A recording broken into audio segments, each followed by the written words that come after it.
No better time than the present, I guess.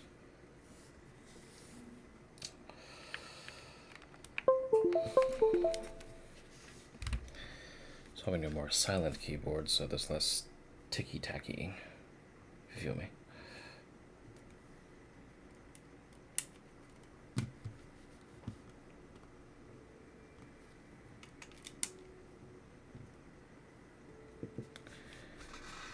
All right.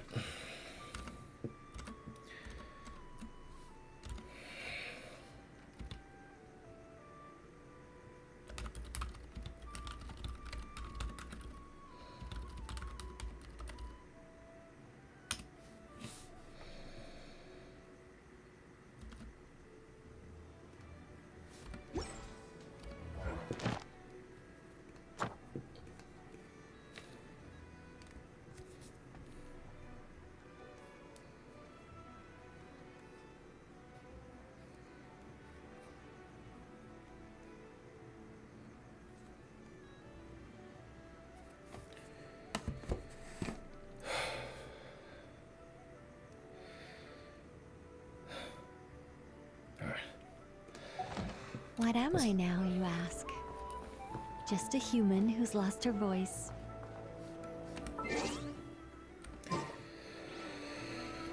Alright, back to the story at hand.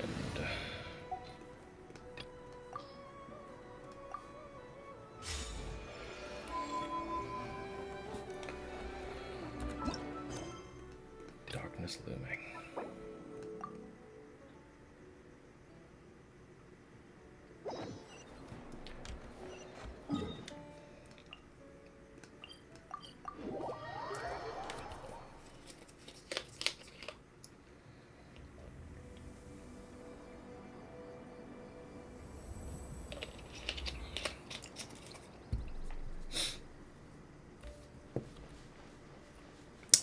Let's begin.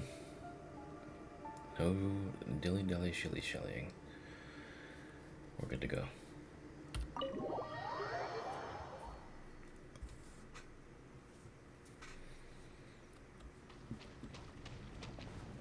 Alright. Anything we missed? Just over real quick.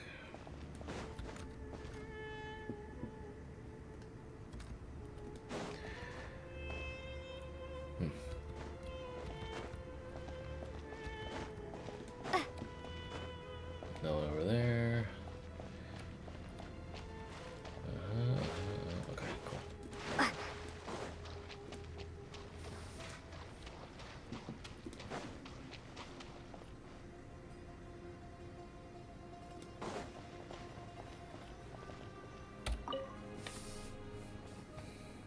Oh, Kaveh and Alhaitham. You must be the ones tasked by the Academia with renovating Aaru? That's right. Good afternoon. I'm Kaveh, and these two are Termezi and Naisaburi. Hey, Alhaitham, come and introduce yourself. We've met before.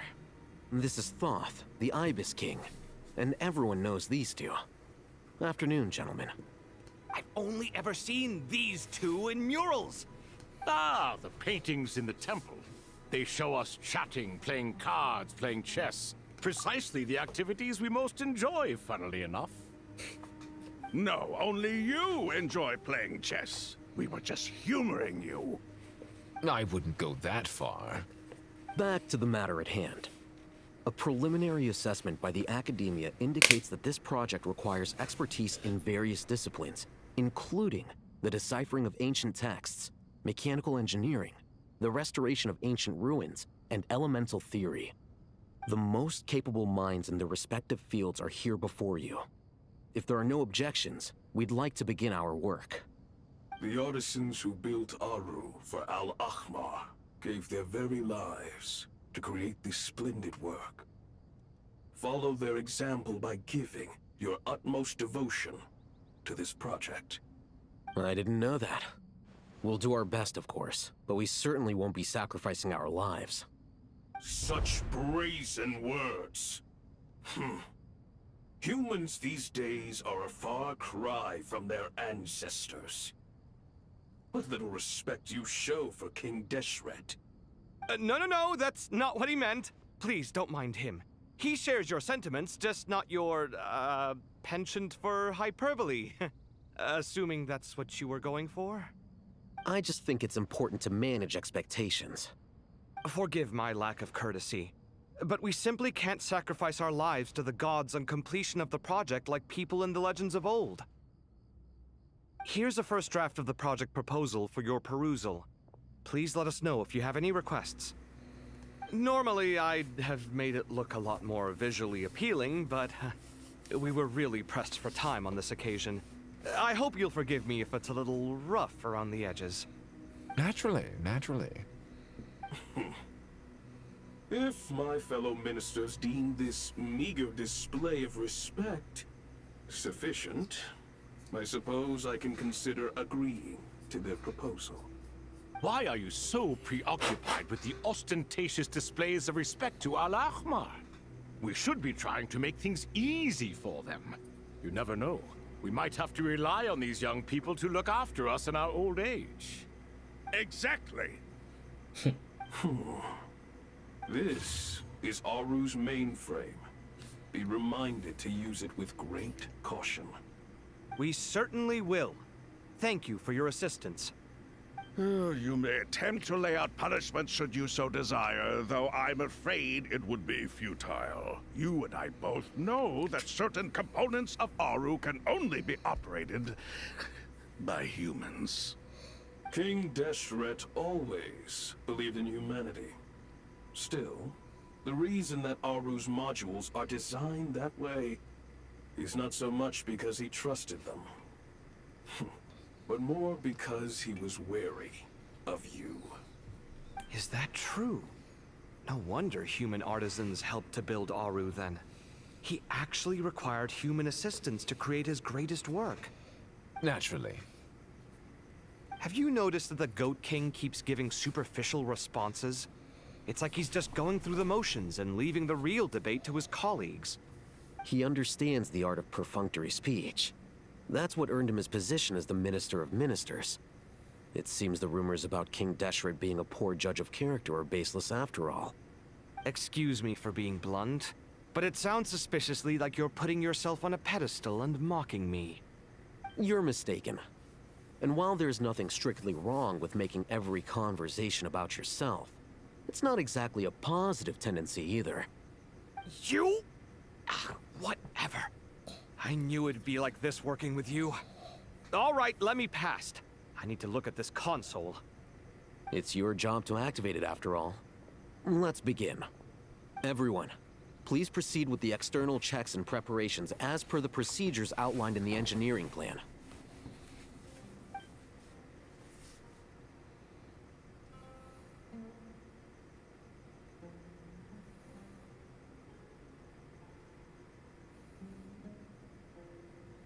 Hello there, youngsters. Holy shit. Thoth jump scare? Whoa, the Ibis King came to life. What do you mean, came to life? I've been alive the whole time. You did say we could start our research, right? Are you having second thoughts now? I've reviewed the proposal. The work you're planning to carry out on this grand device is ambitious in its scope. You have ample confidence in your abilities, I take it? I wouldn't say I'm feeling hugely confident, but given how bad things are, I'd rather at least try something than sit around waiting to die. You are the top scholars of your day. I trust you are aware that there are countless links between Aaru and the Akasha. Aaru and the Akasha? But I thought the Akasha was the Academia's greatest technological accomplishment, created years ago by the Dendro Archon to help her people access knowledge. And you too? Do you not know either? You've read the instruction manual, right? You tell them. An instruction manual? The Akasha has an instruction manual? The Dendro Archon is a kind and thoughtful god indeed. It used to sit on a shelf in the corner at the House of Dana. Not the most popular read. If the manual is to be believed, Aaru was in fact the original inspiration for the Akasha system. What? But there are so few records about Aaru anywhere. And practically none of these scientific expeditions into the desert had anything to do with it. Ah, but this is something you could not possibly have known. You may have heard many stories about the desert, but what is the most important aspect of history? Consider this a quiz. Anyone from Vahumana present? I'm from Vahumana. It's, well, veracity. Precisely. And a large part of veracity is the chronological order in which events occur. I may as well tell you. In the beginning, Nabu Malikata, the goddess of flowers, descended upon Sumeru. The glory of the heaven was within her. She brought life, oases, and knowledge to this land. Then she created the Jinn, enlightened them, and ordered them to serve her. 2 other gods also walked upon this land where wisdom flowed in abundance, and the 3 met beneath the great green trees. It was the first and greatest alliance. We should speak with reverence of this covenant between the 3, which transcended both time and life. For they promised that in Sumeru, wisdom would be shared with all. All the great changes in Sumeru's history began with the goddess of flowers. For King Deshret's sake, she pried into the secrets of Celestia, and for this was burned to ashes by the flames of wrath. So grieved was King Deshret by her passing that he lost all interest in state affairs and devoted himself instead to the knowledge that she had brought back. It was after learning of the technology from that floating island in the sky that he first conceived of Aaru. And so, the Akasha was inspired by Aaru, while the basis for Aaru itself came from Celestia's technology. Well, if the 2 share a common technological origin, then connecting one system to the other is an entirely feasible idea. Unbelievable. Have you no reverence at all for celestial technology? No, I do, but there's no time for that. The schedule is too tight. Blame it on the deadline. Perhaps you could try coming up with our cutoff dates. You know what it's like having to turn around 5 different drafts in one day? I wouldn't wish it on my worst enemy. Yeah, also, Sir Ibis, King, you don't plan on getting directly involved at all, do you? Yes, well, you strike us more as having come to give a popular science lecture. Or, wait, does this count as more of a first-hand witness statement? Neither. Anyway, this sounds like far too much work for me. Still, if Aaru is so powerful, why didn't King Deshret use it for more ambitious ends? Because it was never fully completed. King Deshret had grand plans, but he perished before they could come to fruition. In the beginning, his wish was to create something that could rival the very world itself. The Lord of Flowers sacrificed everything for that ambition. What he desired, she bestowed, and thus was knowledge brought into the world.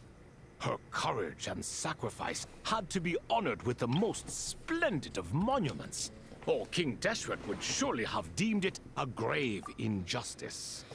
And that monument, built from knowledge and technology, etched with a sacrificial and courageous love, even in its unfinished form, it deserves to be treasured. At that time, King Deshret said the following to the Lord of Dendro. Since we share an eternal covenant, I shall never be your enemy. Hence, the fruit of wisdom from the heavens is not to be devoured. Remember, it is not that I lack the power to become the enemy of wisdom. Yet you and she have taught me much and shown me kindness. For this, I cherish you both. In the end, Aaru was only used to store a portion of the souls. It was but a primitive form of the masterwork the king had envisaged. His final hope for Aaru was to return to the past, when she yet lived. So the point you're making is, King Deshret was both powerful and ambitious, and he only ceased his imperious ways out of affection for the goddess of flowers and the Dendro Archon. You could see this as an act of mercy, but you could also see it as the sentiments that lay between these three gods placing constraints on him. This was, after all, the foundation of the alliance between them.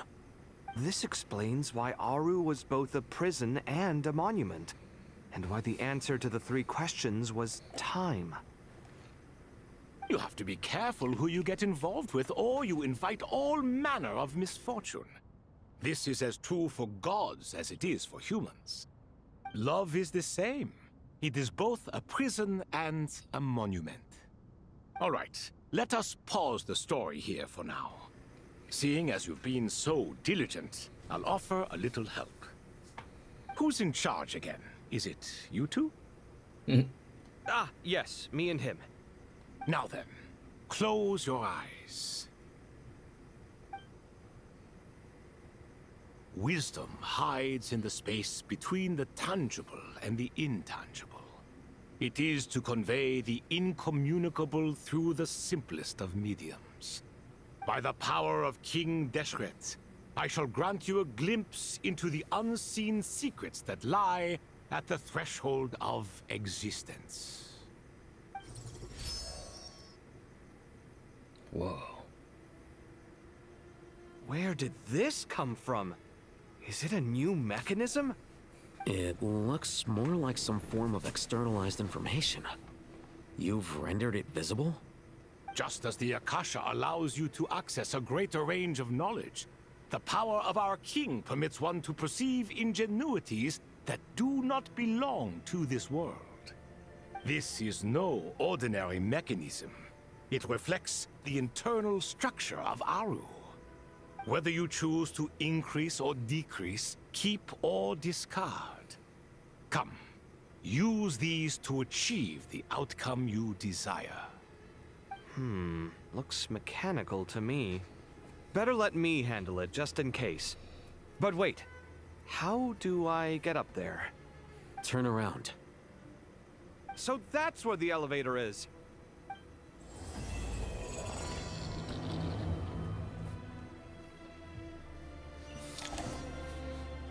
Hey. I'm playing as Kaveh. Let's go. Alright. Release. Rotate cell.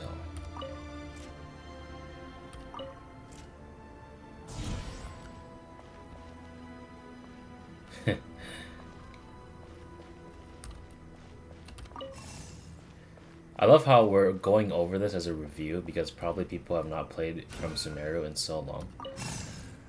I remember this like it was yesterday, but shit, man, I missed this.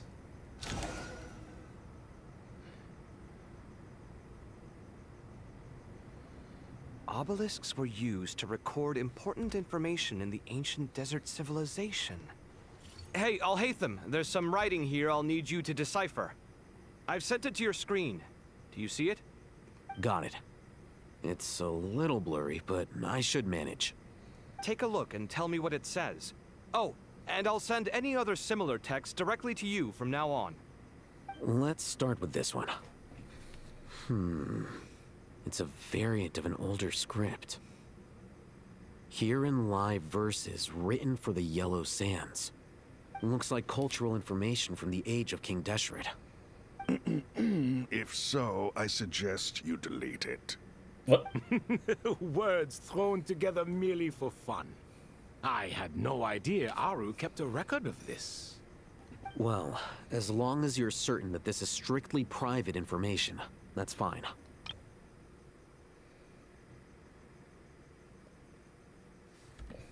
What's wrong with that?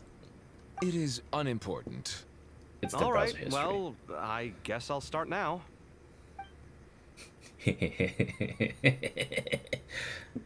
Alright. Alright, me grab.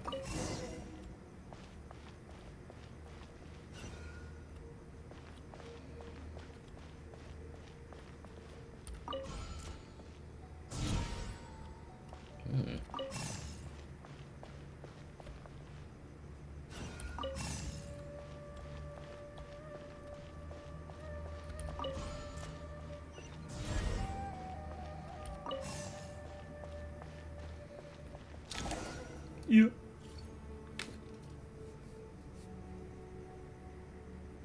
Found some more. Sending them over to you now. These are all reports about the Gurubad conflict. Can we delete them? I'd say so. Most of this information has already been archived anyway. What if there are details in there that Vahumana missed? What are we supposed to do if they come after us in the future? They'll just have to live with it. If we don't resolve these issues now, there won't even be an academia in the future, let alone a Vahumana Darshan. Yeah, you're right. Okay, done. There's some other similar monuments nearby. I'll check them out. We're casually just deleting the journal entries of yesteryear. At least save a copy, Kaveh. Come on. Just jot it down somewhere. Sure. Alright.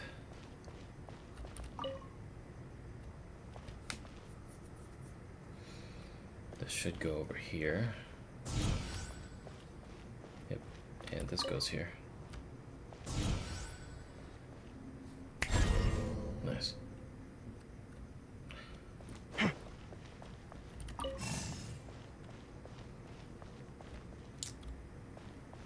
Oh, I'm supposed to go with it.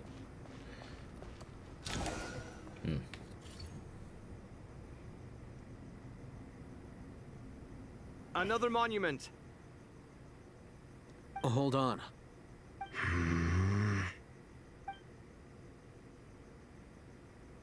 You're still reading it? How long is it? It records the development and governance of the Oasis civilization. Most of it concerns the Jinn, but it also contains records left by the artisans who built Aaru. Is it important? Some of it. There was no way for me to read the whole thing in its entirety, so I had to rely on my intuition to pick the parts worth keeping. What about the artisans' records? What do they mention? They're speculations, mostly. For instance, they were wondering how to protect themselves if King Deshret decided to silence them after the construction of Aaru was complete. Sounds like pure mythology to me. Surely that kind of thing didn't really happen. The records do emphasize that this was merely their conjecture based on various myths. Still, the artisans did leave details of their plans to survive, including blueprints for their escape route. Even that got recorded? Okay, well, I'll make a copy of this first before I delete it. Is that truly necessary? You won't be needing those. No, the blueprints are important. I want to keep them as a memento. There you go, Kaveh. Get the 18 terabyte hard drive put to use. I think that should just about do it. It meets the requirements of the contingency plans, so we should be good. I gotta say, it's the strangest feeling, this cross between reality and the intangible. It's like drifting between life and death, or in and out of a dream, using my own hands to manipulate illusions that are forever out of reach. Chasing dreams in the most literal sense. Definitely a novel experience. What happens if my spirit just floats away? That won't happen. Anyway, I wouldn't celebrate just yet if I were you. There's likely to be a phase 2 of this project. All right. I'd better keep my wits about me then.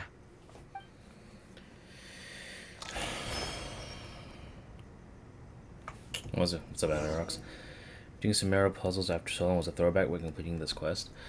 It's funny to me because I've never forgotten how to do them right, but it definitely helps that they quite literally hold your hand in the right way where they don't overdo the puzzles. I expected that the outside world no longer respected the ancient gods, but even so, I do find the tone of these youngsters to be dreadfully impolite. It should hardly come as a surprise to you. I remember you saying the same thing last time. I assumed that was just a one-off. I did not realize it was the norm. Don't you think that young lad's matter-of-fact tone sounds familiar? It bears a rather uncanny resemblance to you, Goatee. Surely a sign that he is a man of rare intelligence. The rest of them, though, much better. The blonde-haired one, for instance. So sincere. That's the kind of kid I can respect. Oh, really? Well, what about your disciple, Nefer? She's about the furthest from sincerity that a person can get. Ah, and now you hit the crux of the issue. Thoth is spouting lies again. He cares nothing for sincerity. He likes Nefer simply because her personality is just like his. Thus, in giving his approval to Nefer, Thoth is simply validating himself. The rest is but smoke and mirrors. You have some nerve saying that. There really is no helping you two. Shut up, chess rookie. What nonsense is this? How dare you tell me to shut... Shut up, chess rookie. What nonsense is this? How dare you tell me to shut up? How can you engage in such banal chitter-chatter at a time like this? Aaru has been opened. The glory and splendor of a bygone age is about to sweep over the earth like a flood. And you're here squabbling like petulant children. They're so silly, yeah. I really hope that, like, some fan art at least it gets drawn of them, or they get featured, because these guys are so fucking funny. All three of you are insufferable. King Deshret was merciful, indeed, giving you a chance to be released from prison. I say, you should have been locked up for good. Ugh. Ah, but Bennu, look on the bright side. Had they not been released, we would not have been awoken. Oh. You've been here this whole time. You should be scolding them along with me. I miss Hermanubis. It's not a real reunion without him here. And now you're avoiding the topic and talking to yourself. Why King Deshret designed your personality like this, I will never understand. Isn't this simply proof that our king supports my free will? Oh, look at those two rust buckets. Suddenly, you two do not seem so bad after all. Here, here. If being stuck together for thousands of years fosters no friendship, I cannot say what would. Naturally. All 5 of them are silly. Okay, well, rest for a while. Let's hope that doesn't trigger a thing. I want to talk to these guys. How's it going? Are things progressing smoothly? Well enough, I suppose. You know how it is. The work itself is only half the problem. The other half is having to work with Alhaitham. I'm sure the feeling is mutual. Honestly, though, I thought you two had already worked things out. As if. Turns out working closely together is the best way to expose any tensions lurking beneath the surface.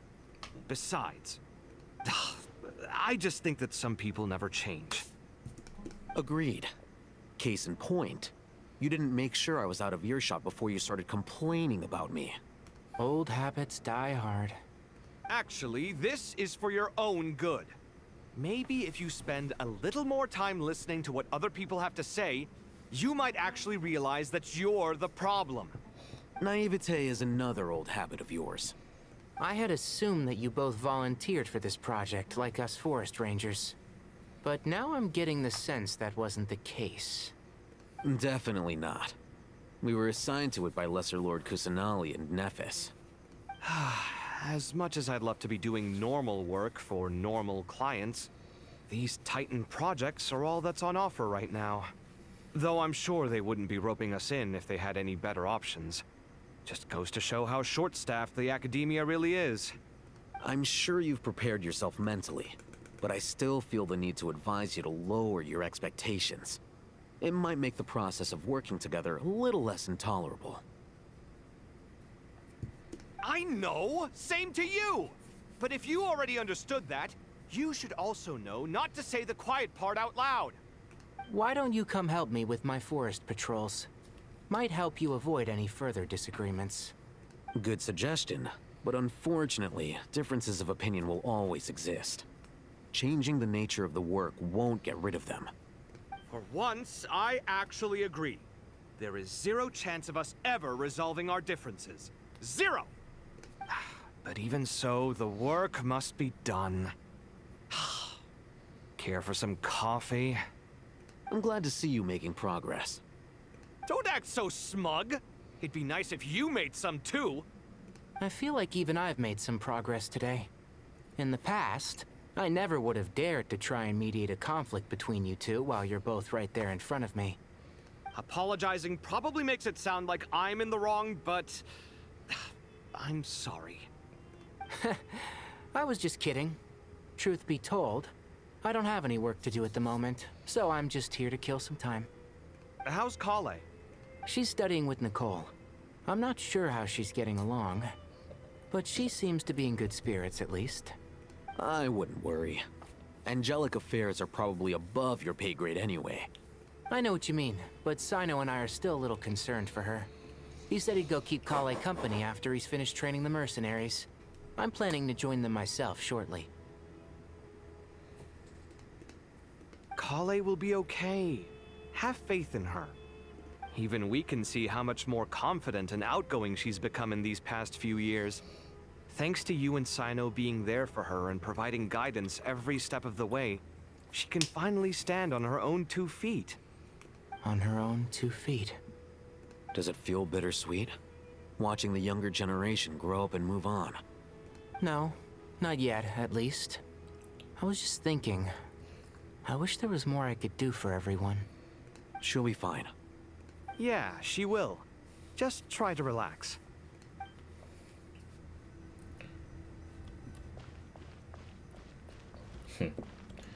Okay. We talked to those 3. We've talked to these 2. Is there anyone else in the water? Poking around over here? It seems like they rotated places. Okay, well.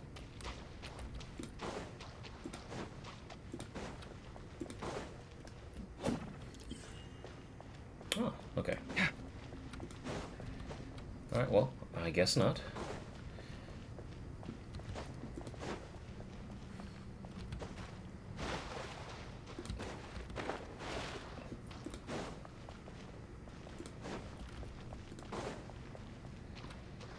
Alright, I'll catch you both later. Alright, let's keep going.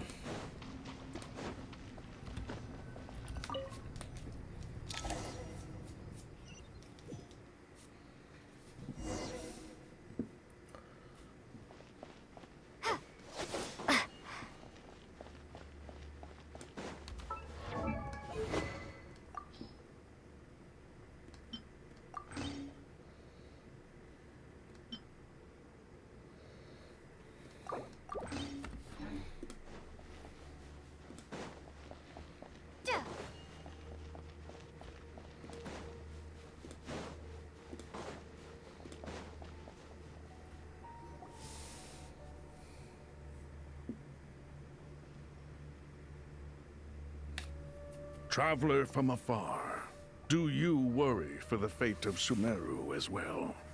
Whoa! It's Sobek the Crocodile King! Greetings, Crocodile King. Please be at ease. I'm just here to chat with you about Lesser Lord Kusanali. Sounds like you really care about her. Yes, although to be exact, it is a mixture of both concern and curiosity that I feel. Speaking of Nahida, Paimon was wondering how she's doing. Wait a moment. What is it? I tried calling out to a pep, but there was no response. This can only mean that she is focusing all her energy on taking care of Lesser Lord Kusanali. All the gods who served King Deshret seemed super surprised to hear that a pep agreed to help Nahida. Guessing she made a bad impression on you or something. Are you aware of the history between her and our king? I am, but I don't want to say I'm. But I don't know if this will ruin any exposition. I'm gonna say I'm aware though. Then you are learned indeed. I'm glad to know that Sumeru has the support of someone like you. At the end of his life, King Deshret tricked the Dendro Dragon into swallowing him whole, leaving her to bear the torment of his sins. The Dendro Dragon despised King Deshret, yet he outwitted her. Rather than bringing disaster to the land, he chose to deceive her and thereby ensure his annihilation. An act that surely displays his love for humanity. The Dendro Dragon stands for the glory of a bygone era. She hated Al-Ahmar and what he represented. All the gods, all the power they wielded. And so, her willingness to help the Dendro Archon through this crisis comes as a great surprise indeed. It makes one wonder whether, perhaps, the Dendro Archon assisted her in the past. Yep, Nahida did her a huge favor.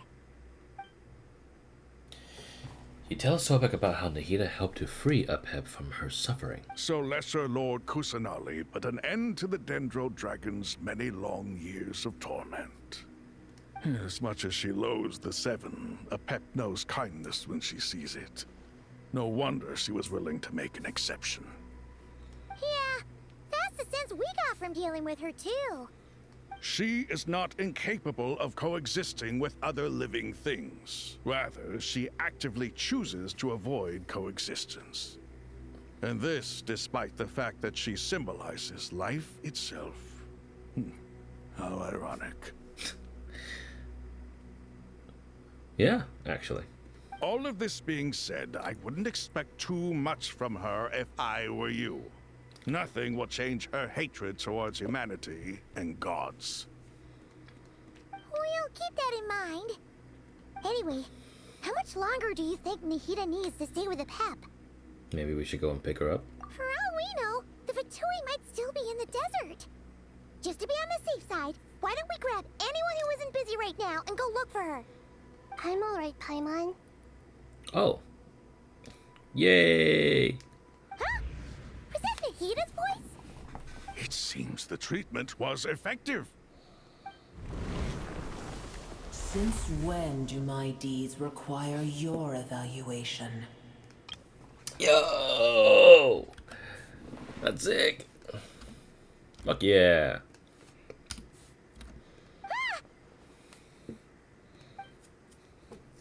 Here will do just fine. I had no intention of taking you any further. One ought not expect greater generosity than they have earned.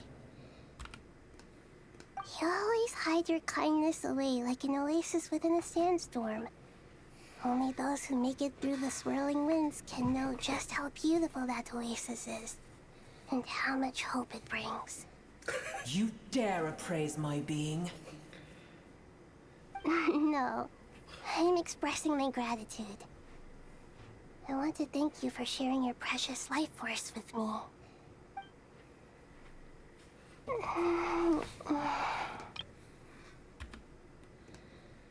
Awake already. You are more resilient than I thought. Pep. I feel much better. Thank you. Gods and their gratitude mean little to me. I would rather you give me your assurance that the situation with Irminsul and Sumeru's ley lines will be competently managed. If I suffer any ill effects from the ley lines, you, as the god of this land, will be held responsible. And you would not enjoy being held to account by me. I understand what you require, but I would assume this task even if you did not demand it. Sumeru is my responsibility. I must resume my duties as soon as possible. A farcical notion. God of Sumeru, I hope you realize how unextraordinary your strength is. And yet, maybe it is precisely what defines me. A god of wisdom is not meant to rule by force. Then hold steady. We go forth. Well, I'll be. Is that a pep? Do my eyes deceive me? Of all places, the Dendro Dragon has decided to visit the mausoleum of King Deshret? I see that after all this time, Al-Ahmar's menagerie of ministers remain as vile as ever. It's a pleasure, Dendro Dragon. Had you arrived but a little sooner, you might have attended a meeting of the Seven Pillars. What a nauseating thought. You are not the first insects I have had the displeasure of dealing with today.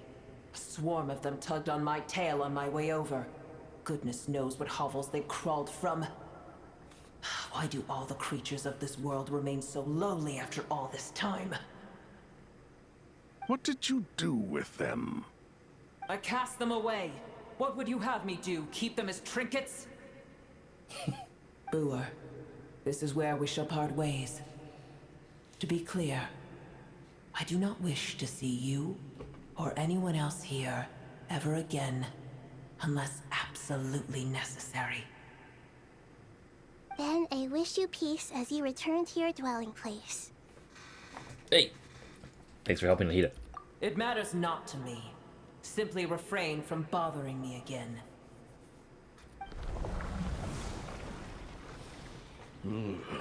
A force to be reckoned with. At times like this, I feel glad that she has no interest in any of this. Hold on, just hold on, okay? We're almost there. Oh my god, wait.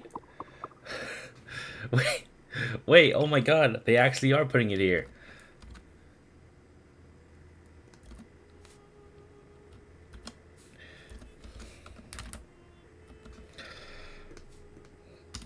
It's the fucking ARANARA. We made it. And SORUSH.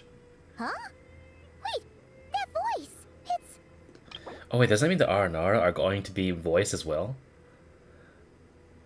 Wait, this could be insane. This is for the first time in 4 years. We might hear voiced ARANARA.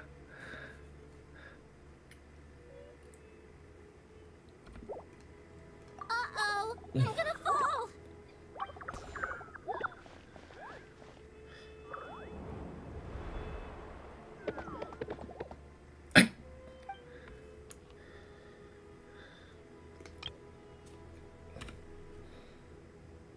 Nice. Good one, Traveler. Well, that's a relief. A pair of safe hands indeed. The Dendro Archon's familiars. They are the last thing I expected to see here. Huh? Wait, what are the ARANARA doing here? Don't you guys hate the desert? Obviously I was worried about the Dendro Archon. I've been supporting them with my Pari powers the whole way here. Oh, you seem pretty nervous. Is it because there are too many people around? Not just people. It's all these non-human beings, too. It's hard on them. I can't believe you made such a long and dangerous journey just for my sake. I appreciate your support so much. Thank you all. I'll have to ask everyone to wait while I help our new arrival settle in. Once I'm done, I'll gather everyone to discuss our next steps. Traveler, Paimon, shall we find a place for our friends to stay? Okay. Awesome! Let's go! Well, first I have some questions. You answer Nahida's questions, bringing her up to speed on everything that has happened. Okay, I think that covers everything. Thank you. We can get going now. Oh my god. I'm surrounded by cute little things. Can I talk to any of them? Oh. Wait, they're flying around. You okay? Hey! Oh, wait. Oh my god, they're actually following me. It's me and my ragtag of buddies. We've got... SORUSH, we got Arasata. I remember these names. Oh my god. Okay. That's so cool. I hope there's fan art of this.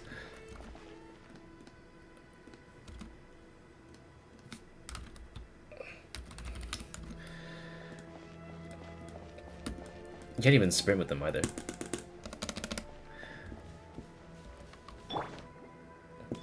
I walk faster with Kalbina, I think.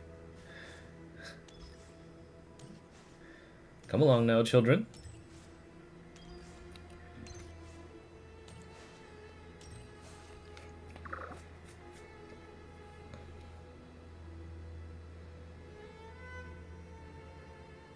Aw, they're not voiced.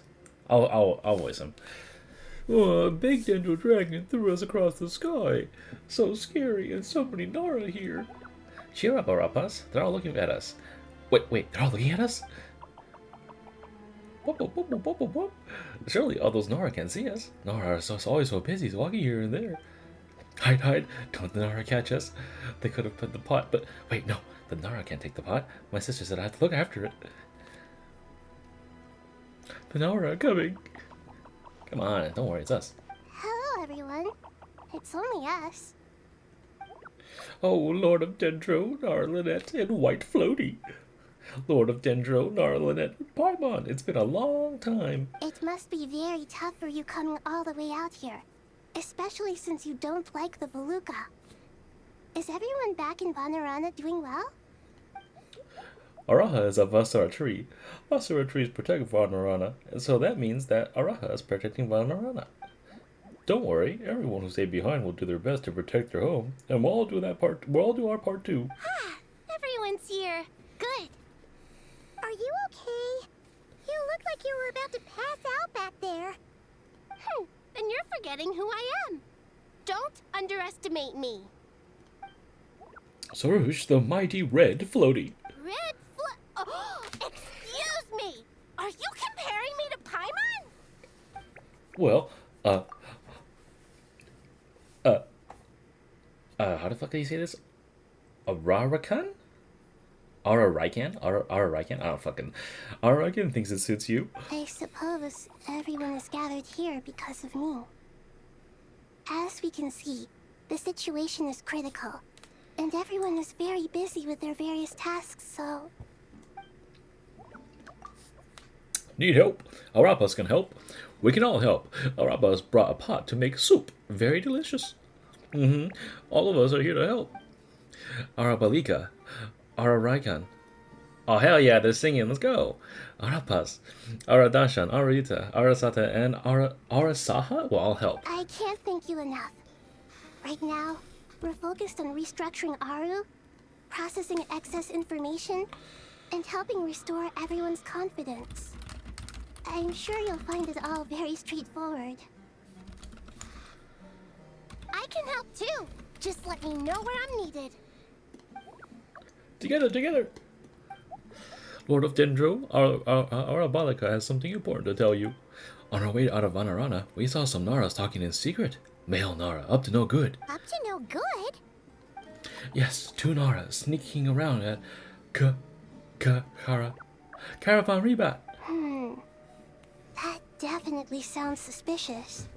Traveler, Paimon, I have other work to attend to here that needs to take priority. Could I trouble you to investigate the situation Arabalika spoke of? No problem. Leave it to us. Thank you. I'm counting on you.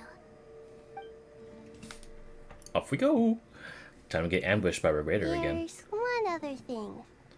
If you are to work alongside the people of Sumeru, you will need to make yourselves visible to them.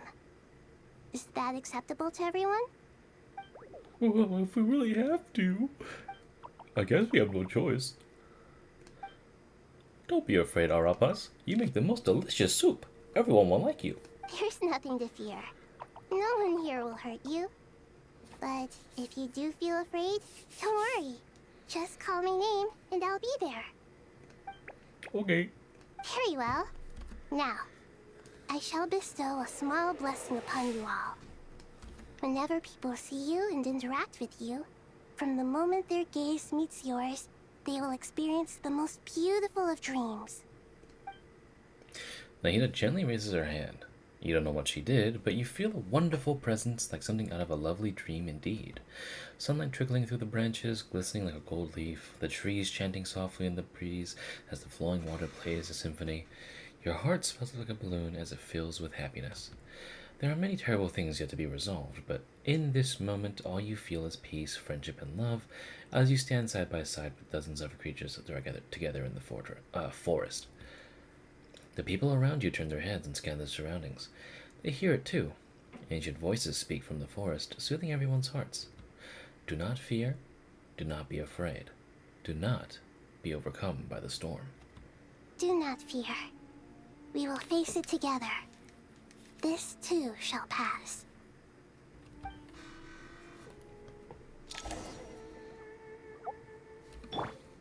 Oh yeah, I can talk to him now. Wow, the Nara are looking this way. Oh, it's okay, it's okay. Our Mavuika will protect you all. Oh yeah, this guy fucking sucker punched a fucking ruin guard in one shot. Oh, they're all hiding from it. It's so cute. Oh my god. Where's SORUSH?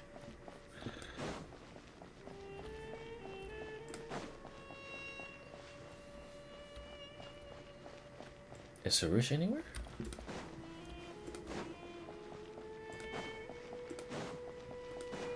Looks like I can't go anywhere.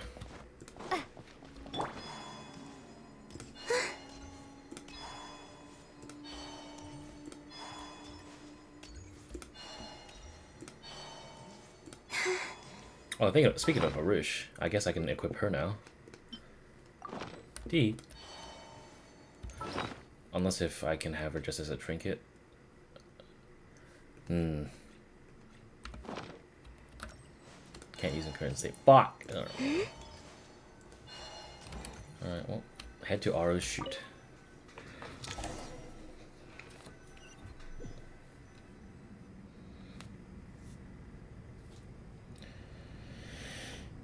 Oh, hello. Ah, everyone's here. Wonderful. Dendro-Archon, you're back. Are you recovering all right? You mustn't push yourself too hard. I'm doing very well. Thank you for your concern. The scholars update Nahida on the progress of Aaru's renovation. I see. Using the power of Aaru to reboot the Akasha and gain access to Irminsul. It's a sound plan, although I regret to be the bearer of bad news, but with the state that Irminsul is currently in, it's impossible to access via traditional means. Even the Akasha won't change that. Alas, we had feared this may be the case. And what about non-traditional means? Non-traditional means? Are you saying... Desperate times call for new measures.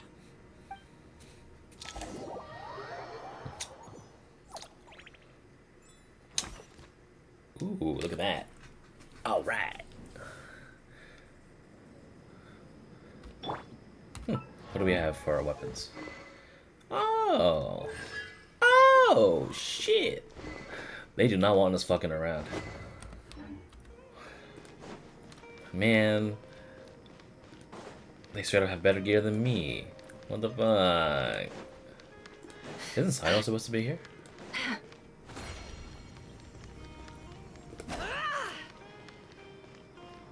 Oh, speak of the devil. Hey, we're here! Ah, it's you. Is there a situation? We update Sino on the fact that there might be some intruders here. The ARANARA have good intuition when it comes to people. In other words, there may well be a traitor among us.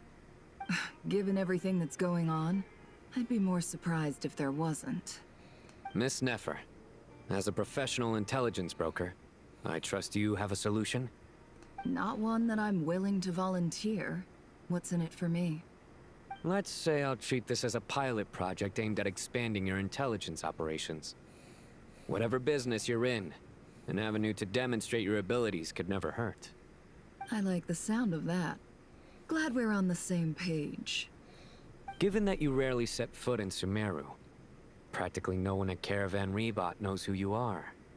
I take it you've read the files on everyone in the area? Yes. I also skimmed the list of evacuees, and am more or less up to date on where everyone stands. Any initial suspects? Limiting the scopes to males whose recent activity could be viewed as suspicious. I've identified 3 names. The ARANARA saw 2 people talking, but currently we only have 1 suspect. The other person was probably just a messenger, and in all likelihood has already left Caravan Rebot. Everyone is heading for the desert per the evacuation order. Anyone willing to turn back at this stage is almost certainly with the Fatui. There's no way it was a spur-of-the-moment decision to act at a time like this. This spy must have been planted long ago. We need to smoke him out from wherever he's hiding. Sounds like you have the beginnings of a plan.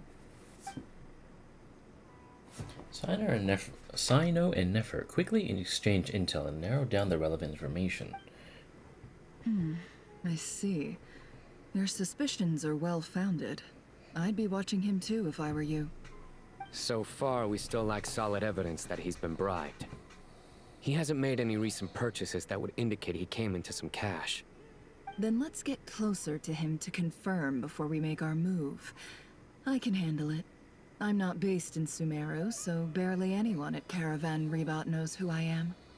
And you're certain you've never encountered this person in Nodcry? I'm certain. Besides, it's extremely rare for me to have had any direct contact with Sumeru mercenaries besides Jet. There's no way he could have seen my face before. Sino, stay out of sight and wait for my signal. If he raises any red flags, I'll bring him toward the main road. Understood. I'll take it from there. Excellent. Well, it's a pleasure working with you.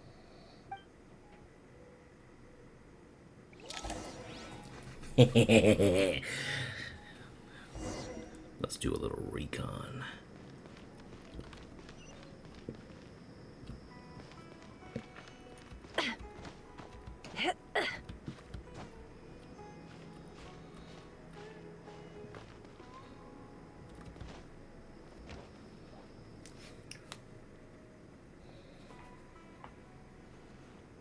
Darker skin, scars, frequents the desert and has ample combat experience.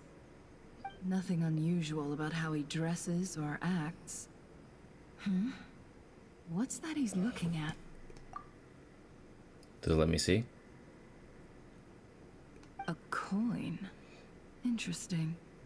Could that be how his contact paid him? Conveniently discreet for someone trying to hide any unexplained income. And yet it could be highly valuable. Sorry to bother you. Has everyone here already left? I don't suppose you happen to see a lady wearing a hat? Ma'am? What are you doing in Caravan Rebot all by yourself? The main group evacuated some time ago. Didn't you pass them on the road? My friend and I lost some of our cargo along the way. I didn't want to miss out on potential business, so I told her to go on ahead and meet the client while I retraced our steps. I didn't think it would be so late by the time I found it. And then there was a terrible sandstorm. I guess I must have taken a wrong turn, because I didn't see any large groups on my way here. Forgive me for asking, but just to be on the safe side, could you describe this friend of yours? Sure. She has blonde hair, and she was wearing a hat and a white dress. You'd definitely know if you'd seen her. Yes, I think that does ring a bell. My apologies. During this exceptional time, the Core of 30 are under orders to be extra cautious when dealing with unknown people, whoever they might be. I understand. Well, sir, is there anything else you need to know? If not, I'd better try and catch up with them. Hey, wait! They left a good while ago now. You'll never catch up with them on your own. Why don't I give you a ride? I'm here to collect the last few people anyway. We have plenty of carts, so one more won't be a problem. That would be amazing. Traveling with a group will be much safer. I'll have to pay you for your trouble. Hey, let's not worry about the money for now. Wait here a moment. Once I'm done packing up, I'll take you to join the rest of the group. Wait, hold on. Blonde hair, wearing a hat, And a white dress. Who could that be? I mean, the traveler doesn't wear a hat.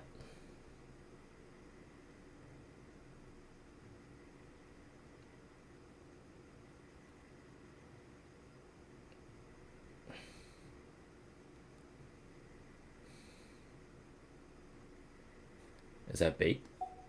All right, thanks. Let me know if you need a hand carrying anything. No need for that. I am strong enough for both of us. Okay. Well, I wish there was some way I could repay you. Guess it's my lucky day, running into someone who knows what they're doing here. You might have just saved my life, you know? You're not wrong there.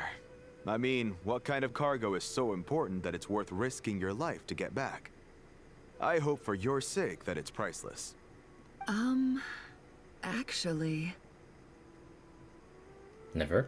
I suppose I can tell you, since you've been such a big help. But be sure to keep it to yourself, or we could both be in big trouble. God.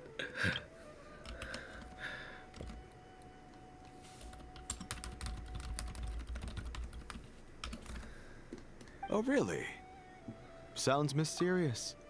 We're in the antiques business. You understand?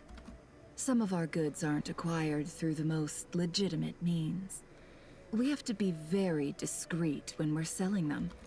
That's why I had to go looking for the missing cargo alone. Ah, no wonder. Well, ma'am, in that case, it turns out that maybe there is something you could do for me.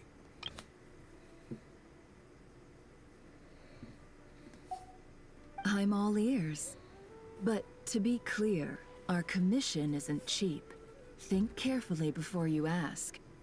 We don't want to ruin our relationship before we even hit the road. I'm sure that won't be a problem. My issue is, I have something that's a little difficult to sell on as well. Take a look at this. The mercenary reveals the old coin in his hand. Thanks to her dealings in Nodcry, Nefer has seen plenty of antiques in her time and recognizes it as a very rare, high-value item. The ancient coin used to pay off the mercenary is made of pure gold. At first glance, it's hard to discern its country of origin. If sold to an astute collector, it would fetch a very high price. Pure gold? That's quite something. How'd you come across it? Dig it out of some ancient tomb? If you look hard enough, there are many treasures to be found in the mausoleum of King Deshret. It has no distinct Snezhnayan markings. That'll be why he's going with that story. And he clearly doesn't want to arouse suspicion, so he's on the lookout for an opportunity to make a quiet trade. Surely you have an existing business partner. Won't they take it off your hands? I hope I won't be attracting the wrath of my competitors by helping you sell this. The shop I used to work with is having cash flow issues at the moment after losing some money. I'm under enough pressure as it is without having to deal with them. On the off chance anything went wrong, I'd never get my money back. I understand. Gold is the last thing that traders with cash flow problems want to see. Well, in that case, I think we can work something out. As it happens, I'm just about done packing. Shall we make a move? Sure. Let's walk and talk. This evacuation was a huge operation. They needed a few people to stay behind and tie up loose ends. And I ended up being one of them. You're lucky you ran into us in time. I certainly am. I don't know how this happened. One thing led to another, and look how it ended up. I just hope our client doesn't get spooked and cancel their order. Fingers crossed. But either way, life goes on, and we all have to make a living somehow.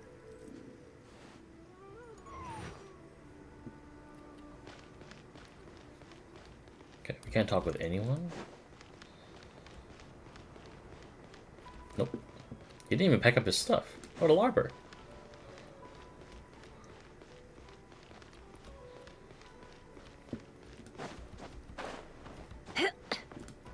sure we didn't actually miss anybody.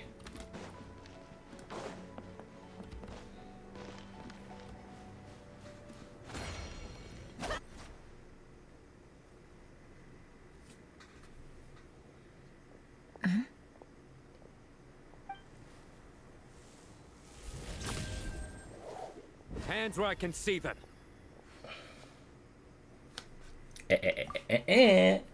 Wait, why are we doing it so quickly here? Shouldn't we have waited until, like, literally outside of Caravan Rebat? There's literally people in the background, dude. What if they were traitors? Bro. Sino. General Mahamatra! No, wait! What are you doing?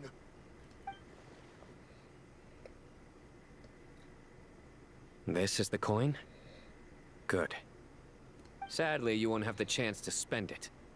Nicely done. Looks like Sumeru's mantra are a well-oiled machine nowadays. Although, imagine if we just got the wrong guy. That would be really funny. Unmarked gold coins are quite difficult to trace. Thanks to you, we have secured the evidence. Get baited, nerd, by a hot woman. Here's what's gonna happen. Sino nods to the group, and then turns and leaves with the suspect. Before long, he returns with the intel he got out of the suspect. Southeast from here, leeward side of the hill. That's where he's meeting his contact. Great work. Candace tells me your interrogation skills are highly effective. You mean by literally punching the lights out of them? Hers are quickly catching up. She's improved a lot in recent years. Looks like it's over to you for the next step. Oh yeah? Because I'm quickest on my feet? Hey! Toriyukaku! Let's go. Because you know how to trail a target. Plus, it'll be easier to monitor their activity from the air. Fine. I'll be quick. One more thing. The Traveler just brought a message from the Dendro Archon. Once you're done with this, we're to meet up at the mausoleum of King Deshret. Got it. Will do. Are you sure you'll be okay on your own? Gee, I don't know. Maybe you should come with me. Okay. Then Paimon's coming with you. Really? You do know this is a stealth operation, right? Meaning, you have to be quiet? Paimon? Are you sure about this? Even the Traveler's like, oh, hey, bro, you sure you're in this? You're here? You sure you're ready for this rank right now? I'm not sure if you're ready for this rank right now.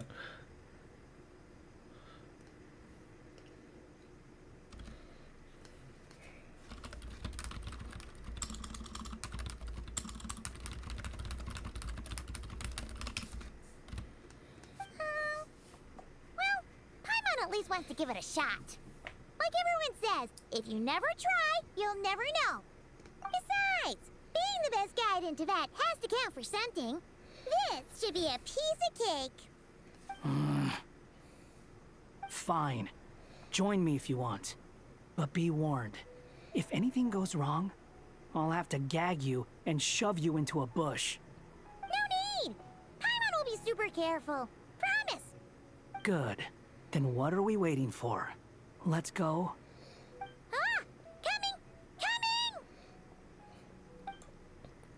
Oh. It's literally... Wait, Paimon, like, willingly left the Traveler. What the fuck? Quit following me.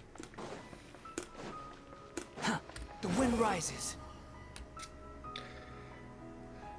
I did not expect that. Why did Paimon just randomly decide to do that? I'm genuinely confused, and also a little concerned. Hey. Hey. There we go.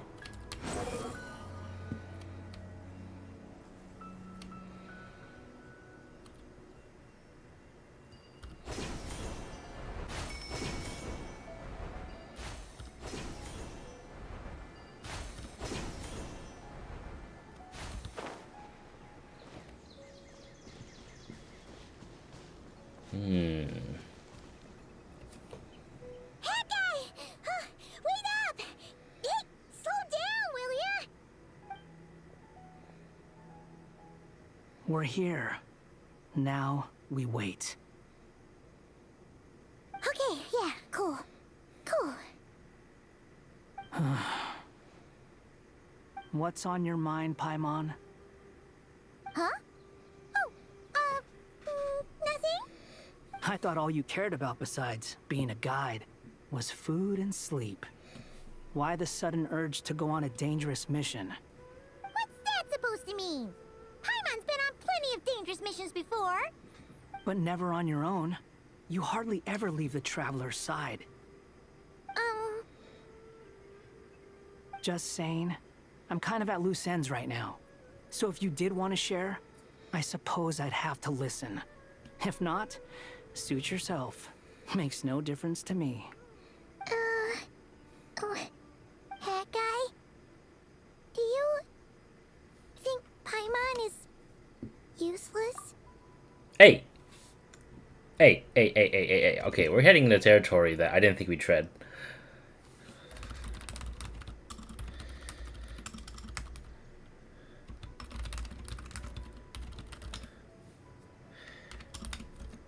What? Where's that coming from?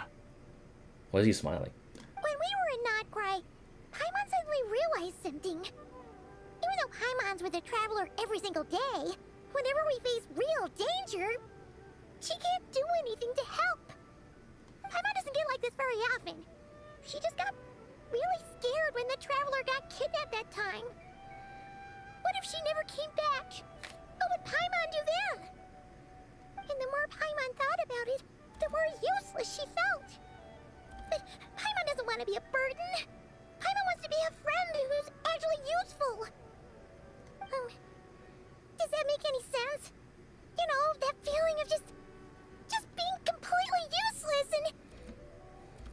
Oh. Paimon probably sounds so ridiculous right now. You asked the right person. Boy, do I know that feeling. Oh, that guy. I'm not gonna try and encourage you. What I will say is this. When you start doubting yourself, you have two choices. Give up or change. You have to make the decision to move forward. Otherwise, no amount of consultation from other people is gonna help you. So ask yourself, what do you want? To get stronger? To learn more? Whatever it is, go do it. You won't have any regrets if you can at least say that you tried. Oh. All right. Something's not right. Shouldn't they be here by now? Paimon, is it just me? Or is it a little too quiet around here? Should Paimon take a look? We'll give it another hour. If nothing happens, we head back. Okay. Time ticks by, but still nothing happens. How strange. Strange. We've been here for ages. Where the heck are they? Have we been stood up?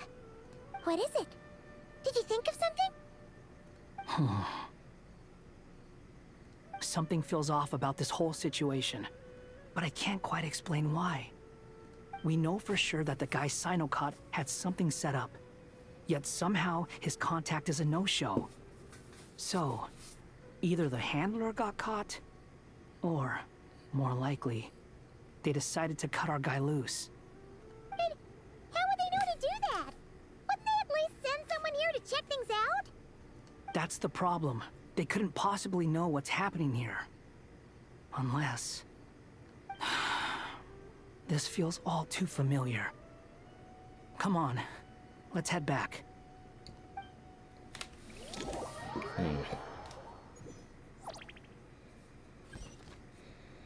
Interesting.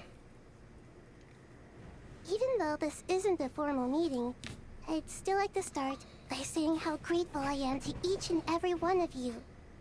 Thank you all for coming here and standing by our side. Shesipank and Bennu are currently assisting the scholars with the maintenance of Aaru. Please forgive their absence. As for Hermanubis, may he rest in peace. We remember him with great fondness. There have been times when I imagined what it might be like to meet you all. Now that it's really happening, I feel quite emotional. Time has taken many things away, but that which remains is all the more resilient. I must say, there is one thing that rather surprises me. You appear to be in good spirits, Lesser Lord Kusanali.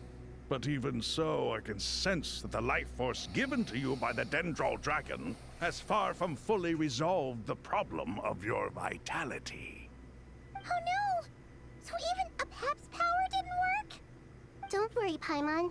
It worked very well indeed. The issue is how closely I am tied to Irminsul. Until the problem with it is resolved, there is no way I can fully recover. Sumeru has undergone tremendous changes during your absence. When gods pass away, inevitably, people's faith in them grows weaker. You must have sensed it already. Your power is not what it once was. Regrettably, this is true. I too have grown weaker due to the effects of Irminsul. Right now, we're all in quite a sorry state. Then what do you suggest? We take all the help we can get. Sumeru is our shared home. You and I, gods and humans alike. We must unite all our strength in this moment. Though Al-Ahmar is no longer with us, the alliance between the three gods remains in force. Regardless, as subjects of our king, we have a responsibility to support Sumeru through this catastrophe. Not to mention that it was the people of Sumeru who released us from this prison of Aaru. Times have changed, and the people of today possess greater wisdom than those of the past. You really know how to give a rousing speech, Goatee. Now then, let us learn more about your plan. The brightest minds of the Sumeru Academia are busy opening and renovating Aaru. They claim it has something to do with Irminsul? Correct. Irminsul has existed in Teyvat since the very beginning. But during the Age of the Dragons, it did not possess the significance it holds today. After the heavenly principles arrived, the power of the Light Realm was divided into elemental energy, and Irminsul was refashioned as a device that records and preserves all information. Since then, everything in this world has been inextricably linked to it. As the Dendro Archon, I have a duty to protect Irminsul. To Sumeru, it is both a national treasure and undeniably a major threat. Teyvat has seen many upheavals in the last few years. The most recent of these was a major crisis in Notcry, which forced Sumeru to be even more vigilant than usual. I made sure to monitor all the pathways through which an outsider could potentially transmit themselves into Irminsul. But despite my efforts, a major problem still arose within. I still believe that someone has actively invaded Irminsul. But rather than taking any of the pathways I referred to, the intruder chose instead to utilize the most direct route, and the only one that cannot be protected against, by entering Irminsul through death. I see what you mean. You cannot simply stop all deceased souls from returning to the ley lines because of a potential invasion that could occur at any time. That's right. As important as it is to guard against external threats, I couldn't allow myself to stop the souls of the departed from finding peace. Please, understand how difficult this predicament was for the Dendro Archon. Defense has never been an easy task. After Irminsul was invaded, my authority was quickly restricted. Soon after that, the tree began denying access to any connections. I'm sure you feel responsible, but you are not to blame. No one can predict every possible disaster.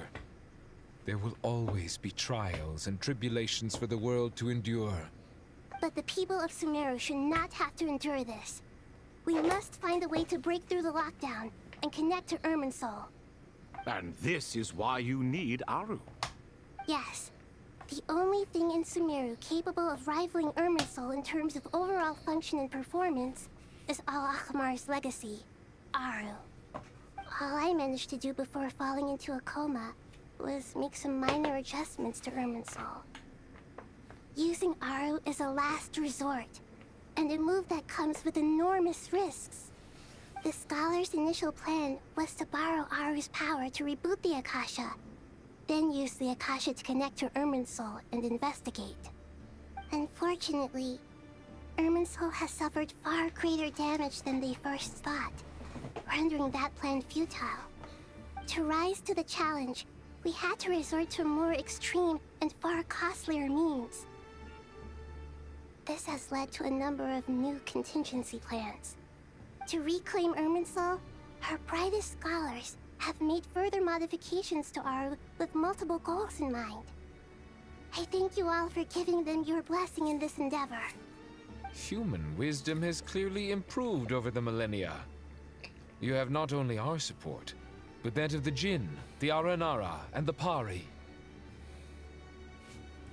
Together, we will do everything in our power to save Irminsul. By the way, when you spoke earlier of an intruder, it almost sounded as if you knew who you were dealing with and what they were capable of. Well, since you ask.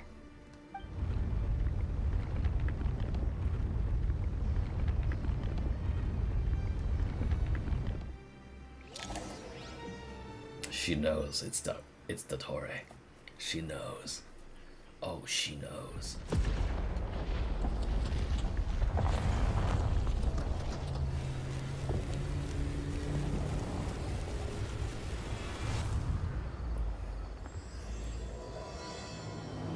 Holy sh... Oh! Oh shit! It burned away the title. Wait, that was actually insane.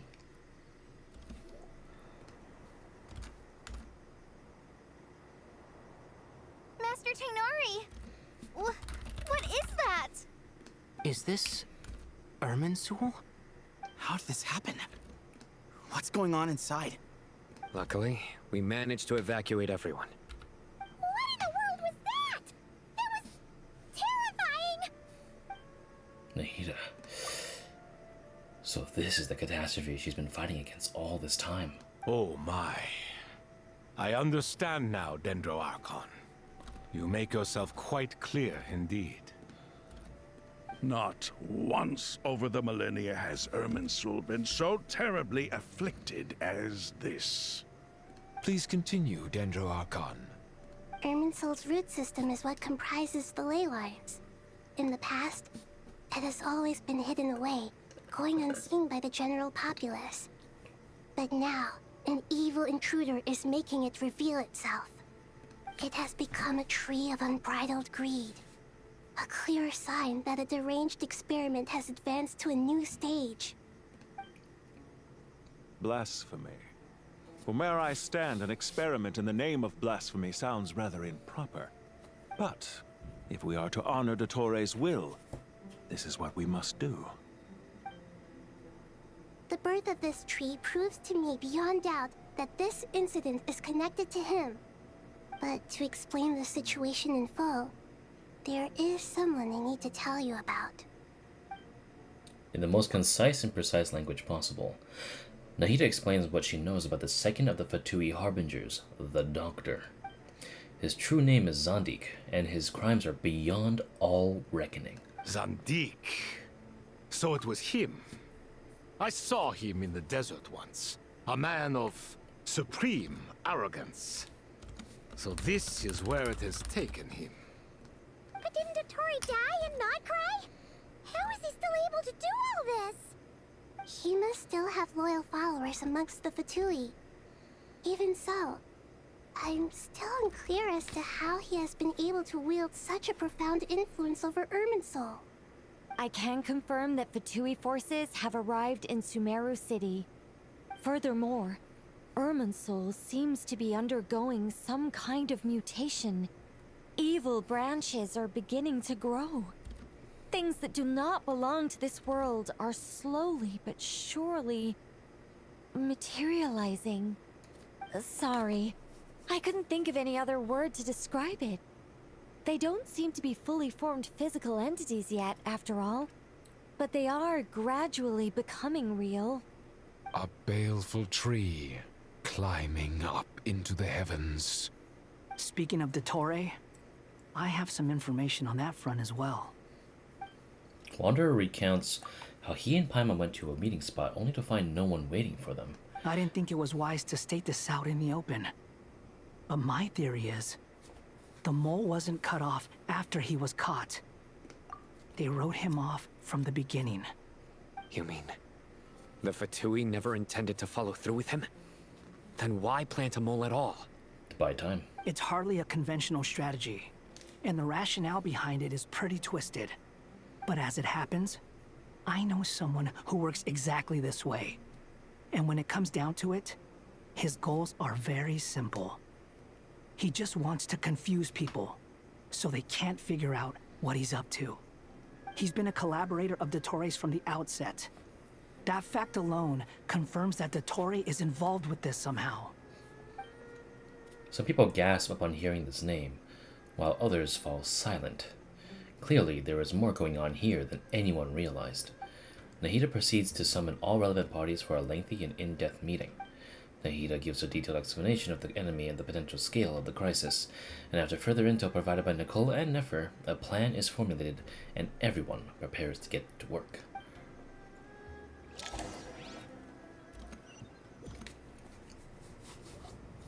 There is still much to be done. Everyone, please remember our core strategy. As per the discussions, the following groups must act immediately. Mr. Alhaitham and Mr. Kaveh, the next phase of the Aaru renovation project must begin right away. Godspeed to you both. We'll give it everything we've got. The plan looks feasible, but the implementation will require certain resources. General Mahamatra Sino and his team will help to procure the materials required for modifying the terminal. No problem. I've already spoken with Sethos and Hat Guy, and they've agreed to assist me. This kind of thing is best left to the fleet-footed, right? Hat Guy? If it's efficiency you're after, we're the right people for the job. Following up on the elemental energy amplifier we discussed. Ms. Dory, I assume you're the one most familiar with the status of this project. Aside from the Dendro Archon, of course. Yep, that's right. Leave it to Lord Sangamabe. Oh yeah. Got it. Well, I'd like Madame Farazan, Kaveh, and Nicole to support Dory on the technical side. You can count on us. Will do. Rest assured, I'll take good care of Kaveh. Dia, Candace, and Nefer, you'll be in charge of negotiating between the various parties. I trust you remember our goal. You bet. We can handle it. I love how everyone's just standing in a puddle. Good. I believe that covers everything. Tighnari will provide ad hoc support as needed, if that's okay. What does ad hoc mean? Poor Tighnari. Must be tough being Nephis' student. Getting bossed around all day, every day. Hey, don't try and drive a wedge between us, you old rascal. All it says to me is that Master Nephis has faith in everyone's abilities. While I'm nominally here as backup, I doubt there will be many situations where my help is needed. Oh, come on, Exactly. Finally, Traveler, you and I will head to the border between Sumeru and NATLAN. Once that task is complete, I'll be asking some of you to accompany me to the Eternal Oasis. Oh, we're going back to the Eternal Oasis? Aw, dude. Let's make Jet. Come on. Where's my desert babe Jet? Jet? The Eternal Oasis? I thought that was just a legend. So it does exist after all. Regarding your trip to NATLAN, under normal circumstances, a meeting between our two nations would be a far more formal affair. Unfortunately, Sumeru is all but completely cut off from the outside world at present. So regretfully, we won't be able to give the Pyro Archon Mavuika the grand reception that she deserves. My apologies for the inconvenience. Not a problem. We'll do our utmost. No point putting too much pressure on yourselves. That goes for everyone. Right. Especially you, Dendro Archon. I'm sure you're still feeling quite weak. Don't worry about me. The Dendro Dragon's life force will sustain me. Plus, we'll be there every step of the way. Nahida will be just fine.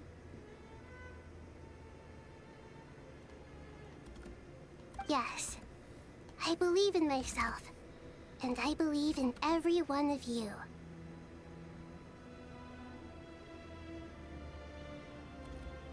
Well, time to get going.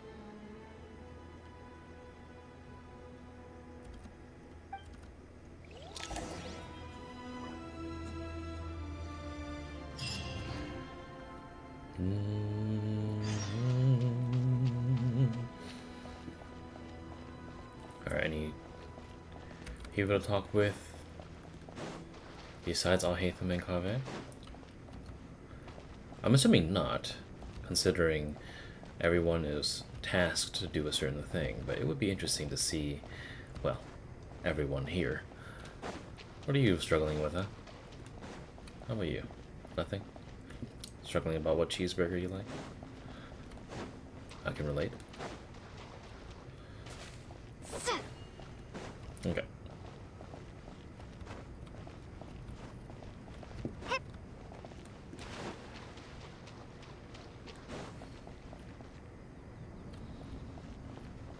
Oh, I guess not. Let's go. To what extent we can implement the final plan depends on how successfully the Akasha can be modified and configured. And to make sure the configuration works, Aaru will also need some further optimization.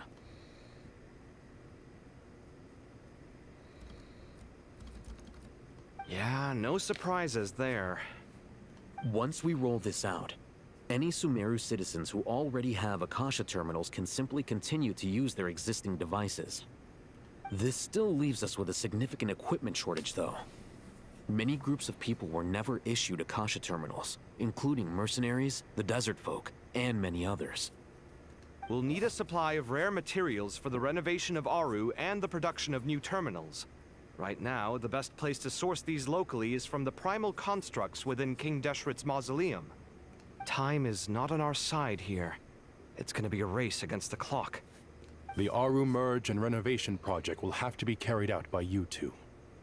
Everything's riding on this, so failure is not an option.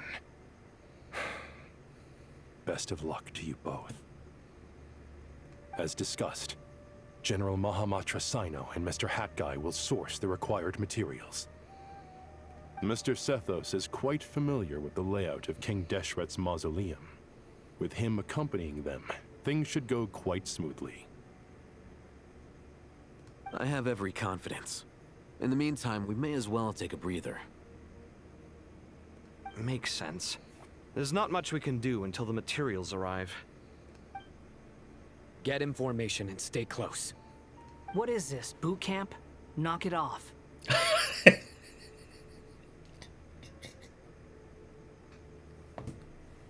It's just Sino being Sino. You know what he's like. Everyone clear on our mission objective. Look at the excess primal constructs, dismantle them, and extract the required materials.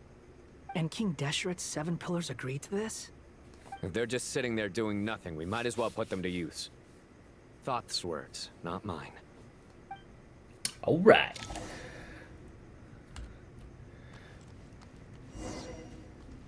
We're about to go sicko mode. First of all, I want to see our weapons. Go to Dreams. Wanderer's Troop. That makes sense. And finally, I can use a real Wanderer. I actually have never used a real Wanderer in my fucking life. Mainly because of the fact I never used him with this artifact set. It's 2-piece animal damage. Come on now. Let's get this show on the road. Futile!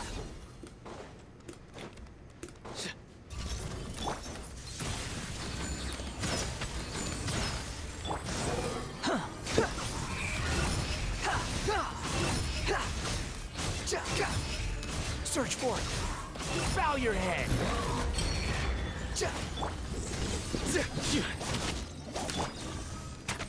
Give me some space.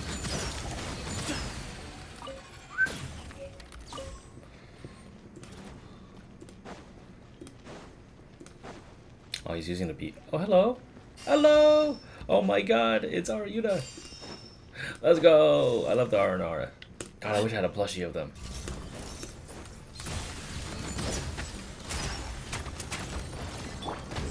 Judgment is upon you.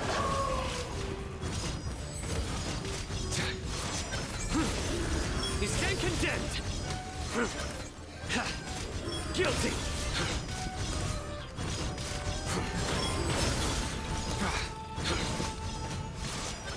Your penance is due. Glory to Al-Akhmar! Way ahead of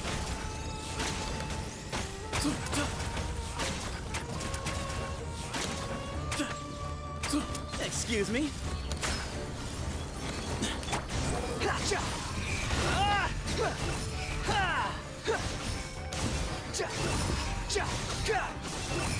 These devices should still be usable even though they're broken down. Let's take them back for the others to review. I kind of want to see the description for this quest item.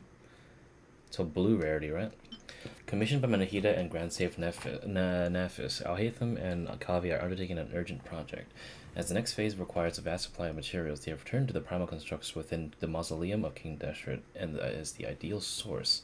Their ancient technology and high-graded components will be dismantled into microscopic parts and reconfigured for a new environment. Based. Yoink. Surrender. Rend. Yeah. Let's keep them coming.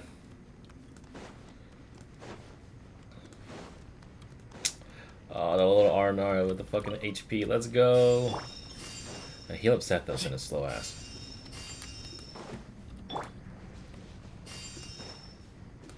Quit following me. Hey, hey, hey, hey. Shut up. Thank you.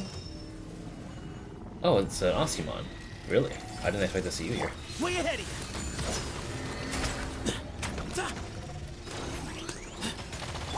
Nowhere to run! Squall Fury! Oh, I didn't expect to see. I did not expect to get hit like that. You dare to gaze upon me? Too slow. Give me the HP. Give me the HP. I fucked up hard. Surrender! Oh wait, no, I see it. Give some space. There it is. Behind you! Your sins weigh upon your soul. You stand condemned. Nice. Well done, mates. Your penance is due. How many do we need again? Enough to make an Akasha terminal for everyone who doesn't own one. I remember you telling me how revolutionary these Akasha terminals were. You've used one before, right? The Academia declared the Akasha to be the most powerful and comprehensive wisdom dissemination system in history. That should give you an idea of how powerful it is. Certainly sounds impressive. Neither Hat Guy nor I have ever had an Akasha terminal. Well, if it all goes to plan, that's about to change.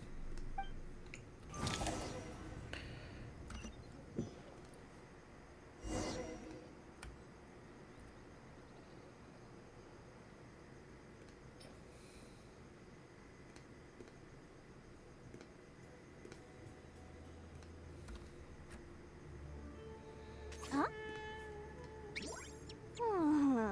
Ta-da! No! Oh, fine.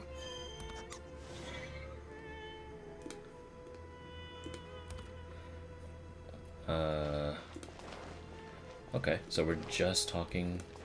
Anyone else in here? Let's say Tignari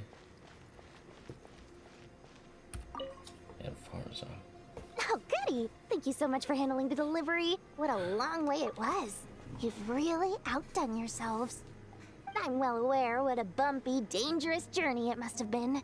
Now, I would have loved to oversee the process myself, but of course, those of us who know the plan can't leave the mausoleum. Oh, trust me, I'm patting myself on the back for my assembly work here. Simply flawless work. But will you really be needing all of this? According to our plan, yes, this is the quantity required. I have no complaints about the quality either. Only the price. So expensive.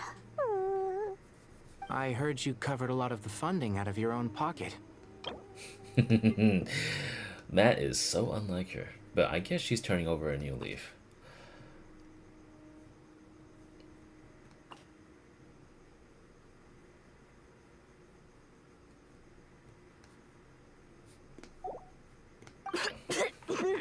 Oh, that's an exaggeration. The academia provided most of the funds. I just offered a small token of my goodwill. Of course, the real tragedy is how little profit I'm making on this. You know, it's a serious crisis when you can't even make money out of it. It's really quite a beautiful design. And I'm intrigued by how such a diminutive device is able to output the power of the Light Realm. Did you attend the lecture on Light Realm energy, Madame Farzan? I don't believe I saw you there. Of course I attended. I was just a little late, so I had to listen to the whole thing from outside the back door.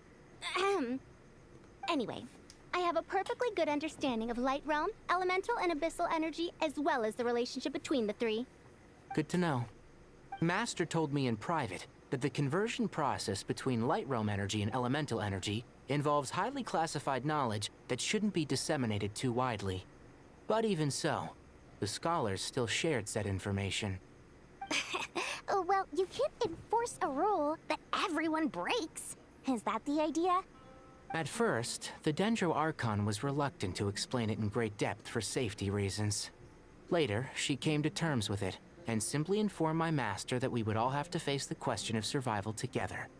To protect someone from such dangers means keeping them in the dark. But for someone to know and embody the wisdom within, they must understand its very essence. It's an information hazard. We're exposed to danger just by knowing the facts. And just like bait, it lures us in by offering us the solution to our problems. But if you're not careful, you'll end up pursuing it down a dark path. A tricky problem.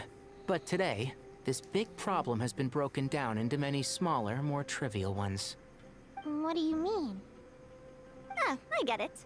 For instance, you and I share secret knowledge, while she and I take on the risks of life, death, and fate. Something like that?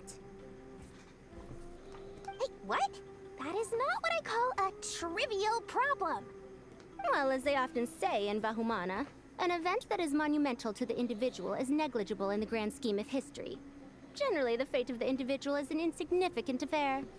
Being from Amorta, where the subject of our research tends to be a lot more personal, I have to disagree. It's hard to dismiss the individual as insignificant.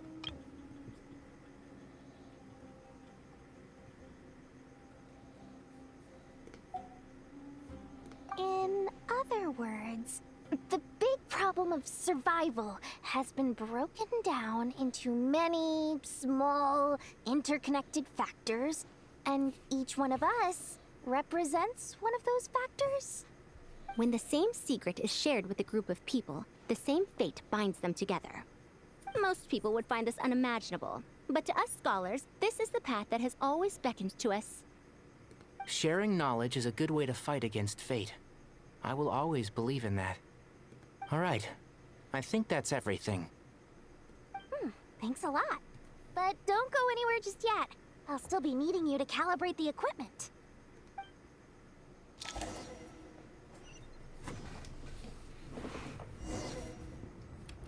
Alhaitham's here. Inventory the materials and start the modification. Oh, they still got voice lines. Nothing. Never mind. They don't. They really don't want you dilly-dally shilly-shallying now, huh? They want you to get on with it. Do your work. I don't know the feeling of that too well.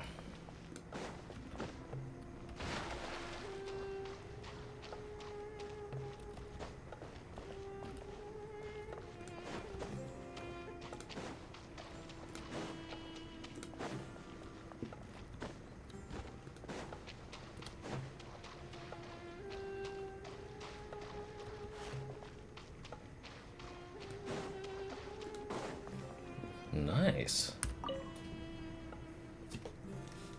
Okay, the materials are ready. We can proceed with the next phase. Alhaitham, how are you getting along?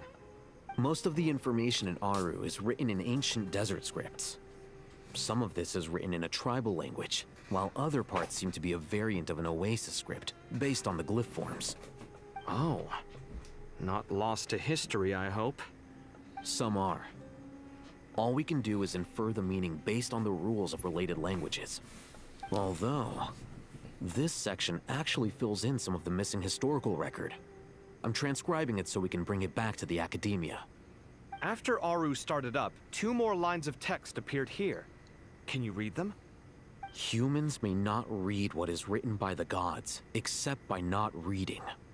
Victory should not be easy to attain, for it symbolizes divine wisdom. Knowledge must not waver, for it has external borders. Humans may not read what is written by the gods, except by not reading. What?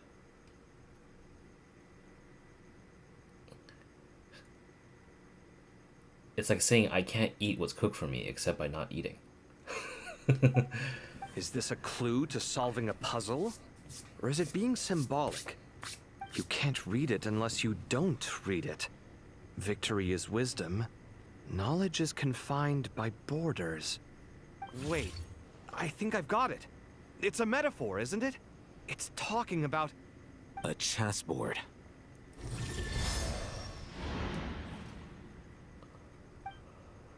You were right. The youth of today are skilled at solving riddles. Have the secrets buried in the desert not been unearthed over the years all the same? Since Aaru is a place reachable through wisdom, this day was bound to come sooner or later. Oh, I've always been against overly cryptic sentences. Don't you get tired of reading and writing all that? Ah, it's you 3. Just in time. We've been delving deep into Aaru, and now this board has appeared. I've heard this was how you'd while away your free hours. You must be quite the experts by now in that case. It is true. King Deshret's chess games are some of the most well-loved of all his wonderful creations.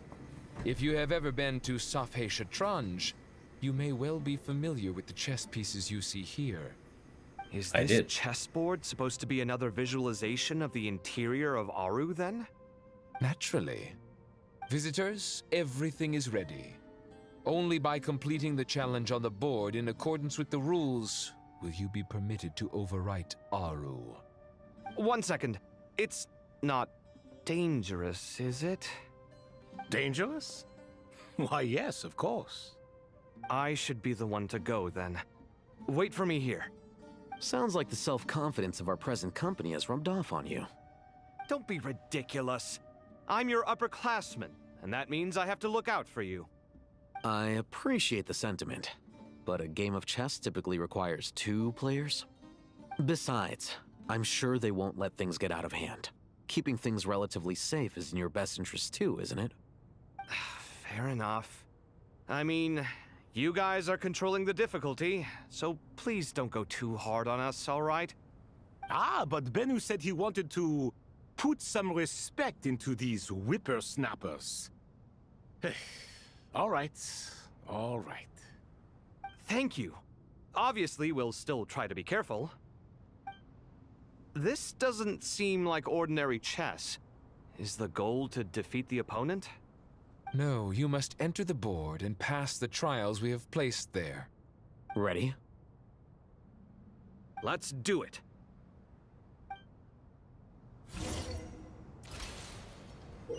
Trials, huh? Okay.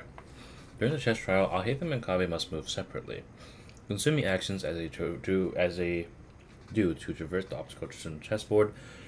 The trial can only be passed once both Alhaitham and Kaveh reach the end. The areas that Alhaitham and Kaveh pass through will be marked. Alhaitham is unable to enter an area that Kaveh has been marked, and vice versa. Returning to an area that has already been marked will remove the mark and return the actions previously consumed. Okay, that's not too hard. Kaveh can move some of the pieces on the piece on the chessboard, but he can only push them toward empty areas. Alhaitham can activate some pieces on the chessboard to unlock certain areas. Those areas will now become passable. The The first trial is posed by me. I don't think this is gonna stop us. Ah, but the key to this game lies in working together. Otherwise, you will be deemed to have broken the rules. Looks like it's up to me. Marak, can you open it? Nice. Okay. King Deshret's favorite primal construct. Living on in suitcase form, of all things. Amusing. Ho ho! Excellent work. Alright. We're moving to Kaveh, so he needs to go. Okay, so they need to move. They need to get to this spot right here. Okay, that's not too bad.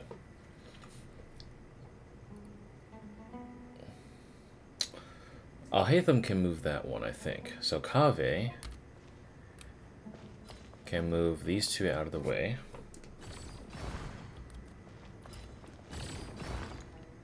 Okay.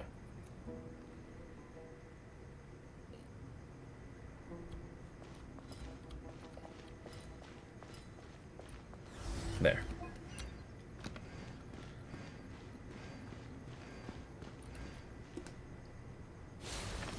There we go. Simple work.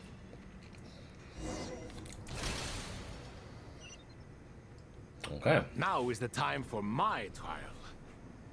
Now, don't be nervous. I'll make it nice and easy for you. Really? Thanks in advance. We appreciate it. Okay. So we need to move this spot now. Okay, let's see. So let's do. So Alhaitham only has 5 steps, so he needs to do 1, 2, 3, 4, 5, or 1, 2, 3. No, 1, 2, 1, 2, 3, 4, 5. So he has to go in any of these combination of pieces. Let's see. And Kaveh has all of these, so he has 1, 2, 3, 4, 5, 6, 7. Okay. Got it. So he can only see that one. I do wonder. If we can retrace our steps, that means we can work together. So we can push this out of the way. And retrace our steps. Okay. Kaveh or Alhaitham, go up. Alright. That one moves that. Good. Retrace these steps. And then we can do this 1, 2, 3. Yep. Good.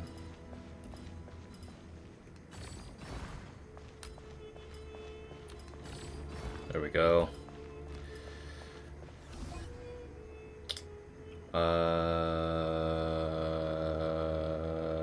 Yeah, I see it. I didn't even see those. Oh, never mind. I thought you can go under that. I'm dumb.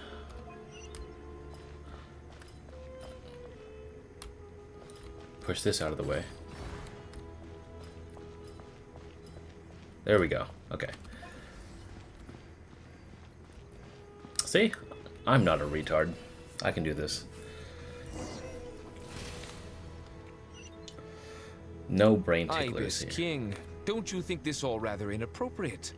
You may as well be handing them victory on a silver platter. Do not expect me to follow your lead. Ha! Suit yourself. Okay, we need to move all the way to here. Okay. I think it would be rather wise for me to do this first.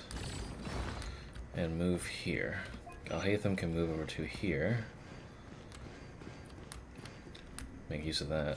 I want to clear everything on the board. That's basically what our objective is. Okay. And I'm also going to remove this. Move on back. Alright, and again we want to go all the way to the right of the chessboard, meaning we have 8 moves each.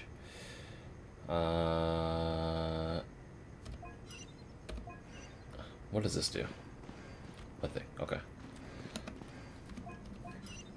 Okay.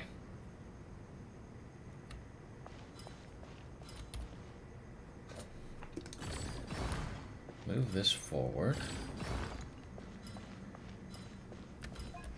Up we go.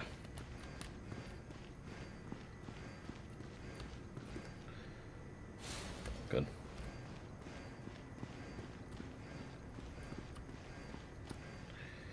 Okay, Kaveh. No, this is bad. Actually, can we do that? 4 spaces left.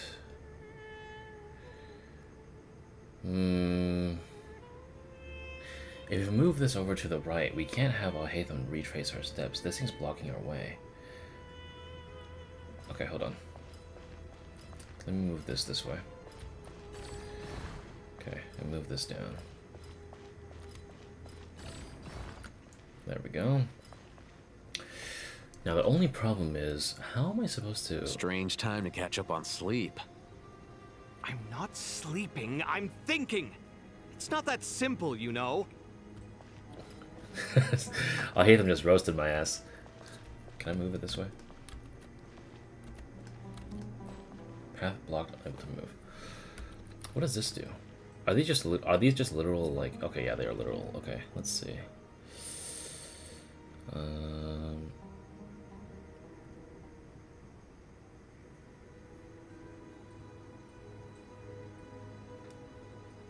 Let me think. Strange time to catch up on sleep.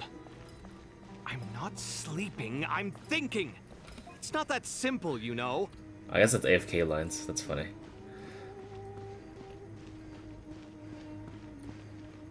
I wonder if they have like unique...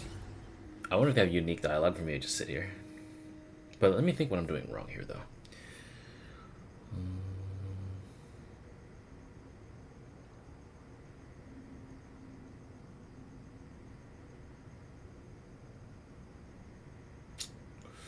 Because if I push it all the way over to the right... 1, 2, 3, 4, 5, 6, 7, 8. Yeah, I won't have it. Alhaitham, what are you thinking?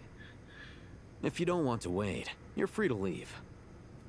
I never wanted to wait in the first place. Chessboard gave me no choice. If you say so.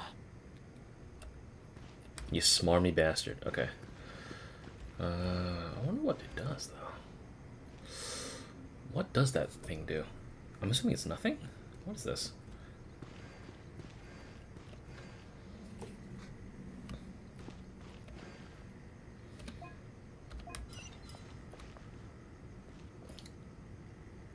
Therein lies the problem.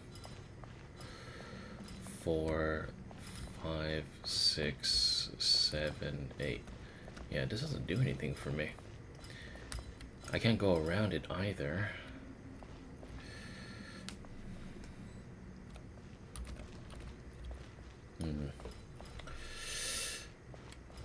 And I can't go underneath these, so...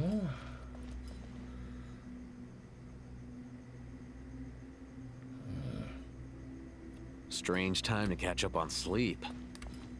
I'm not sleeping, I'm thinking! It's not that simple, you know. Something's not right. I should have moved something. Let me reset. Yeah, let me reset this. Ibis King, don't you think this all rather inappropriate? You may as well be handing them victory on a silver platter. Do not expect me to follow your lead. Ha! Suit yourself. I know what I did wrong.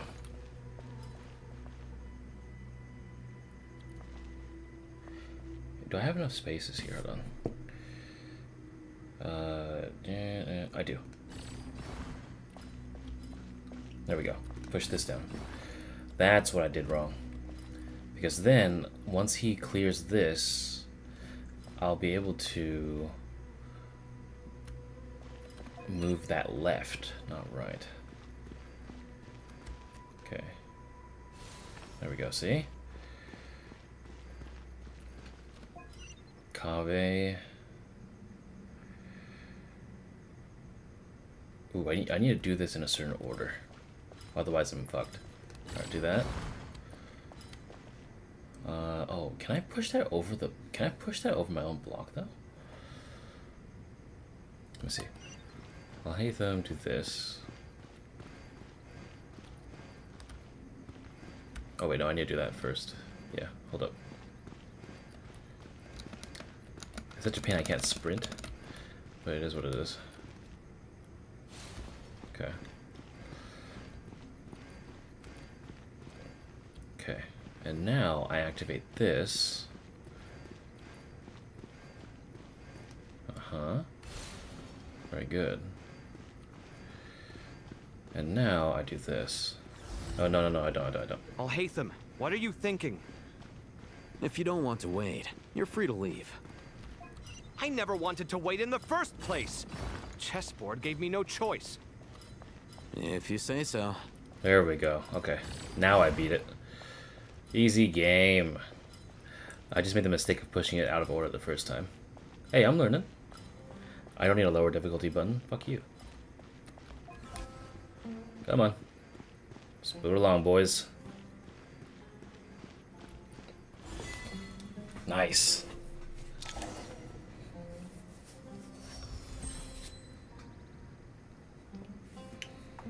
Done. Finally. It's over. But seriously, that was incredible. Standing on the chessboard felt completely different from standing on solid ground. And also... Oh, sorry. I'll save my thoughts for later. Thanks to the three of you for helping us out with this. Is it just me, or were you giving us quite a lot of guidance along the way? We made but a humble contribution. You lived up to our expectations. Bravo! Our aid was not given for naught. In addition to the existing functions, I'd like to ask you for another favor. Since Aaru's interference shield can cover the entirety of the mausoleum, it should be possible to extend its range even further. Perhaps you can find a way. So, building upon the existing functions to... Ah! I'm with you! Imagine for a moment. What would the ideal outcome look like if this function were compatible with the devices? I agree. This is the best solution possible. Please, everyone, we beg you to help us. Me, oh my! Well, since you ask so very nicely, I suppose... Goti? Croco? What do you say? Naturally. Oh, yeah. Time to go! Let's go find Nahida! Is there anybody we can talk to in here before we leave? We've got scholars everywhere. Literal piles of gold. Nope. You're not allowed. I'm also disallowed. I'm not disallowed to go in here, though. Give me some money. I want some money. Give me some money. I really did wish they would find, like, there was a little bit of a secret interaction here, but my hopes are, let's just say, not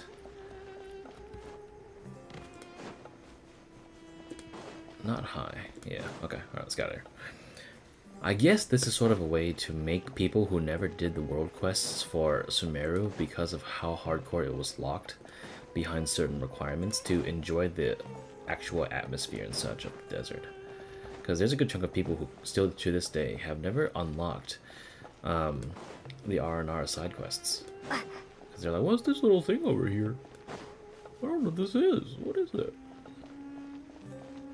Alright, Nahida. What's up? There you are. Yeah, sorry about that. Miss Nicole truly is an angel. She shows great wisdom in guiding others, and she has already sent word to NATLAN on our behalf. She said that while the other members of the Hexen Circle are busy with important work, she is quite free, and she is more than willing to accompany the people of Sumeru for the entire journey. Oh, yes, Nicole, all right. Always super patient and loves to help everyone out. She's the best. She is. So kind and enthusiastic. I'll have my nerd hag wife. Well, time for us to get going. Let's head out.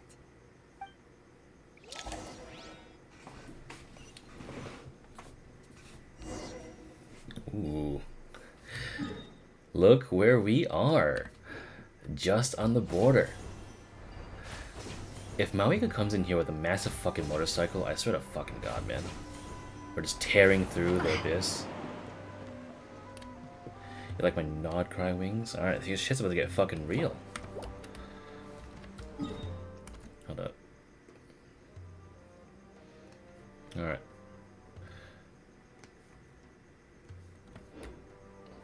Come on.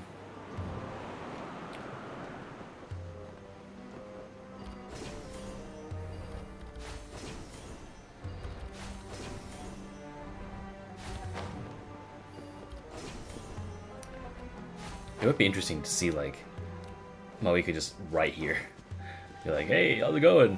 We have this little invisible wall between us, just letting you know. Nice pop in, by the way. This should be one of the closest places to NATLAN in all of Sumeru.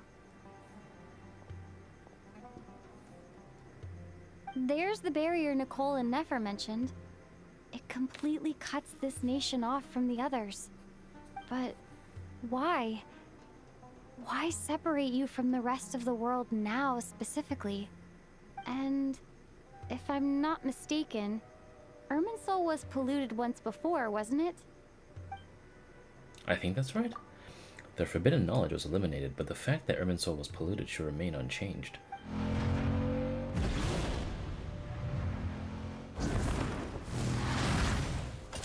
Good question. I'm wondering the same thing myself. That voice. Mavuika, you got here pretty quickly. Hello, traveler. It's been a while.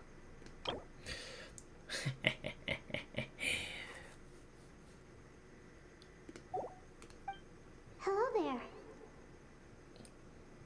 Hey, what the fuck? Hello, Dendro Archon. Wait, what's up with this? Mavuika, I apologize for asking you to meet at the border on such short notice. I also apologize for not being able to greet you in person. The form in which you see me now is one carried by the Traveler. The real me is inside the mausoleum of King Deshret, and I am reaching out to you with my mind from here. Irminsul has been infiltrated by the Doctor. We must be on our guard, as he can spy on information in the world from within the tree. Fortunately, there is no record of the Traveler in Irminsul, and you are still within NATLAN's borders. My records will be preserved in the Night Kingdom, rather than the ley lines. As long as the Night Kingdom remains disconnected from the ley line cycle, the Doctor has no way of knowing my movements. Exactly. So by meeting each other in this way, the meeting essentially never happened. No wonder Paimon didn't come. You were concerned that her activity would be recorded by Irminsul. The Natlanese have heard about the situation in Sumeru. With the borders sealed off, merchants have been forced to stop their shipments. It's pretty serious, and you're the ones bearing the brunt of it. I'd like to address the question you raised at the beginning. I can offer a brief explanation, although it will sound rather cruel. I don't reach this conclusion gladly, but Irminsul predates the Heavenly Principles. It existed long ago, when the dragons of NATLAN were at the height of their power. So even when the people of Sumeru became ill because of pollution, it was not a critical issue from the perspective of Irminsul itself. As long as it continues to function normally, the barrier will not be activated. But this time, the Doctor's invasion has directly affected the tree. That is what caused the barrier to deploy. The Heavenly Principles established a rule that when Irminsul is plunged into grave danger, a portion of power will be reserved to isolate Sumeru. That way, even if Sumeru is destroyed, the outside world at least has some time to catch its breath. We'd certainly need it. The Heavenly Principles created almost everything that exists in Teyvat today. To them, preserving the existence of the world and its inhabitants takes priority over protecting Sumeru. Meaning, protecting Sumeru now falls to you. Yes. My own power may be limited, especially compared to yours. But that doesn't mean that we're just gonna sit around and wait for the end. If necessary, I will utilize any and every means at my disposal. Nicole of the Hexen Circle didn't say exactly what this meeting was about. But after hearing everything you've said so far, I think I can guess where this is going. That's right. Nahida and I discussed it at length. We both know how presumptuous this is, but... You need the Pyronosis, don't you? Yes, you guessed correctly. Originally, I only intended to borrow it, but the situation is far graver than I foresaw. So instead, what I ask of you is to please give the Pyronosis to Sumeru. Why do you sound so nervous? There's no need to be shy. Surely a gnosis is pretty important to a god. Not really. Have you not learned from an Inazuma? I guess, but it's not as if losing it would suddenly render us powerless. But I'm sure you don't need me to tell you that. With all the nations you've traveled to, and all the gods you've met, you must have realized that by now. As far as I'm concerned, a gnosis is basically an elemental energy enhancer. But I don't usually use it. You know me. I like to think I'm pretty strong without it. Yeah. Not about to dispute that. So you see, you don't need to sweat it. Here, take the Pyronosis. Do we actually get to see it? We finally get to see it after all this time.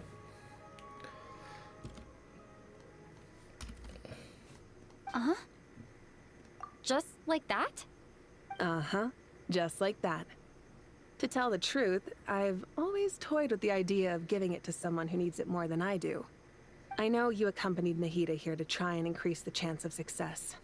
It's a good thing you did, because your involvement is one of the main reasons you've managed to persuade me. Oh my god, this lens flare. It's like J.J. Abrams is jizzing it in my face. Are you sure about this? Handing over your gnosis just because of me? I won't try to quantify it, but trust me. Handing over the gnosis to Tumaini is far from the craziest idea I could think of. Besides, even if you hadn't come here personally, I think I still would have agreed to Nahida's request. Irminsul doesn't just affect Sumeru. It impacts all of Teyvat. I know all too well how difficult it can be to protect the things you care about. So logically, morally, or however you want to cut it, helping you is the right thing to do.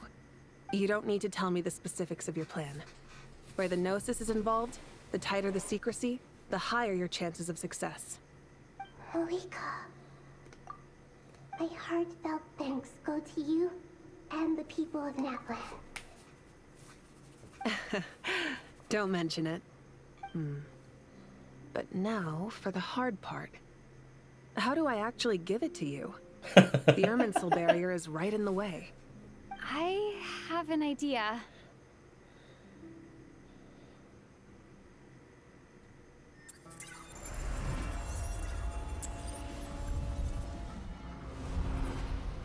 Oh. Just as I thought. XD? Incredible. What did you do? Just made a lucky guess. This seems to happen quite a lot. Things that apply to everyone else don't seem to apply to me. I figured the same might be true here. Irminsul usually produces effects based on the records it holds. Since the Traveler is a descender, Irminsul contains no records of her, and thus has no way to impede her. Is that right? You really are full of surprises. Catch. Whoa! Thank you, Mavuika. Thank you for trusting us with something so important. All right. No need to get so formal. It's not like we're strangers. Besides, there's still one problem. You might be able to pass through the barrier, but I don't know about the gnosis. Any other surprises for us, Traveler?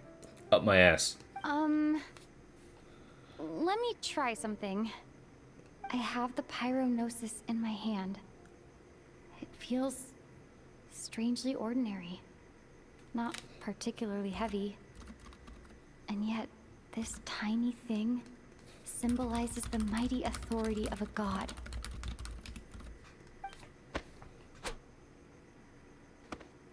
I need to think hard about my memories of Pyro. My memories of journeying through NATLAN. All those important experiences I've had.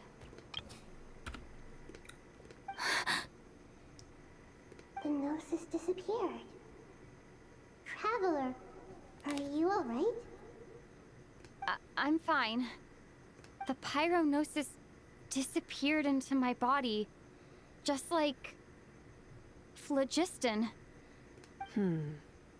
Maybe it resonates with you because you've mastered the power of phlogiston. You might not be recorded in the ley lines, but you're still our Tumaini.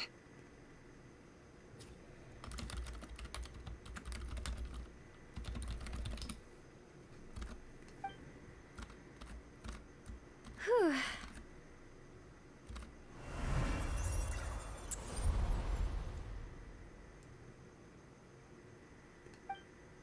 Amazing. I made it back through with the gnosis. Please allow me to express my gratitude once again, Mavuika.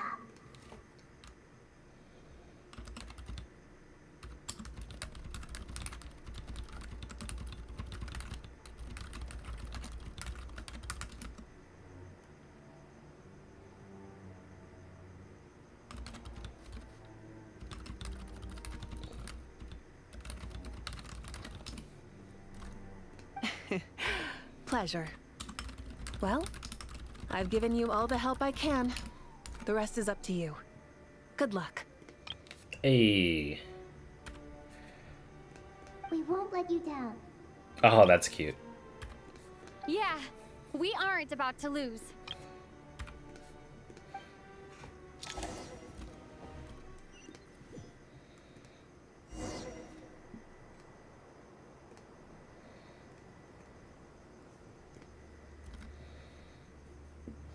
I quite literally, well, I didn't literally, but I guess it passed through my ass cheeks at one point or another. Come on. Traveler, Paimon, how are you feeling? Paimon's a teensy bit nervous, but only a teeny tiny bit. Seems like she's gotten way braver over the last few years, huh? Of course. After all the adventures you've had with the Traveler, I'm sure you've gained a lot of experience and grown as a person. I'm doing all right. What about you, Nahida? How are you holding up? With the negative effects of Irminsul, I'm a bit like a piece of fruit that's been burrowed into by hungry insects and left to rot. I'd be lying if I said it was nothing. But please don't worry. We all know what we're getting into, and we've prepared as well as we can. I believe in everyone. I believe in you. And I believe in myself. Stoking the fire inside oneself is certainly one way to live, but knowing when to rely on one's companions is also a form of great wisdom. I've been quietly learning little things from everyone, like plucking tufts of fur from a sumpter beast. Me too. With the constant traveling, I'm always learning and growing. That's the journey of life. I think there's someone else here who would share that sentiment. Yeah, let's go. Don't worry about what I think.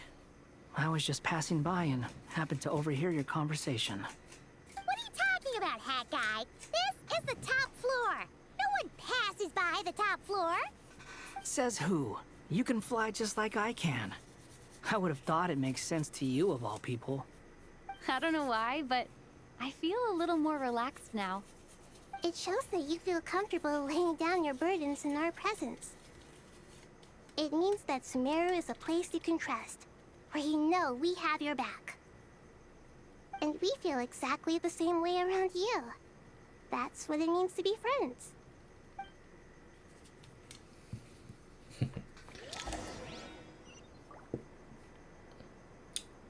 Well, we'll take a walk around and see what everyone's talking about. Feel free to mingle if you'd like some time to catch up with people. Just remember to get a good night's sleep when you're done. Tomorrow is a very important day. I'll also remember to take a shit. Also, I feel like this is a fantastic screenshot potential right here. Oh, I can't even go out there. Let me see if I can angle it just right.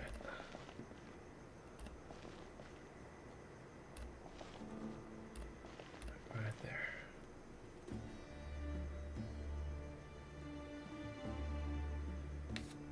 Good crop. Alright. Alright, let's go. What's this supposed to be? Go elsewhere. Oh, Kaveh's here. Hey! I almost missed you guys. Ah, it's finally done. Ugh, but I have a nagging feeling that there's something I've forgotten. Oh, yeah? Oh, there you are. Everything wrapped up on your end?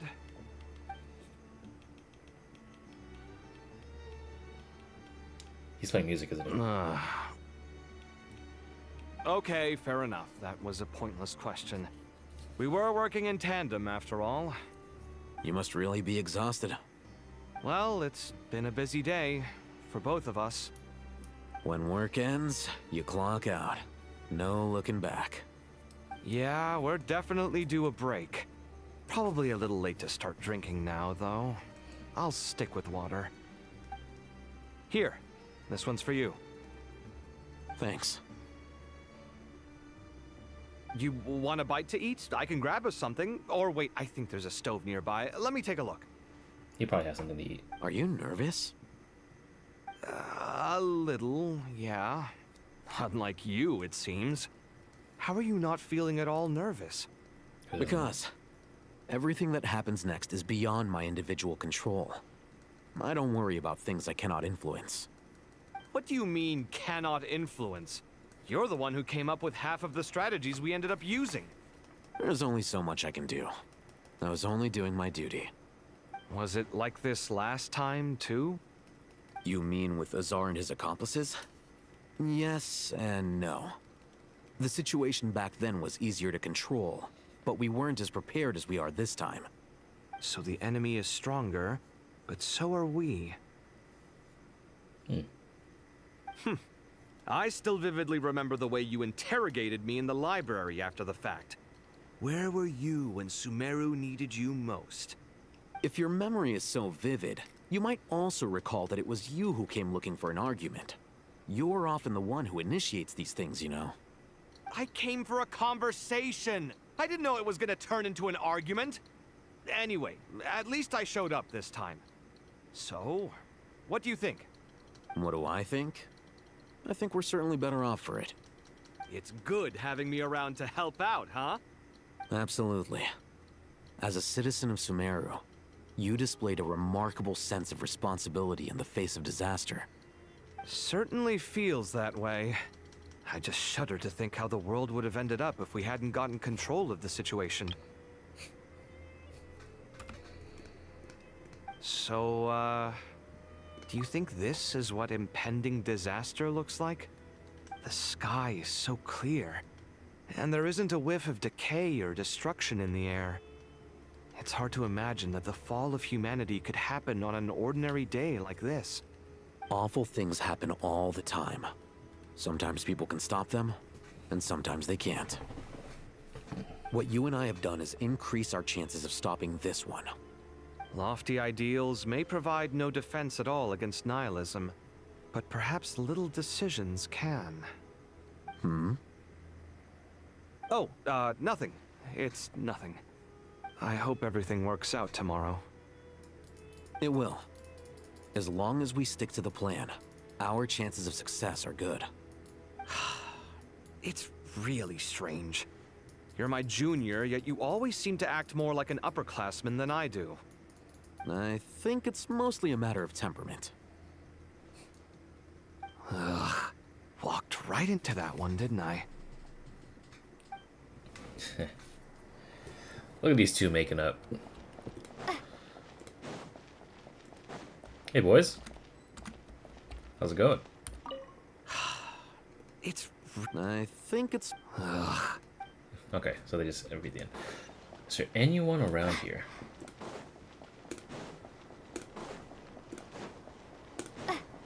There's someone down there, it seems like. What's down there?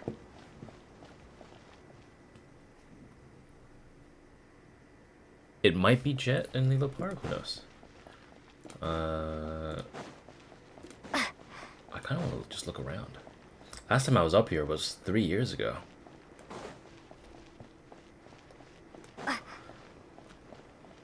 Just look at this fucking thing.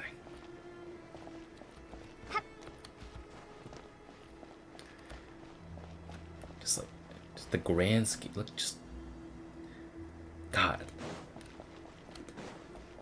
If I wasn't such a massive pussy for heat and scorpions, I honestly would probably visit a desert myself sometime in real life if I had the chance. Beautiful sea of gold. Made up of, well, the past, really. Alright. Let's go.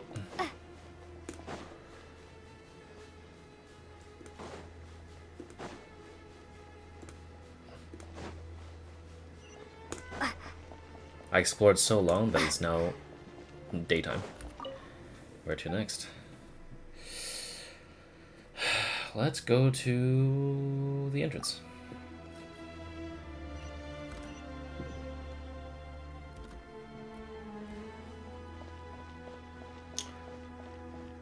Oh, it's Hypatia.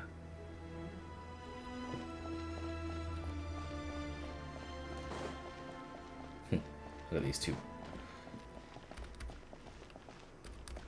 Oh, I almost fell off.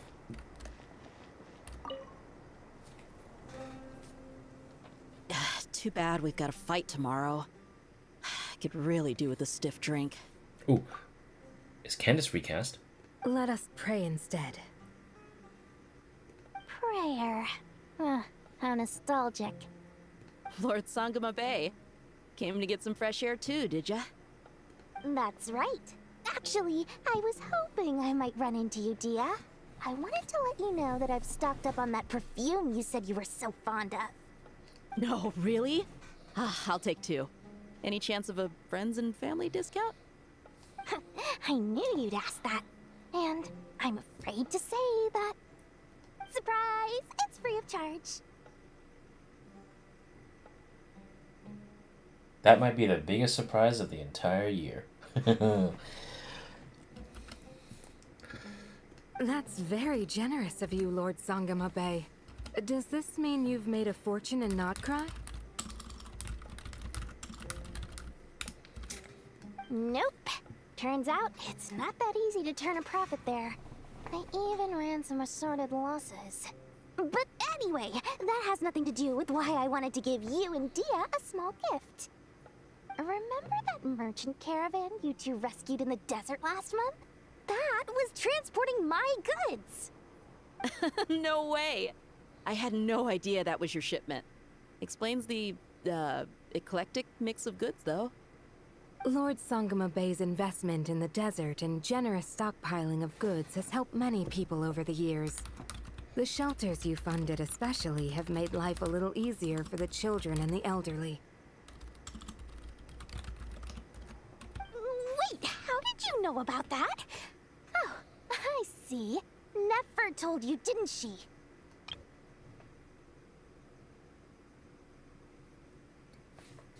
Twitards absolutely seething.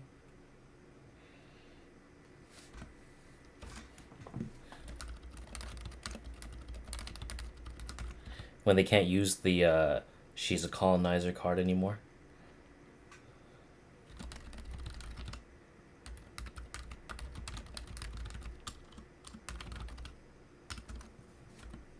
That pesky lady.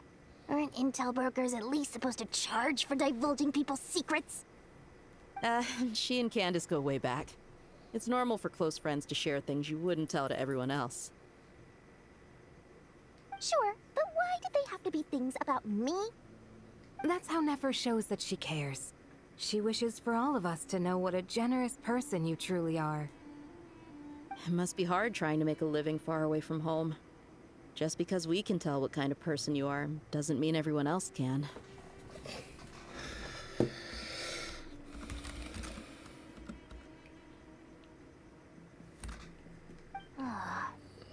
Well, maybe her intentions were partly good, but I don't think that's the full story. I'm sure she enjoyed knowing how much it would annoy me. I'm telling you, Nefer's got a mean streak.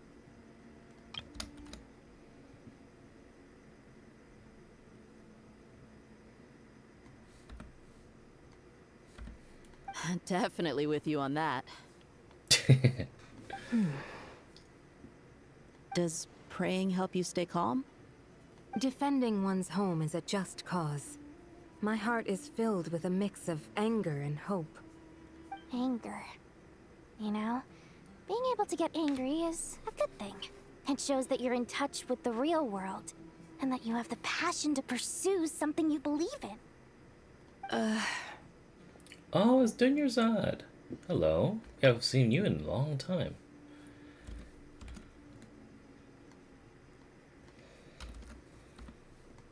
Oh, my lady? What are you doing out here?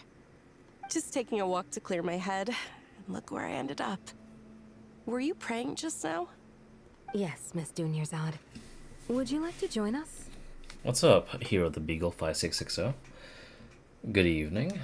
Or good morning, really. It's past midnight for me. Just doing the quest. Come on, it's fine. She won't mind who you pray to. Oh, then sure. I remember you, Miss Dunyarzad. You visited my shop before.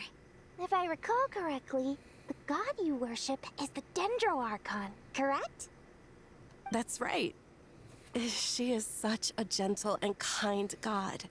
But to me, she's more than just a god I worship.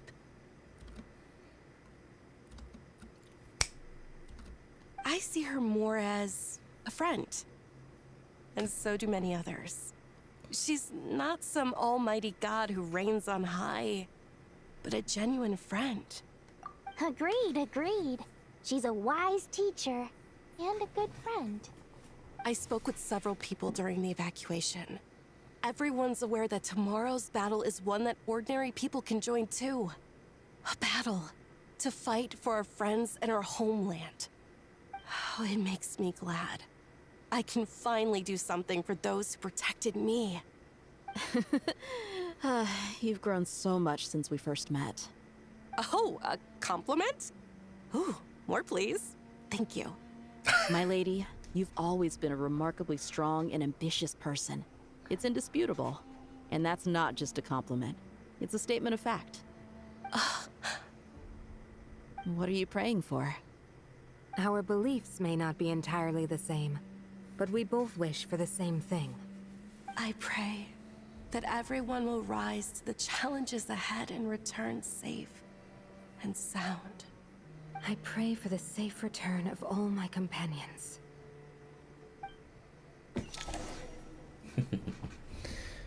Look at these four goobers.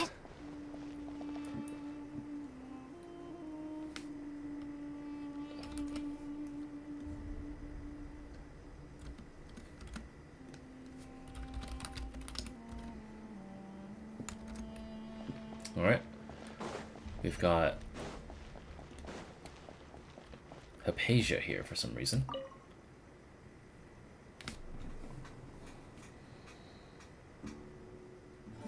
Look at the time. I should head back.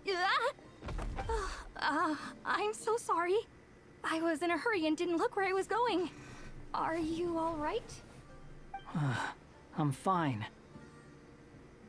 Wait, you're... Have we met? Not exactly. I think we may have crossed paths by the house of Dana before. Oh! You're Hat Guy! From Vahumana, right? You recognize me? The clue's in the name, Mr. Hat Guy.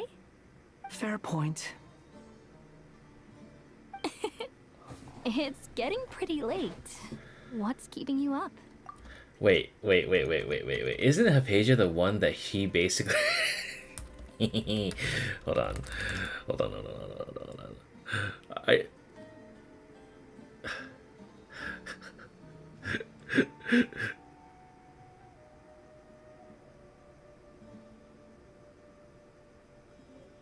Yeah, she was the one that, like, Scarra almost fucking mindfucked.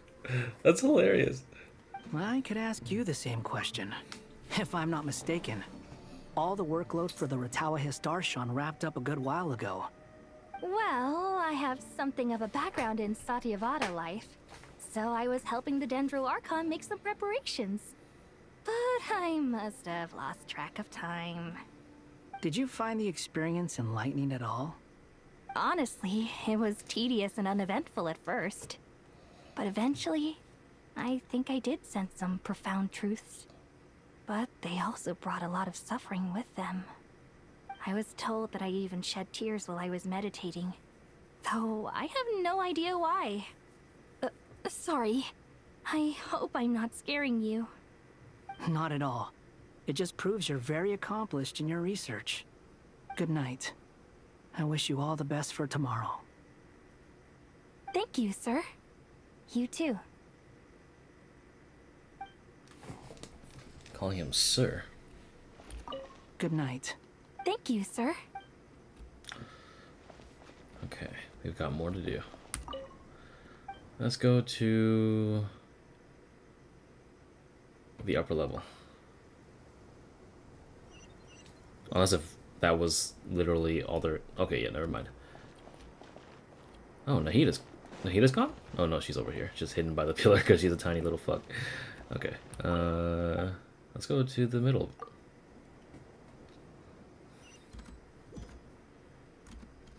I love how all this is such fan service if you paid attention to the game, like, at all. I can't believe that I remember that Hypatia was the one that got mindfucked by Scaramouche when we first entered Sumeru. That was such a long time ago.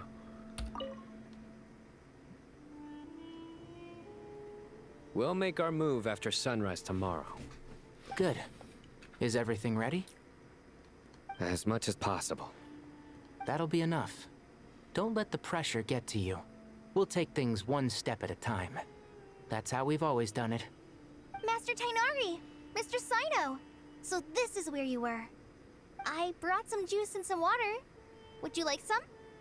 I know how easily you get dehydrated in the desert, so you should definitely have some water. In which case, I'll have the juice. I gotta ask, though. Who's on juice-making duty at a time like this? Madame Farazan said she was feeling a little nervous, so I told her about the automatic juicer my friend invented. She took it right off me and started making carton after carton of juice. A juicer? Did Sucrose send that to you? Yeah. I hadn't had the chance to try it out before this incident occurred, but I couldn't bear to leave it behind in Gandharvaville. The juice is very sweet. I think so too. Kaveh, how are you feeling?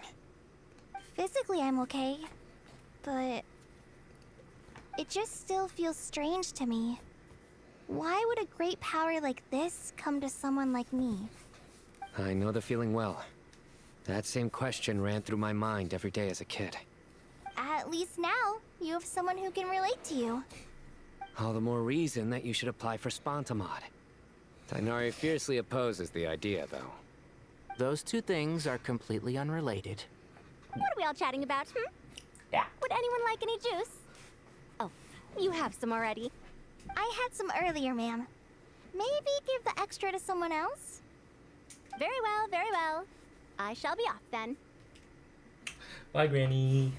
There's this enormous power, and then there's little old you. You feel like there's no connection between the two. And that sense of dissonance is difficult to get used to. Yeah. But after all this time, I can't believe this stuff still gets to me sometimes. Makes me feel a little childish. Kaveh, just because we normally keep the conversation light doesn't mean we can't discuss deeper issues. I don't think it's childish at all. You were the victim of a terrible crime. It's normal to struggle with the fallout from it. You have absolutely nothing to be ashamed of. My professor once told me that no incident can be considered truly resolved until the victim says it's over. Your rage and your pain are completely justified. Thanks. Miss Nicole said that the same god remains which were once used to inflict so much pain upon me have now become a weapon with which I can protect everyone. It's like my own personal kind of evolution. Every innocent person who's been hurt needs time to realize that it wasn't their fault. I was the same. But it's all about to be over. Tomorrow, it ends for good. I don't know if you've noticed, but you rarely stumble over your words anymore, and your outlook has become much more positive. It's a big change from how you used to be.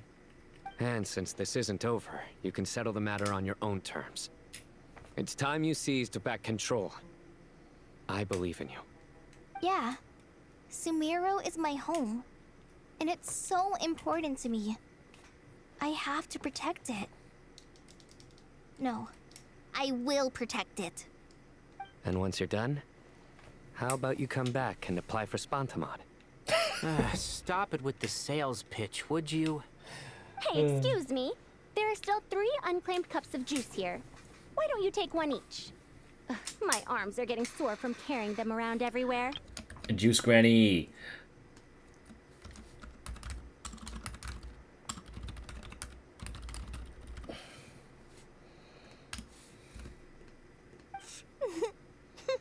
Madame Farazan, why are you... Here, let me take them off your hands. Thank you, Madame Farazan.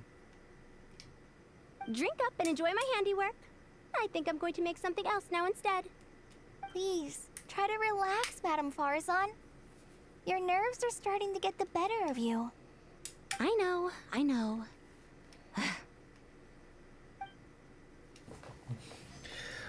Why she's so cute? Drink up and enjoy my handiwork. Please, try to relax, Madame Farazan. I know, I know. Okay.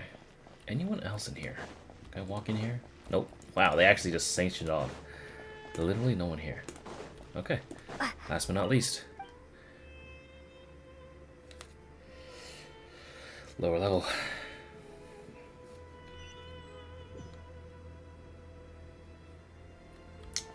Got Nefer. Still, no Jet, huh? Unless if Nefer is the one. Oh, Nefer and Nicole. Okay. Hello. Hello. Something on your mind, Miss Nefer? Nothing in particular. It's just... right now, the future feels strange and unfamiliar. But the future has not yet arrived. How can you say how it feels? Some people know that there's an impending disaster. Others remain blissfully unaware. Each group is imagining an entirely different future while walking towards the same one. But when they get there, they'll still find they feel differently about it. People are shaped by their circumstances. Different circumstances create people with different perspectives. I've always found the perspective of the Vahumana Darshan to be a particularly incisive one. Even at the height of the crisis in Nodcry, people held diverging opinions. But things are different this time. Indeed. Regardless of faith, gender, wealth, skin color, or eye color, everyone in Sumeru knows what will happen tomorrow. The world has never been an especially fair place. Yet now, against all odds, a moment of unprecedented unity and equality is about to take place. It's fascinating. If only my father could have lived to see this era. Era. To me, that term represents a much greater span of time. It can be an unsettling word. I would even say I'm afraid of it. Do angels even feel fear? Yes, at least I do. I fear the gap that grows wider with each passing day. and the never-ending flow of time. Time renders all memories insignificant and reduces all splendor to nothing. But those memories are the one thing I do not want to lose. You're very human in that regard. If angels draw too close to humanity, our wings burn away in the bright flame of awareness, and we fall to the earth. After spending so long among humans, I have lost much of my former glory. Maybe that's a good thing. You're more human than some humans are. I've been talking to Kaveh a lot in recent days. We seem to be in completely opposite situations. I suppose that makes us good case studies for comparison. Case studies for who? Myself, I suppose. After comparing the two of us, I suddenly discovered that I desired more than before. It was a gentle, pleasant sensation. Just as most people pursue glory and miracles, I too am pursuing miracles of my own. Guiding humans to make the miracles in their hearts a reality. That is my miracle. It doesn't sound so bad, does it?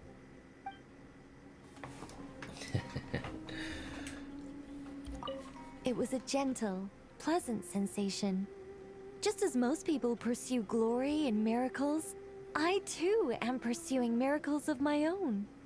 Guiding humans to make the miracles in their hearts a reality. That is my miracle. It doesn't sound so bad, does it? Oh man.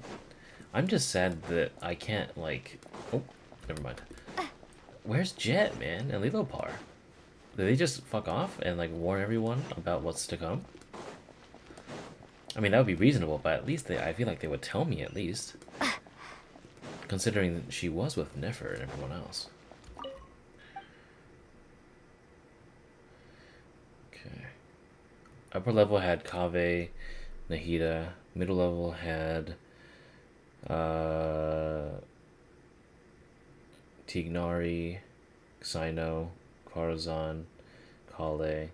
This one had Nefer and Nicole. This one had Dia, Candace, Dory, Dinyarzad, Hypatia, and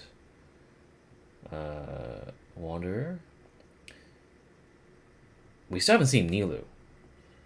Literally, Nilu's been missing the entire, like, time. Except for, like, the flashback. Other than that, I think that's it, right? Let me check the Sumeru cast one last time. Hold up. Sumeru.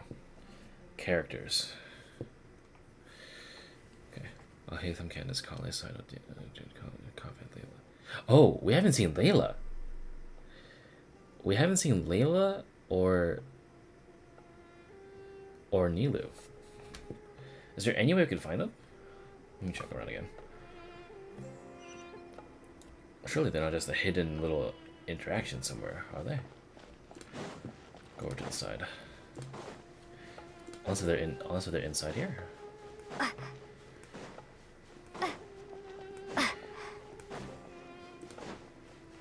I saw Layla at the Temple of Silence.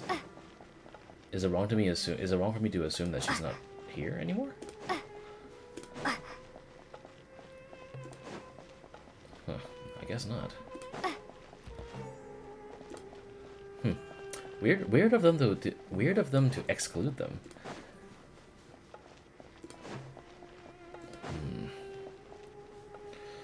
Well, I guess if that's that. I still feel weird about it, though. Oh! Wait. What's that?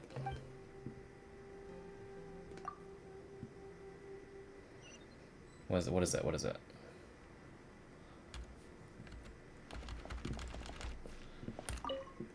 Let's go to the top. I saw that. Why was there two?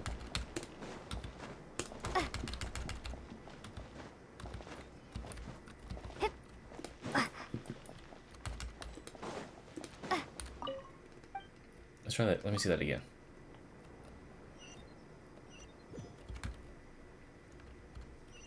Hey, what is that?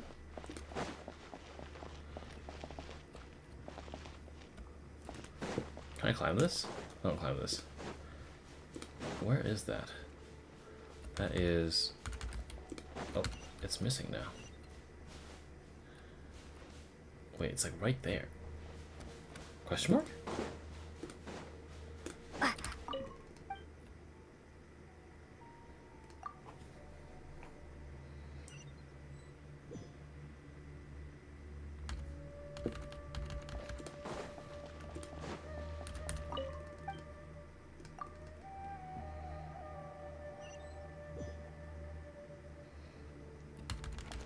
Nefer, Nicole.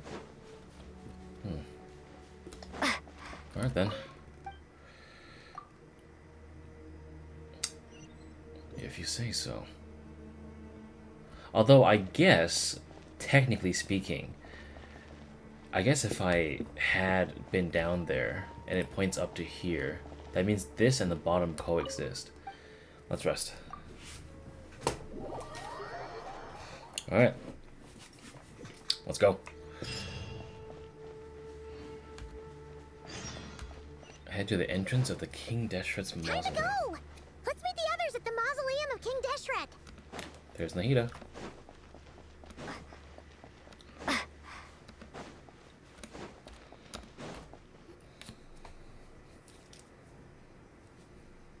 She's standing here getting a tan.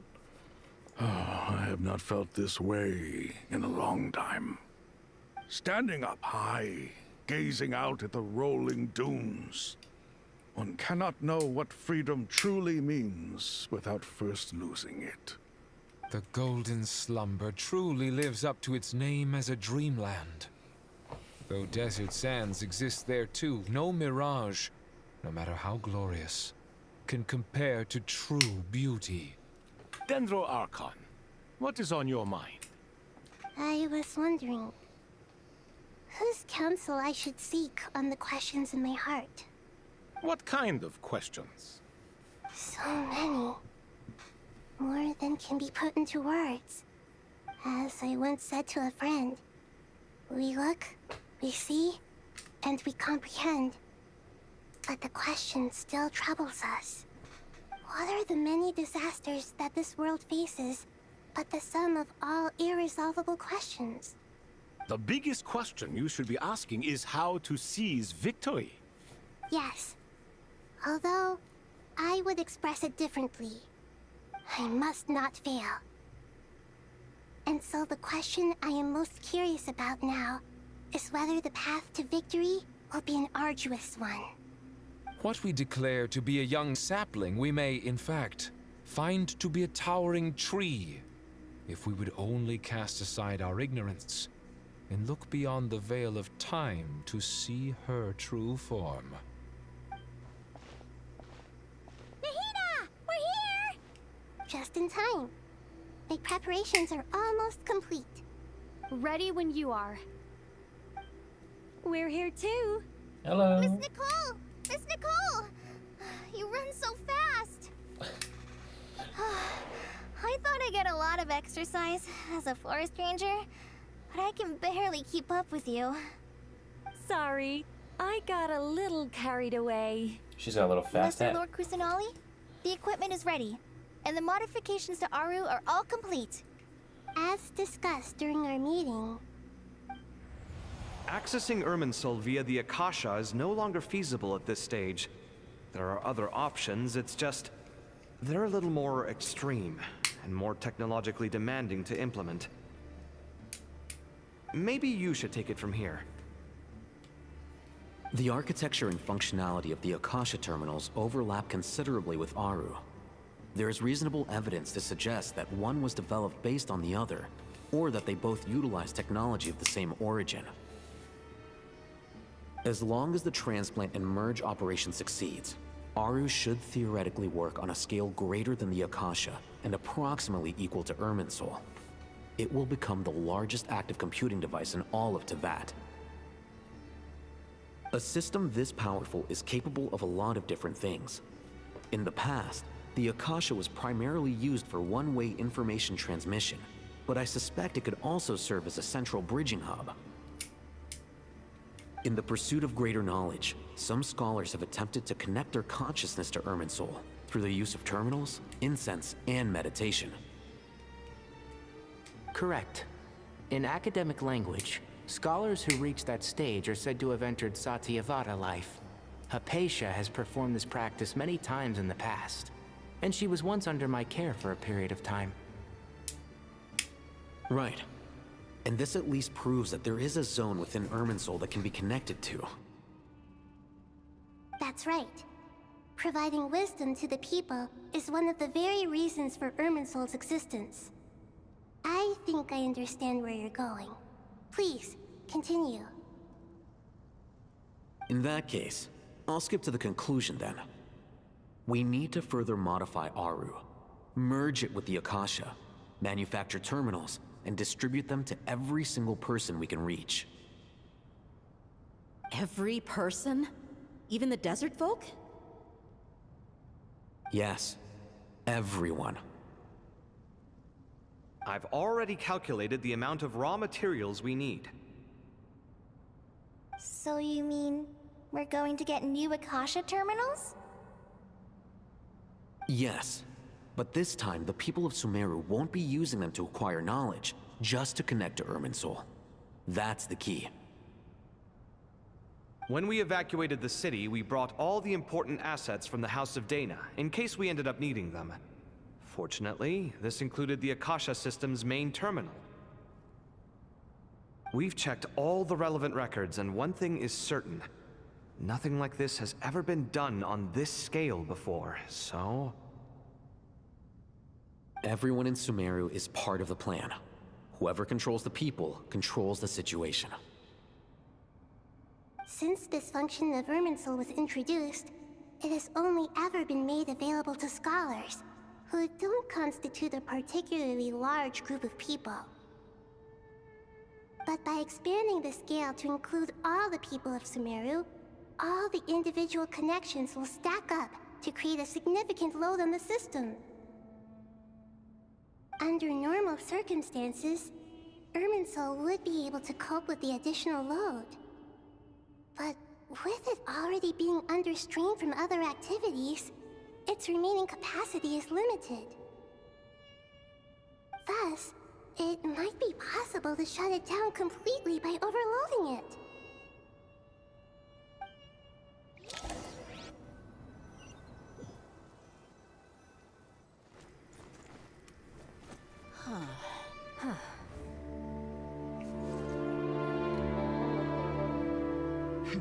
Counting down. 3, 2, 1. Are you ready? Ready!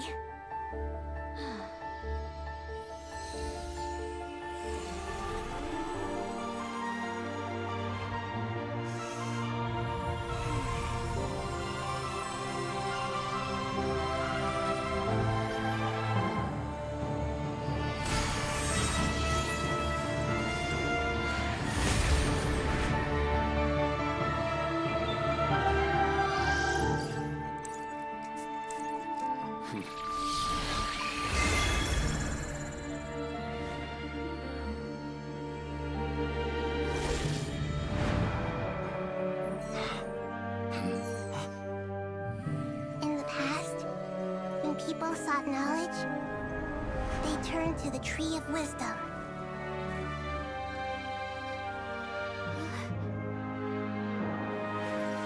Today, we use it to save Sumeru and the whole world. These boughs that nurtured learning must not become tools for destroying the world.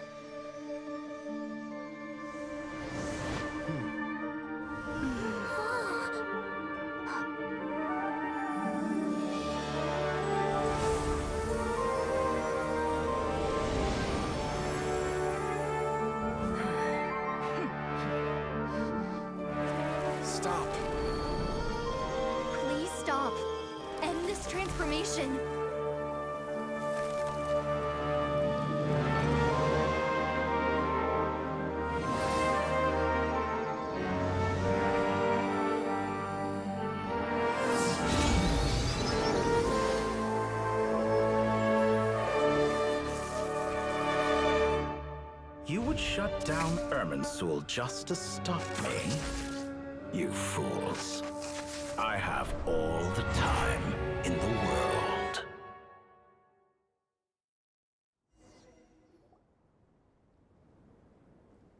Success! The evil Irminsul tree is step growing! Great.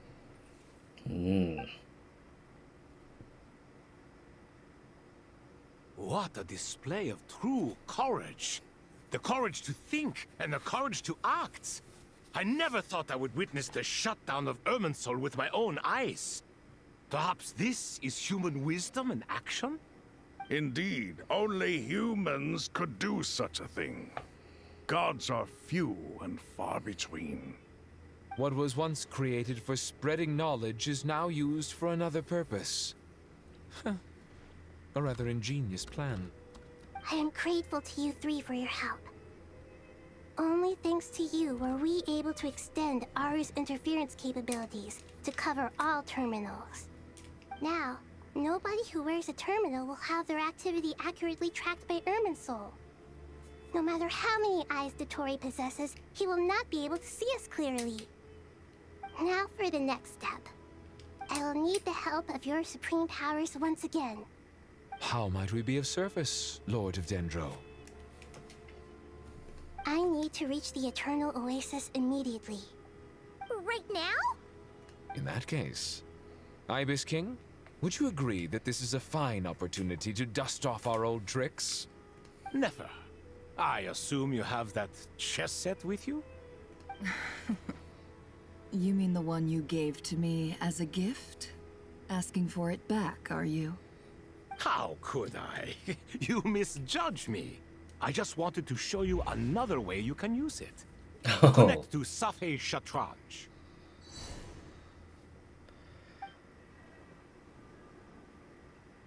Safei Shatranj? You mean that place in the desert? Yep. Thoth's chess set gains its power from the chessboard laid out in the desert by King Deshret and ourselves.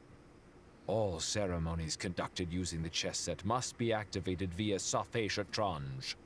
In other words, the chess set is an extension of the chessboard. In the past, moving a chess piece was a sacred and momentous act.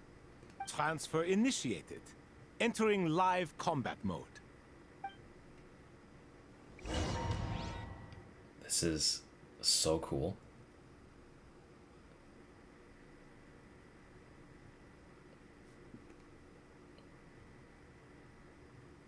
Come on, load in. Nice.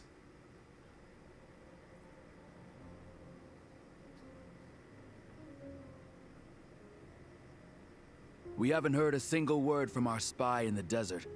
I'm afraid he might have been captured. Never mind. But we spent years turning him. And a lot of Mora. Nothing comes for free in this world, but the loss is not without its purpose. For a small price, we have wasted a precious amount of the limited time they have. Quite a bargain, if you ask me.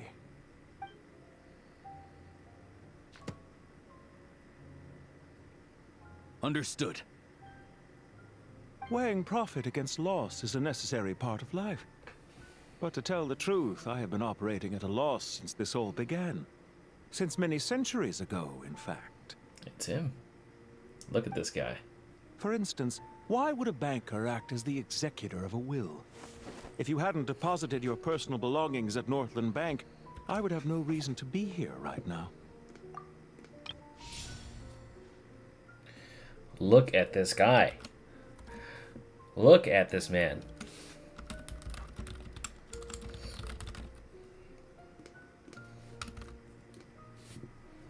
Dottore, I've placed your final data backup into the ley lines as per our contract.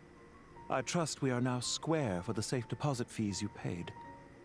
Is it not a little petty to split hairs like this, given our amicable relationship? I consider sound bookkeeping a matter of principle. Do not forget that you only live to see this day thanks to me. In fact, every day of your life since you met me. You've been living on borrowed time. Why, that's hardly a fair assessment. I will concede that my survival was perhaps at your whim, but I became a harbinger on my own merits. Oh, he opened his eyes. Now that is cool.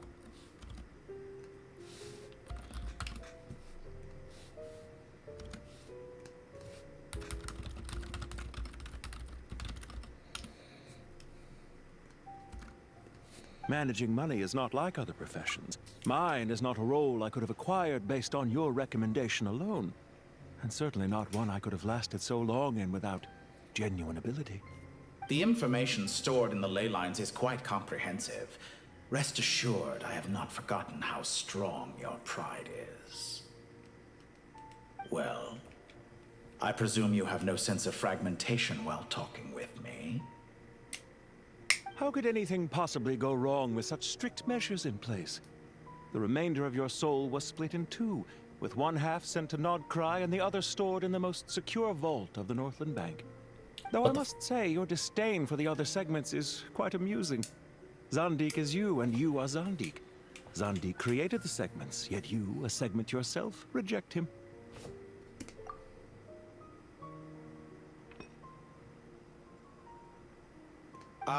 That is, Zandik, created segments of various ages in his later years.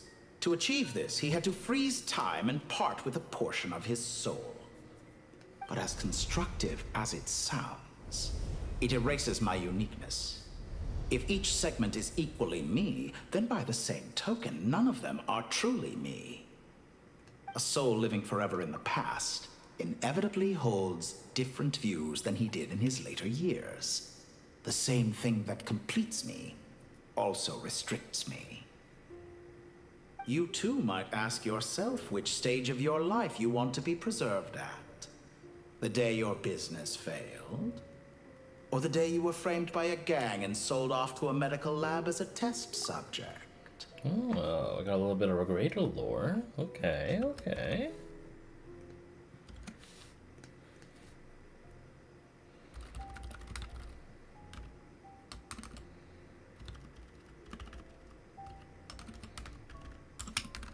We needn't dredge up the past.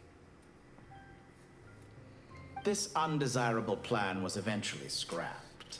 Lesser Lord Kusanali was quite right. I needed an opportunity to eliminate myself. And after that, I concluded that there was no more effective plan than directly splitting the soul. Once the soul is transferred out, you will find that creating a physical body is far simpler than creating a puppet.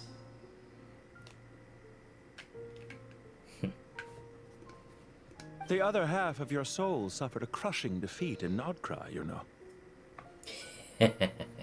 And yet in the process, I obtained the information I always wanted, did I not? Because now we finally know where the best testing ground truly lies. I once thought your ultimate goal was to ascend to godhood. But as it turns out, that was merely one of your experiments. Experiments take many forms. Most people are too eager for success, too fixated on the end goal. They forget that the experimental process itself is just as important. A suspiciously vacant seat, a new face. I trust you can put two and two together. The reason it doesn't exist is because someone tampered with the record. What can I say? After all your efforts, you really did uncover the world's secrets. So, is the new world you promised a lie? A couple bags under his eyes? No, it never was. I am glad to be able to control Irminsul from within. Now I shall attempt to create a new world inside the existing one. Almost everyone faces the prospect of death, but not a single person has ever been able to experiment unrestrained in the afterlife through sheer force of will. I am the only one to have overcome this enormous challenge. Would I not be letting the world down if I didn't make the most of the opportunity to experiment? Clearly, the dividing of your soul did not affect the magnitude of your ego. Out of all the versions of you that have ever existed, this you is the most insane and the most radical. Is that why you chose to work with me? Which was it then? My insanity? Or my radicalism? Could I call myself a venture capitalist without a suitably ambitious plan to invest in? Yours happened to fit the bill quite perfectly. Well then, I must say, while I am surprised enough that you showed up at all, what surprises me more is that you chose to present yourself as my former subordinate, and not as the banker Pantalone. Also, Pantalone is his banker name. Why make things harder than they need to be? Exposing my true identity in a situation like this would only serve to destroy diplomatic relations between Snezhnaya and Sumeru. I daren't imagine the consequences. Showing up in the name of the original antagonist gives you the recognition you rightly deserve, while also being sensitive to Snezhnaya's predicament. It was an easy win. As for why I'm here, if you're suggesting that your credit is in the negative, I won't argue with that. Many people say that about you. I'd argue that a significant factor in your willingness to cooperate is the fact that you have but a few years of life left after my death. Living and dying together has a way of binding two parties together rather closely. Is it not true that a relationship should be judged by both the positive and negative returns it yields? So some of what I said actually made it into your head after all. It's true that I hope you don't die too soon, but don't you find that a strange thing for me to say? After all, you've already had quite a long life, especially for a human being. Let's not pretend that you're any more innocent than I am. Are we not the same in this regard? We both despise the existing laws of this world, and neither of us enjoy being under anyone else's control. Is it really so greedy to want the world to operate by a new set of rules? Of course not, my dear friend. And as I've said before, mutual interest is the foundation for the most reliable of relationships. You can attest to that. I just hope there never comes a day when I have to work too hard to prove that. Regrator, sir. People have been spotted approaching Sumeru City. How strange. Despite your access to Irminsul's data, it appears the soldiers noticed before you did. They must have found a workaround. Well, Dottore, I trust you know what this means. The fact is... They're coming. They'll breach the city gates any moment now. But even so, I would say Irminsul is a wonderfully convenient thing on the whole. If you do manage to create a new world, perhaps you could plant one outside my office, too. I'll consider it. What do you need me to do? Stall them? The experiment will take time. Stall them for as long as possible. Very well. But you're really asking for the moon here. Have you heard this story? There was once a guilty man, kneeling in the center of a church while an angry mob outside waited to bring him to justice. He pleaded with the gods, begging them to grant him one final request, the chance to finish confessing his sins before he was sentenced. Many suns and moons passed, seasons changed, and still his confession continued, as if he intended to speak until the end of time. Are you suggesting I worship you as a god? Or were you hoping that I might confess my sins to you? Certainly not the latter. That would make my life miserable indeed. And speaking of gods... For someone who despises them so, you never seem to have any objections to me creating or becoming one. At first, I thought you'd be furious. Concerned I would terminate our partnership, were you? Not at all. You had reasons why our partnership must continue. Don't you find people's attitudes toward gods amusing? A god descends from the heavens and people worship it unreservedly, blindly following whatever rules are given to them. And yet, when they see an ordinary person gain godlike levels of power by virtue of their own hard work, they treat him with nothing but suspicion, even if he is a compatriot. Is that supposed to be a compliment? No. I was just thinking. I pity the man who would call you a compatriot. Damn, Regrator. Okay. There's no need to be so self-critical. I know it's a little late in the day to be asking this, but how have you been keeping? I'm flattered that you would take the time out of your busy schedule to consider my well-being, Doctor.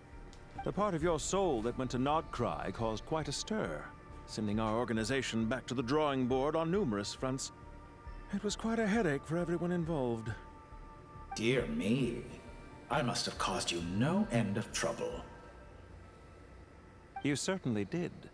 I had the rare honor of being summoned before the Tsaritsa with Pulcinella to answer for myself. A terrifying ordeal. Don't worry, I pulled through.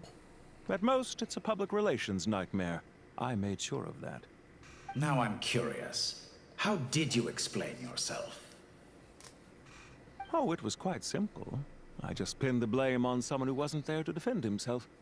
I could hardly be expected to defy the demands of someone as insistent as the Second Harbinger, now could I? How you slander me. You know full well that I am perfectly amenable to reason. There's no question that you are partly to blame for the ruin of my reputation over the years. Now, about your plans for the future. Do you have anything lined up for when this is all over? Hard to say. Field work always takes quite a toll on me, as you know. Once I'm back at Snezhnaya, I'll start with a well-earned cigarette. Why are you so eager to ruin your lungs after I went to the trouble of replacing them for you? If you have an issue with it, feel free to try to stop me.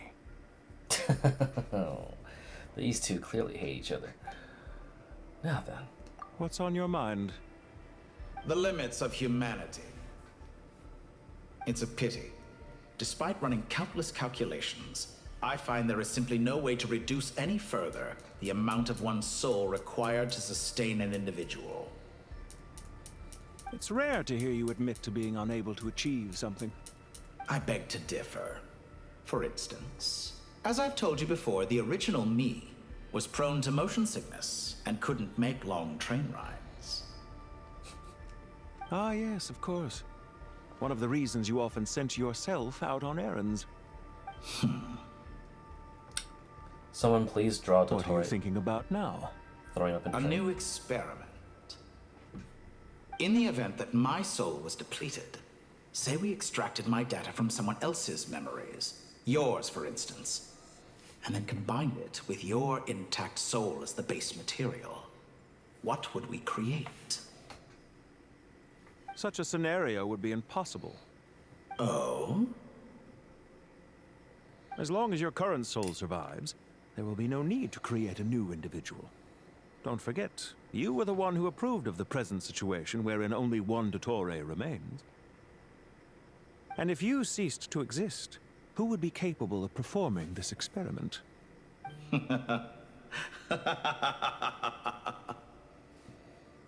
Since the day I met you, you've always excelled at talking your way out of a quandary.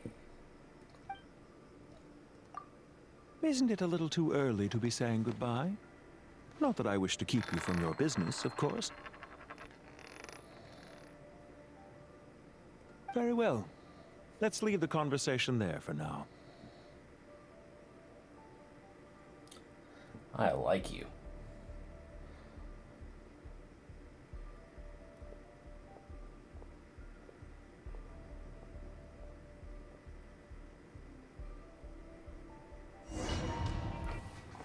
All right, it's go time.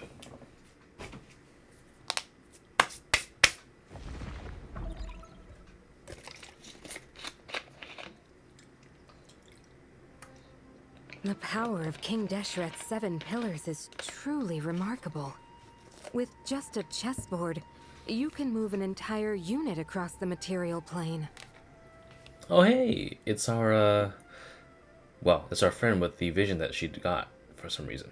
Yeah, sets us up for a much easier fight. Really makes my day. The last time we stormed the city, it involved a lot more running around. I wonder how many people can say they stormed a city twice in their lifetime.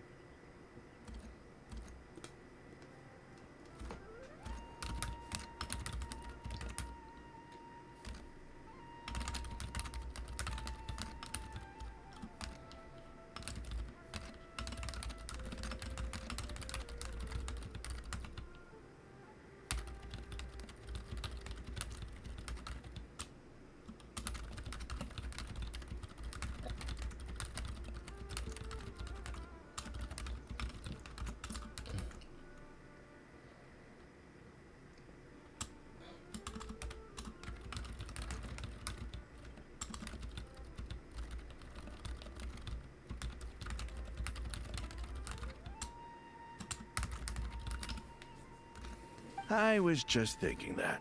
I've definitely had more than my fair share of unusual experiences in my life.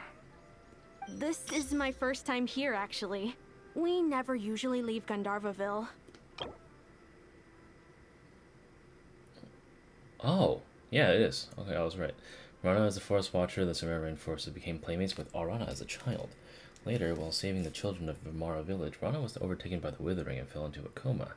To help her, you traveled to Varnarana, where you ultimately obtained the Bija, the fruit Arana brought into being by sacrificing her memories, and saved Rana. Upon awakening, Rana received the god's gaze and was granted a vision, and set out on a new journey alongside Arana. I hope this will be my last time. Wait, what? Does everyone have to chime in? Can't we just fight? Hey, she's back. Atta girl. What an amusing comment, my dear lady. Yet humans often alleviate tension via small talk, do they not? Whoa! Why is Candace's shield talking?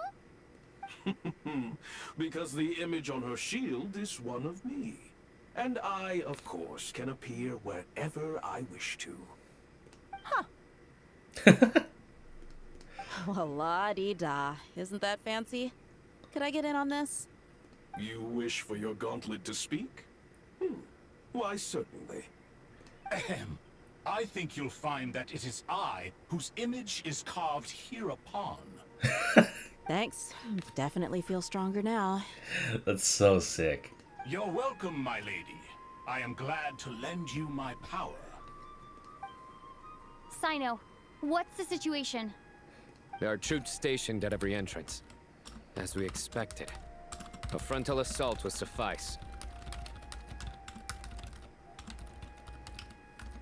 Everyone, stick to the plan. We'll take the main entrance. You head for the House of Dana's side door. Move out.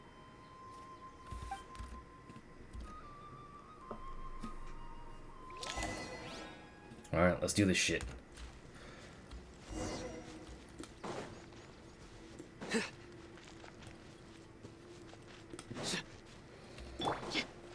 Out of my way! Take this! Watch out! Get lost! Whew. Thank you, Jet. You gotta be more careful. If you're not ready to put your life on the line, you can't be certain of defeating your opponent. She's right. Keep your wits about you, Rana.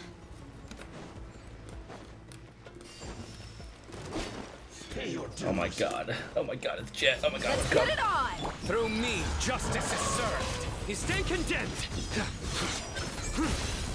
Guilty. You stand condemned.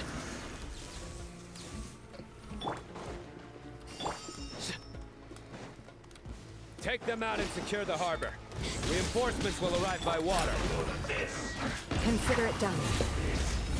Show no mercy.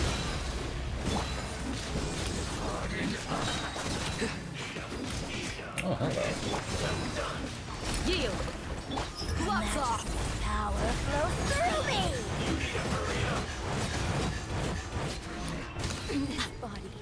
Hear my prayer. Please. There we go. Surrender. I remember how to use you. Get her! Yeah, Jet, get her! Get him. Fuck that bitch up. Yeah. Ha. Ah. Yield. Judgment is upon you.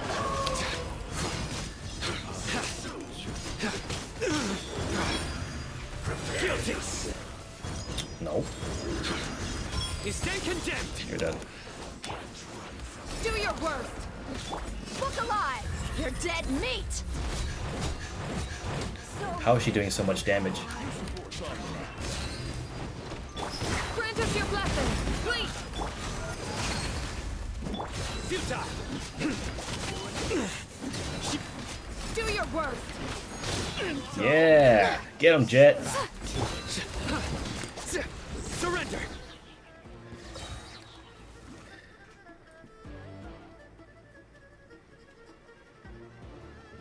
Waterway secured. Brothers! Sisters! Perfect. Just in time. Welcome. Once we've linked up, we'll continue the advance. The team has arrived at the north entrance, as planned. Good. Press on.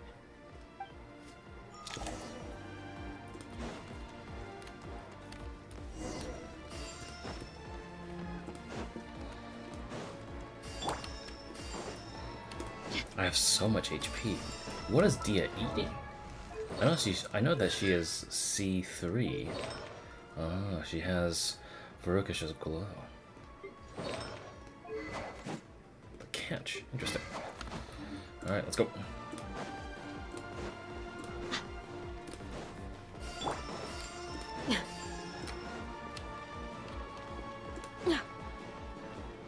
There you are, straggler. Hear my prayer. Nowhere to run! Your sins weigh upon your soul!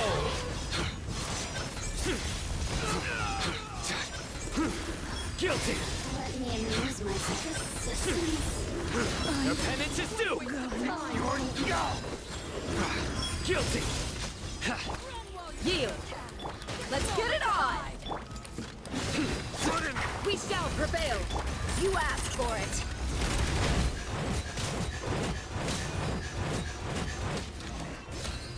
Nice. I almost said boys, but boys and girls.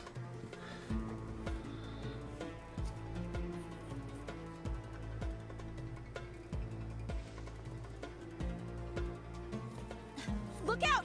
It's an ambush! Finally. We need to hurry. Take the middle road now. Mahamatra Sino, area clear.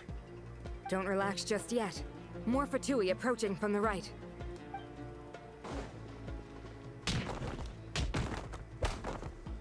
Irminsul cannot track our movements. If necessary, we could split up. Don't worry. We'll wipe them all out. As you can see, our people came raring to go. Good, good. How are things with the Traveler? Can Tainari keep her safe? Don't underestimate Tainari just because he's a forest watcher. He can handle it. All right. You know that's not what I meant. Yeah, don't doubt my girl Jet, alright? Sino and the reinforcements have drawn the Fatui's fire away. It's our turn. By using a cluster leaf of cultivation, we can pass through certain terrain silently.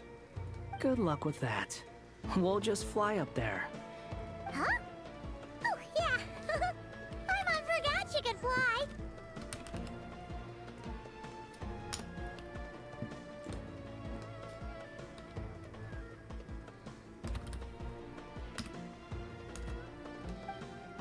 Ready?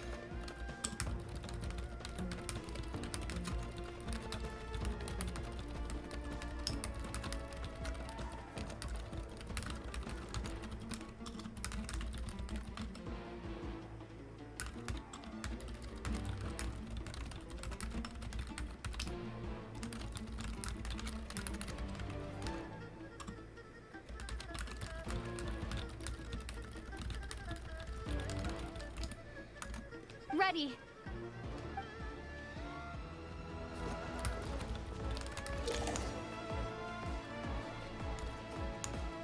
Well, you'll sometimes come across cluster leaves of cultivation in Sumeru. Scattered 4-leaf sigils, okay? Oh, of course. Let's get a move on. This music is sick.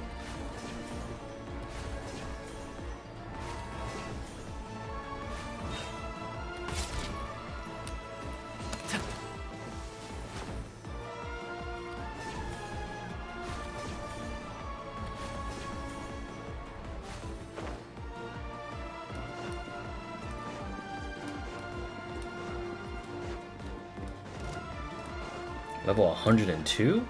Shit. Behold, Say less. that's far enough. Search for it. Bow your head. Quick fall. So quiet.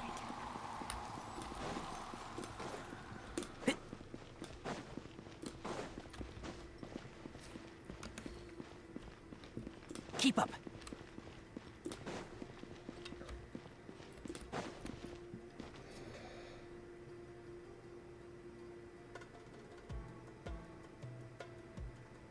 Fatui soldiers up ahead.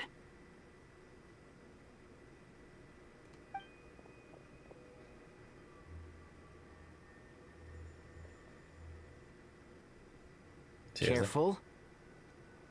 Your ears are poking up, Tinari. Prepare for battle. Hey!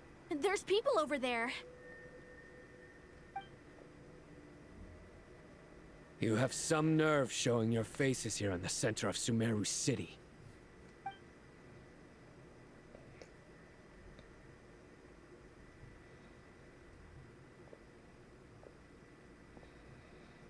You're right on schedule. Well, this guy sure as heck isn't your average Fatui sergeant. They've stationed quite a few people nearby. It definitely looks like they were waiting for us. But something feels off. Everything about this guy feels too deliberate. I highly doubt he's just a subordinate of Dottore's. And he's no mere sergeant. Whatever his rank is, it's high. Much higher than we thought. So you've been waiting for us. But it looks like you're geared up for a conversation, rather than a battle. Very clever, General Mahamatra Sino. I know you're the one in charge of this siege, and I look forward to making a deal with you. A siege? Sumeru City belongs to us! Historically, yes. But things can always change. We have quite a sizable force with us, you know. For instance... There's a Fatui ambush at the north gate. Can you handle him? We can for now. Yes, I'm quite sure both sides can hold their ground for the time being. The battle has not yet reached its climax. But what happens next? Do you enjoy watching bloodshed? Surely some of those here are people you count as friends. Once a war begins, some people must die. I doubt you wish that fate upon anyone you know. Wait a second. It's a trick. He's not even there. Silence! He disappeared. What was that? A ghost? Curses. He was never there to begin with. That was just a shadow projected there to lure us in. Enough talk. Attack! I apologize for being unable to accompany you at this crucial moment, but I am compelled to leave for reasons beyond my control. Please excuse me. Sumeru's General Mahamatra is quite ruthless. It's a good thing I wasn't there in person. Your illusion held them up for a time just fine. But now that they have seen through it, they will realize you were just a decoy. Decoy or not, what matters now is that they will be heading your way imminently. Not imminently. They are already here. Good. I'm about to beat your ass. Even if it takes me an extra 2 hours.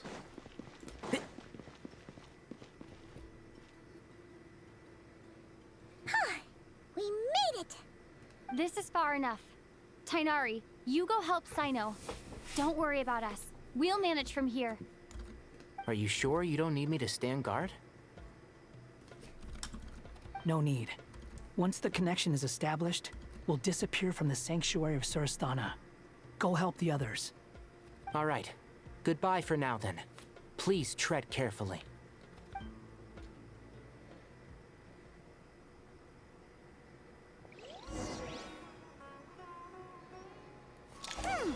Now where's the interface Nahida mentioned? Come on, where's it hiding? Found it. It's over here.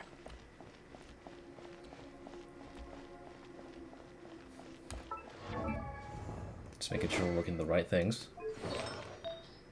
ER, no, we need attack here.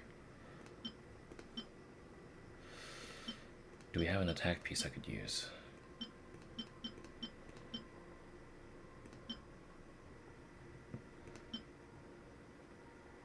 No, actually, I know what weapon we're bringing.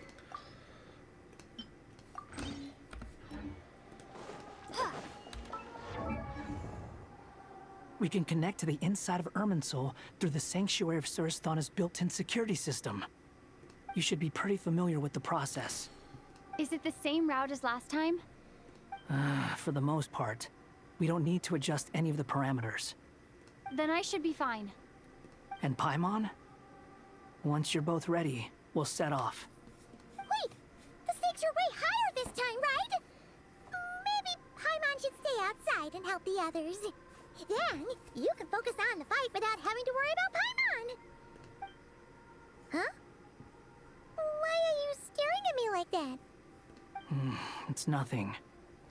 I just suddenly realized how much you've grown. Hey, you've grown quite a lot yourself. Don't you two start getting into it again. Well, anyway, Paimon thinks she's pretty knowledgeable. Who's the best guide in Tibet again? And don't forget, Paimon's a college student now.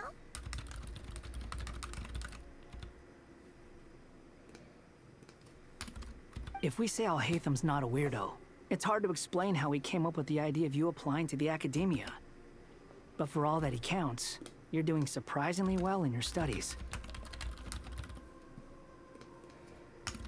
Just goes to show how important it is to have someone supporting you. And Paimon's not the only one. Let's not forget that you only became a student because of Nahida's personal recommendation.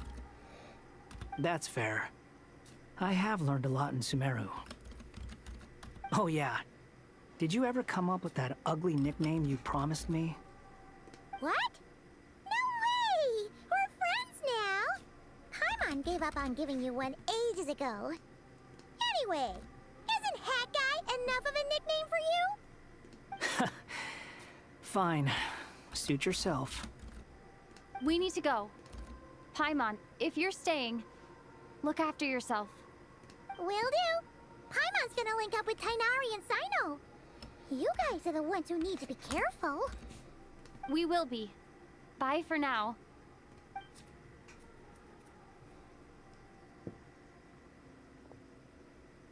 Initiating connection. Here we go.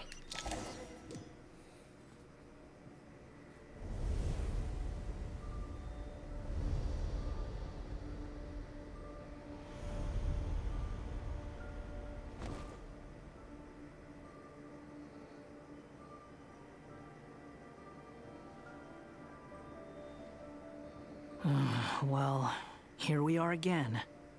Come to think of it, I still don't even know where we're going. Thanks to our terminals, it should be impossible for Irminsul to read. I can...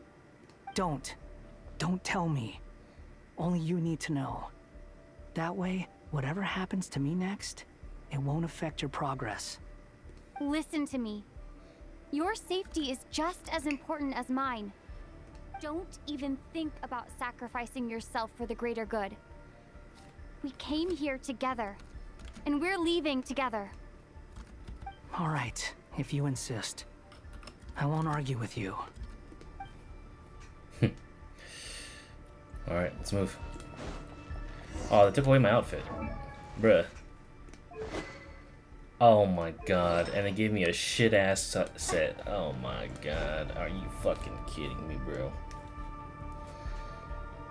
This place looks so different from how I remember. It's unrecognizable. It's a complete mess. Like someone's turned the place upside down. Must be Dottore's doing.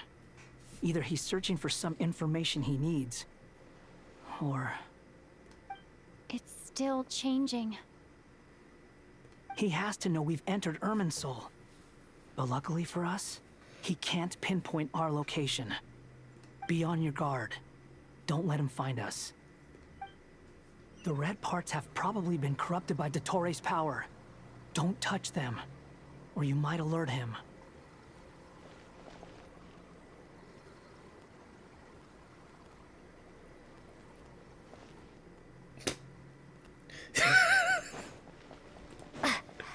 I had to science it. Okay. He's looking for us. Tread carefully.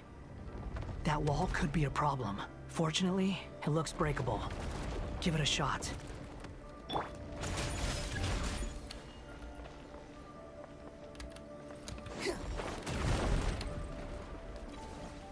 Squall Fury. Ooh, nice.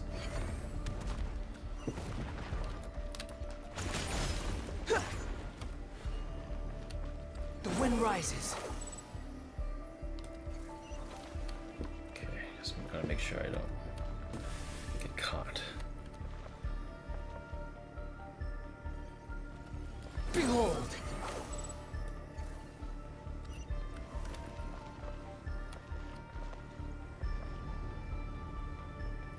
Squall Fury. Ja, ja. Ha, ga. Ha, ha, ha.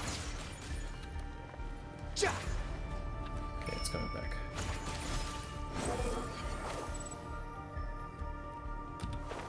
Oh my god, I almost fell. Same old trick again? Are you kidding me? Let's handle it just like we did before. This cheap trick isn't gonna stop us.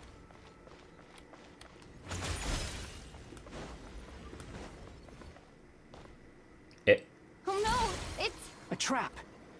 Is that why he was using the same trick over and over again? To get us to lower our guard? I should have just flew over it.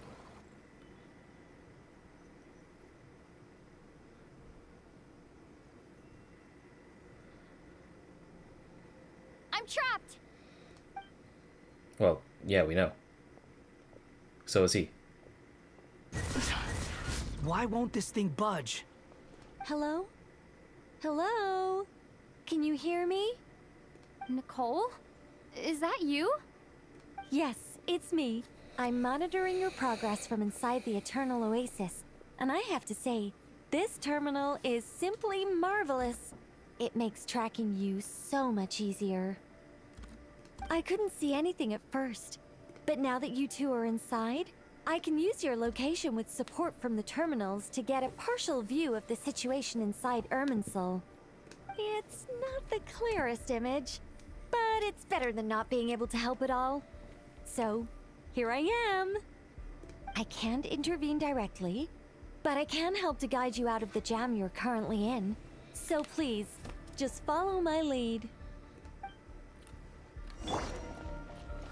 Dottore in his current form is a blight upon both Irminsul and the ley lines. Pay attention to your surroundings. There must be sources of his contamination nearby. The corrupted information is his means of manipulating the environment. You must destroy them. Is that one of them? Precisely. Take it out. Good work. But we're not done yet. Stay close, and let's see if we can find any others like it nearby.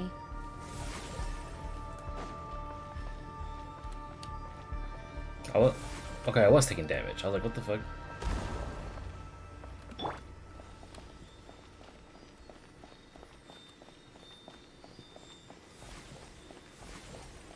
Nicole? Hold on. I need to re-equip my little thingy-mabobber. There we go. There we go. The wind rises. This must be another one. Agreed. Now... Wait, watch out! It's Dottore. I think he's found us.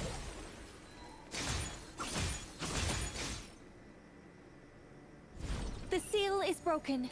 Quick, get out of there!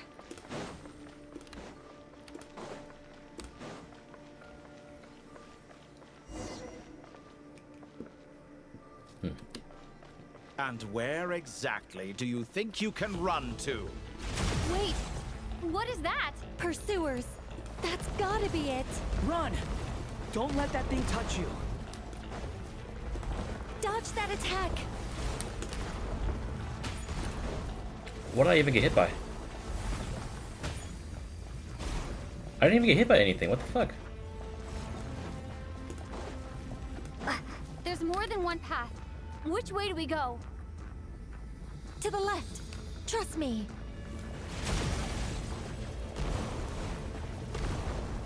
Fleeing like vermin. What a pathetic sight. Hey! Watch yourselves. Stay focused. There's a cliff ahead. Jump!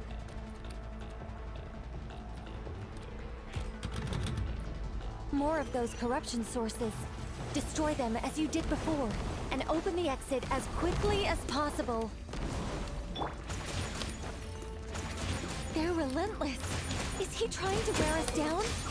You'll just have to destroy these too. I think the pursuit is over. Hard to say. Stay alert. Dingling.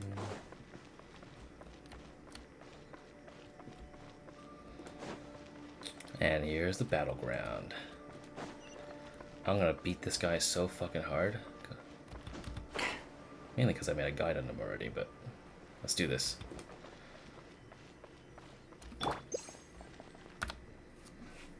Whew. I think we've made it to relative safety. Phew, goodness. That was tough. You doing okay? I'll be fine. Don't worry. Take a short rest, and then... Nicole? Nicole! The connection's been cut. But that means... Look at you supporting one another.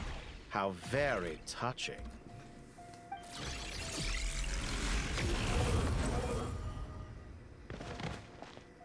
Iframe, let's go.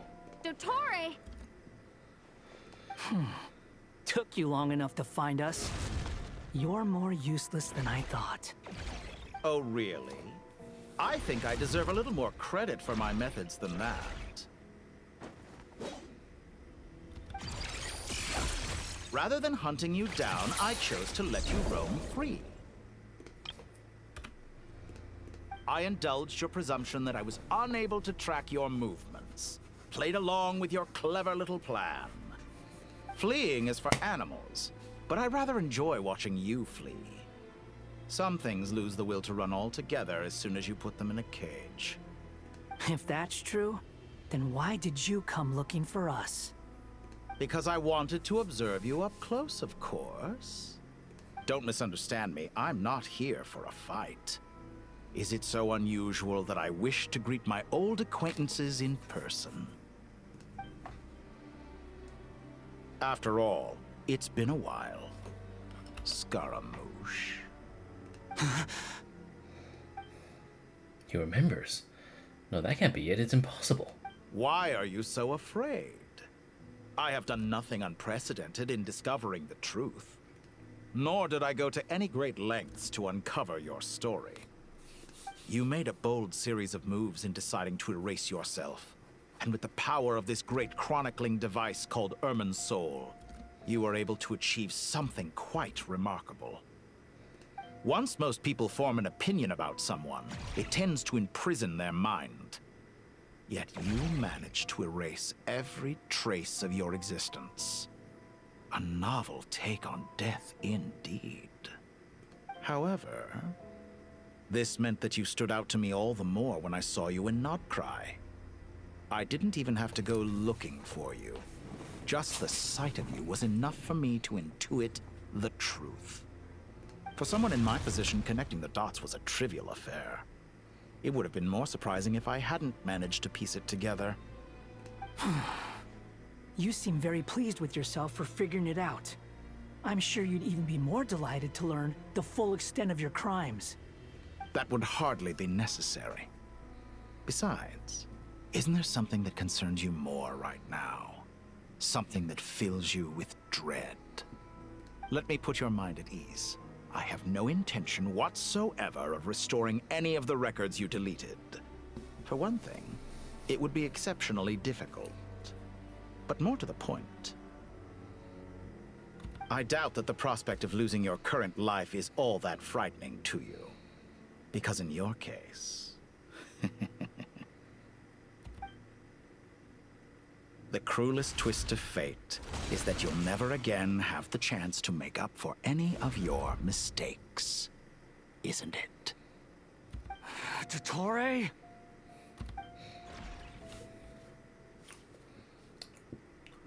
Oh, we're actually fighting him. Alright. All here shall bend to my will. Alright, bitch. Come here.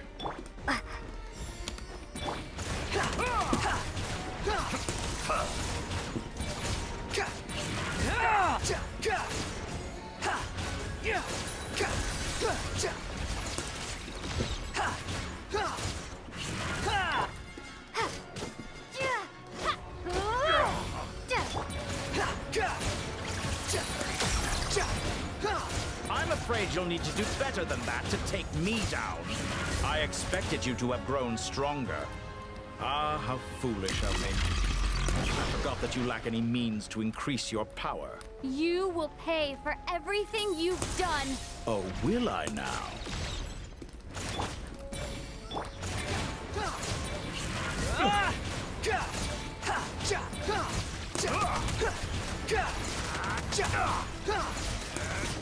Squall and Fury.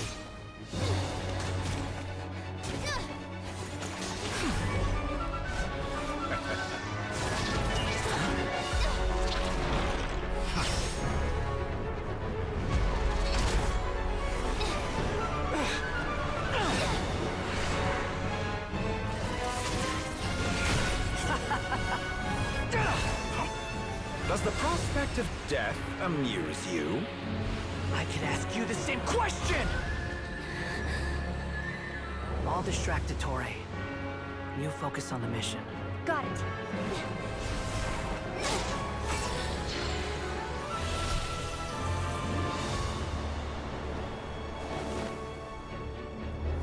For the hopes and dreams of the masses. Open the secret door on this enchanting night. May wisdom's light eradicate ignorance and darkness, and hereby fulfill our ancient vow. Commence data extraction.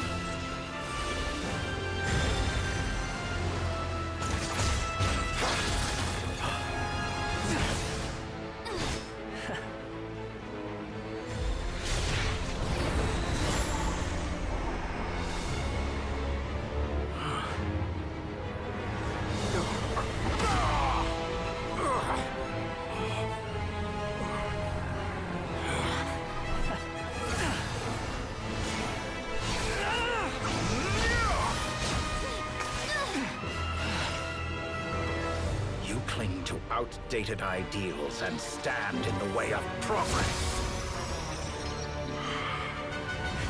You will pay for interfering with the grandest experiment of all time.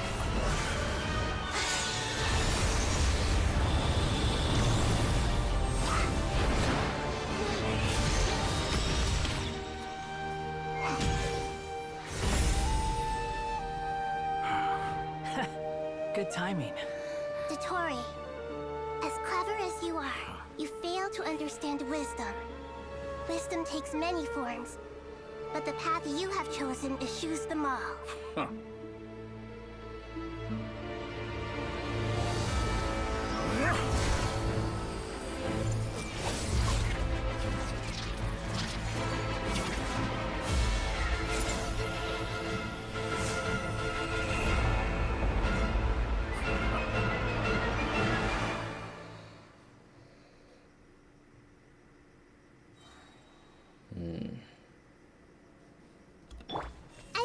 anything. My strength is fading. Ah! Since you are within Irminsul, it stands to reason that any power you wield comes from it. You're extracting the information from Irminsul just to strip me of my power. I will find his weakness.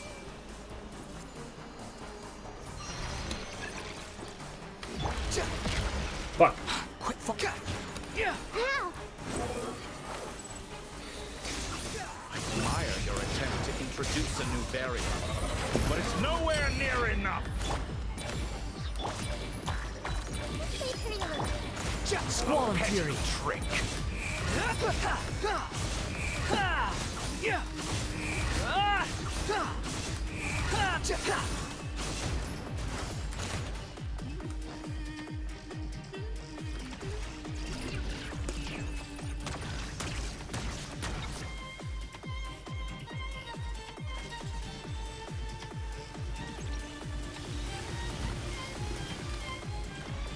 Let's try this. Muso no Hitokaki! Fucking weeb.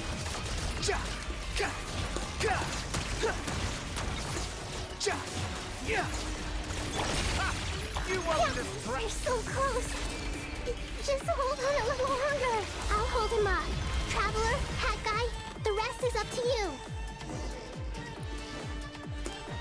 We certainly have a knack for surprising each other, don't we? I'm just getting started.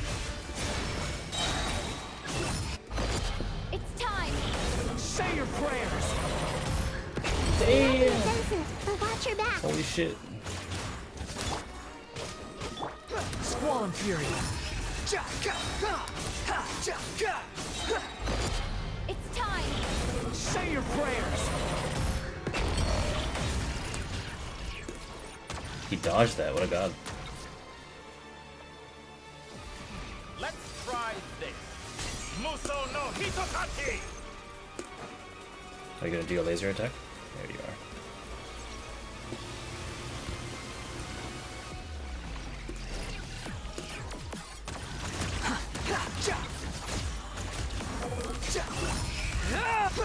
Burn all before you! Blade of the primal blade! No. It's time. Say your prayers.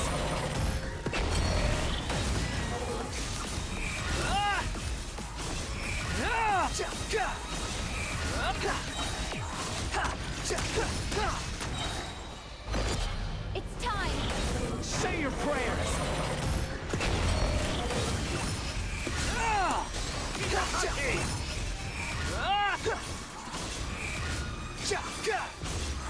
Finally. It's time. Say your prayers. Did I cancel that? My bad. I didn't mean to cancel the dialogue. All before you! Blade of the primal blade! That's far enough. Time to ignite. The wind rises. It's time. Eat shit, Say your bitch. prayers.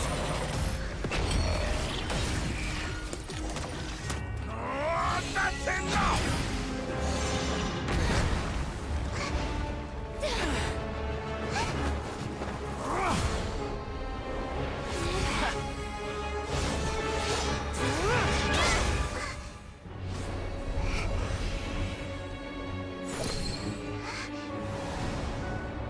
It's all yours. Do with it as you see fit.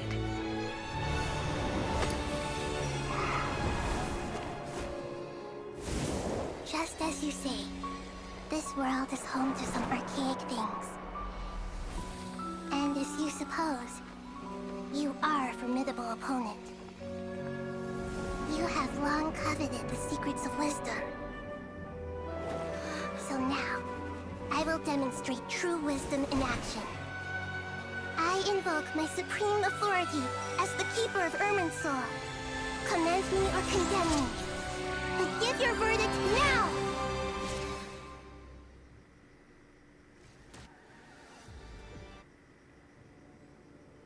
Blessed One of Wisdom, Mahakusaladhama, Are you certain that you wish to exercise your authority to destroy Irminsul? It represents both your roots and your finest accomplishments. You truly intend to abandon the very thing you have always fought for? This is my decision. Irminsul has been corrupted beyond redemption. Irminsul is the original tree of Teyvat. It is the means by which the heavenly principles maintains fate itself. The 7 Archons should honor and revere it, for their authority was bestowed upon them by the heavenly principles.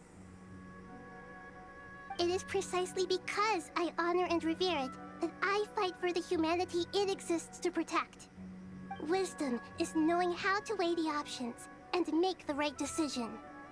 If you truly care about the fortunes of this world, then it is me you should seek to preserve.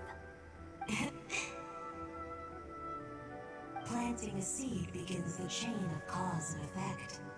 Since you have become a great tree yourself, why should the loss of another tree be anything to fear? Till we meet again, Lord of Dendro.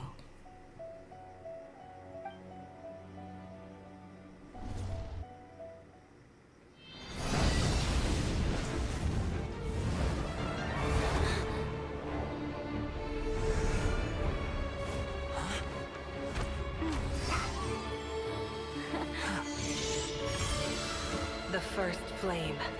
The pure, cleansing fire.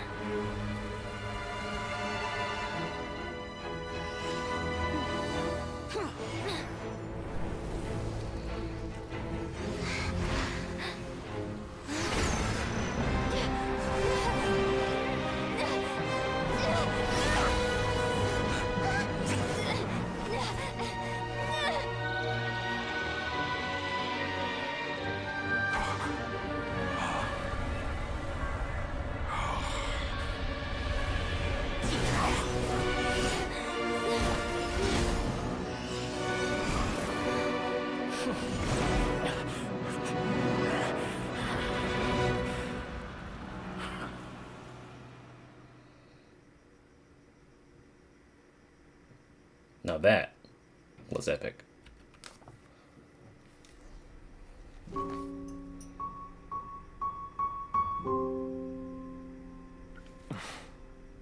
Shall we? Where were we? I was suggesting that you needn't perform when signing a contract. You're only sitting here because your bank demanded an evaluation of the trustee. So you told a story about a young scholar from a merchant family in Sumeru? I told a compelling tale, didn't I? The post-expulsion story is far more captivating. The human experiments or the elixir of immortality?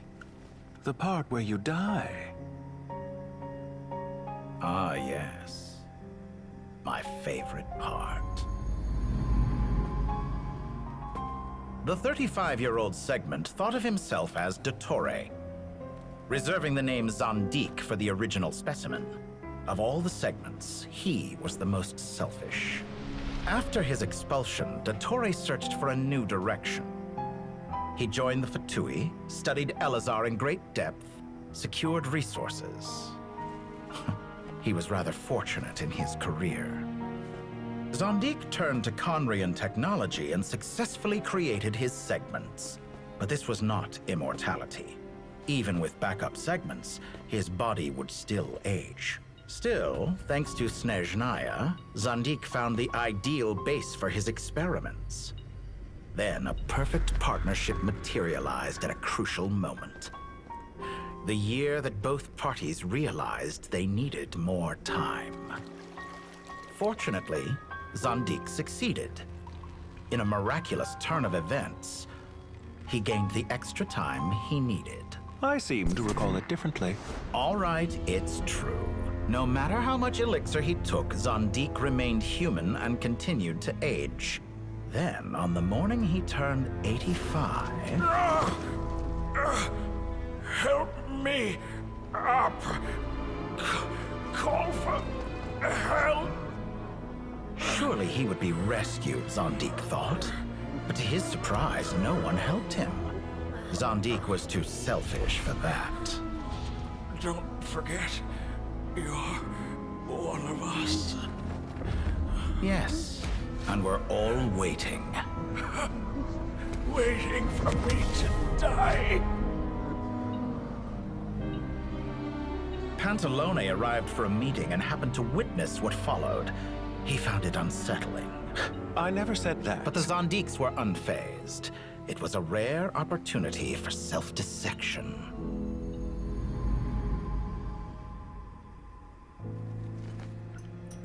What does all that have to do with you depositing your data at Northland Bank? It has made me cherish my time in this world all the more.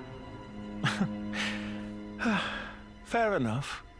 So you do have a sense of self-preservation.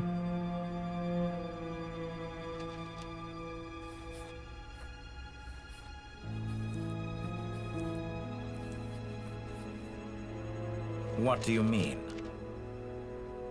You're hardly normal, and you don't cherish life. You just don't want to admit defeat in the limited time you have. Even so, don't I deserve an interesting ending? I'm counting on it.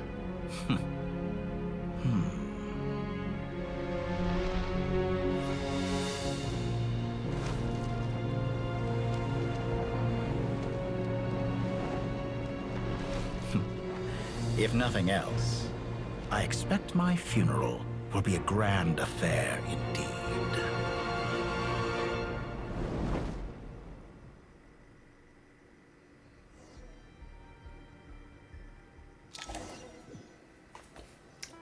We'll have two party What a balloons. magnificent fire. In Snezhnaya, we light fires to ward off the cold. Fire, it seems, is antithetical to ideas such as cold, frozen, and unchanging. Perhaps it has always been that way. From the beginning, fire has been used to drive away wild beasts and warm the body and mind. You could say it's a form of treatment. One that cures the human heart of mortal fear. Mortal fear? Something you haven't been acquainted with in a long time, by the sounds of it. Whereas you, I'm sure, must know the feeling quite well indeed. I remember when we first discussed the Elixir of Immortality, you claimed that extending your lifespan was about buying more time. But was that really the truth?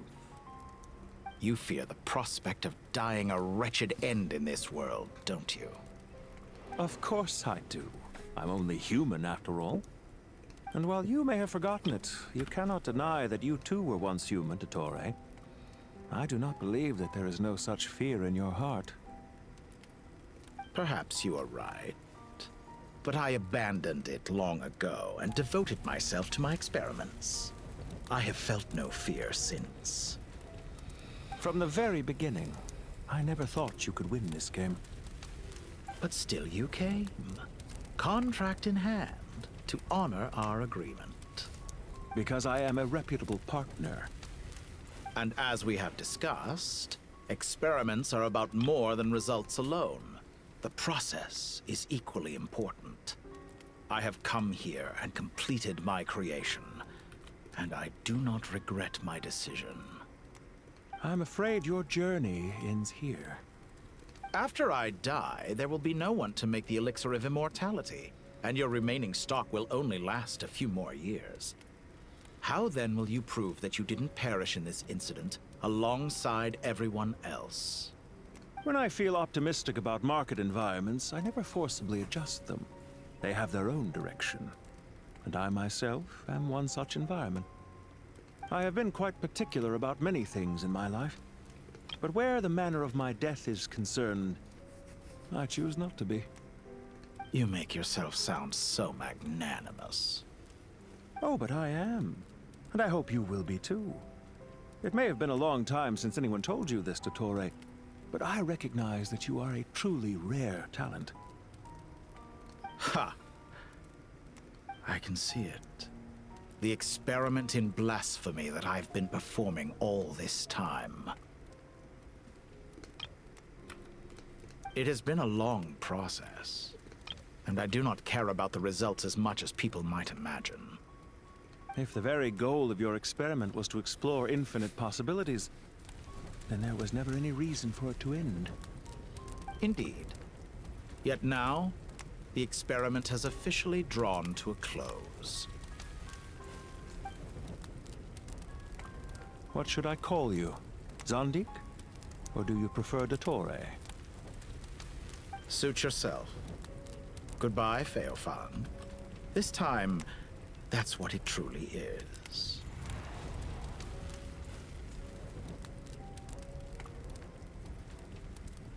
And don't I know it? Goodbye, Zandik.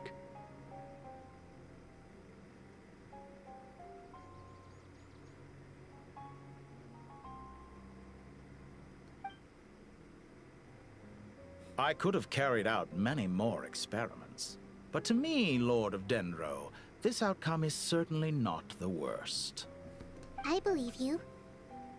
But unfortunately, this is where it all ends for you. This experiment does not belong to you, nor do any of the results. Experiment. It sounds like you're trying to outdo me in my own field. Wisdom is conveying information in terms that people can clearly understand. You know exactly what I mean. Indeed. I can see no further outcomes. Ha. You have a formidable mind, and you are braver than I thought. Setting fire to the very thing your survival depends on. Your previous threat was empty, but this time, it is real. When necessary, wisdom can be as fierce as an inferno. Some of the flames that incinerate you come from within yourself. Perhaps you are right. You see what lies at the bottom of the human heart, and that is your wisdom. Here is where your journey comes to an end. All that is yet unknown belongs to those of us who will carry on living. It seems I have unwittingly been your arch-enemy all along. But now, it's all over. I do not deny your intelligence. But what you refer to as experiments, I would never describe in those terms. They are events that take place in the real world, and they are so much more than mere data. Goodbye. We will never meet again.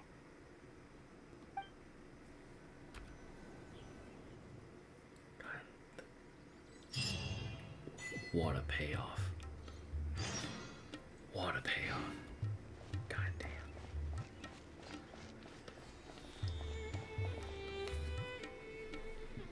Well, that's the last of them. Everyone on the list is already back where they should be. It was a long, hard road, but we finally finished escorting everyone back. I just pray that we'll never need to leave again.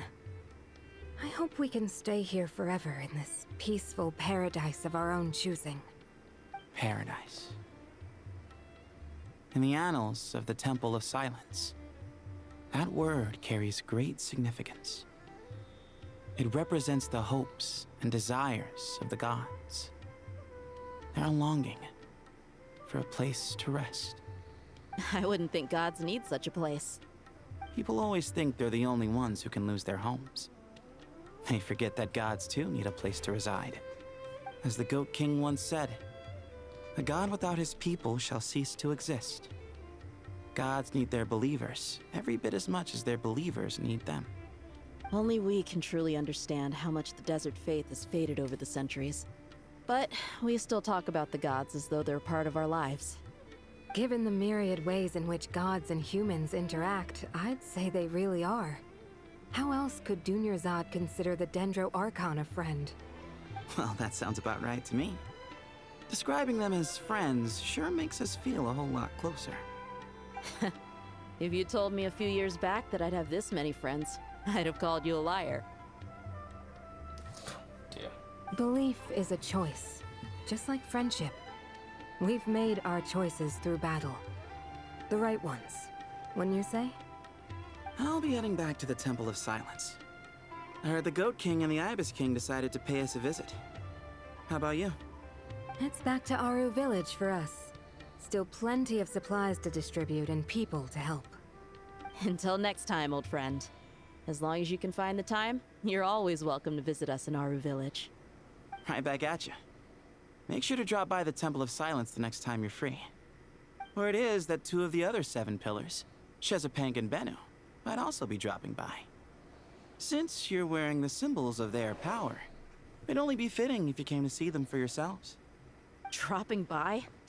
That makes it sound like they're visiting a neighbor's home. Well, the temple was founded by Hermanubis, so I guess to them, that's exactly what it is. Guess that's true. All right. We'll make sure to find time to stop by. Stay safe on your journey home. I will.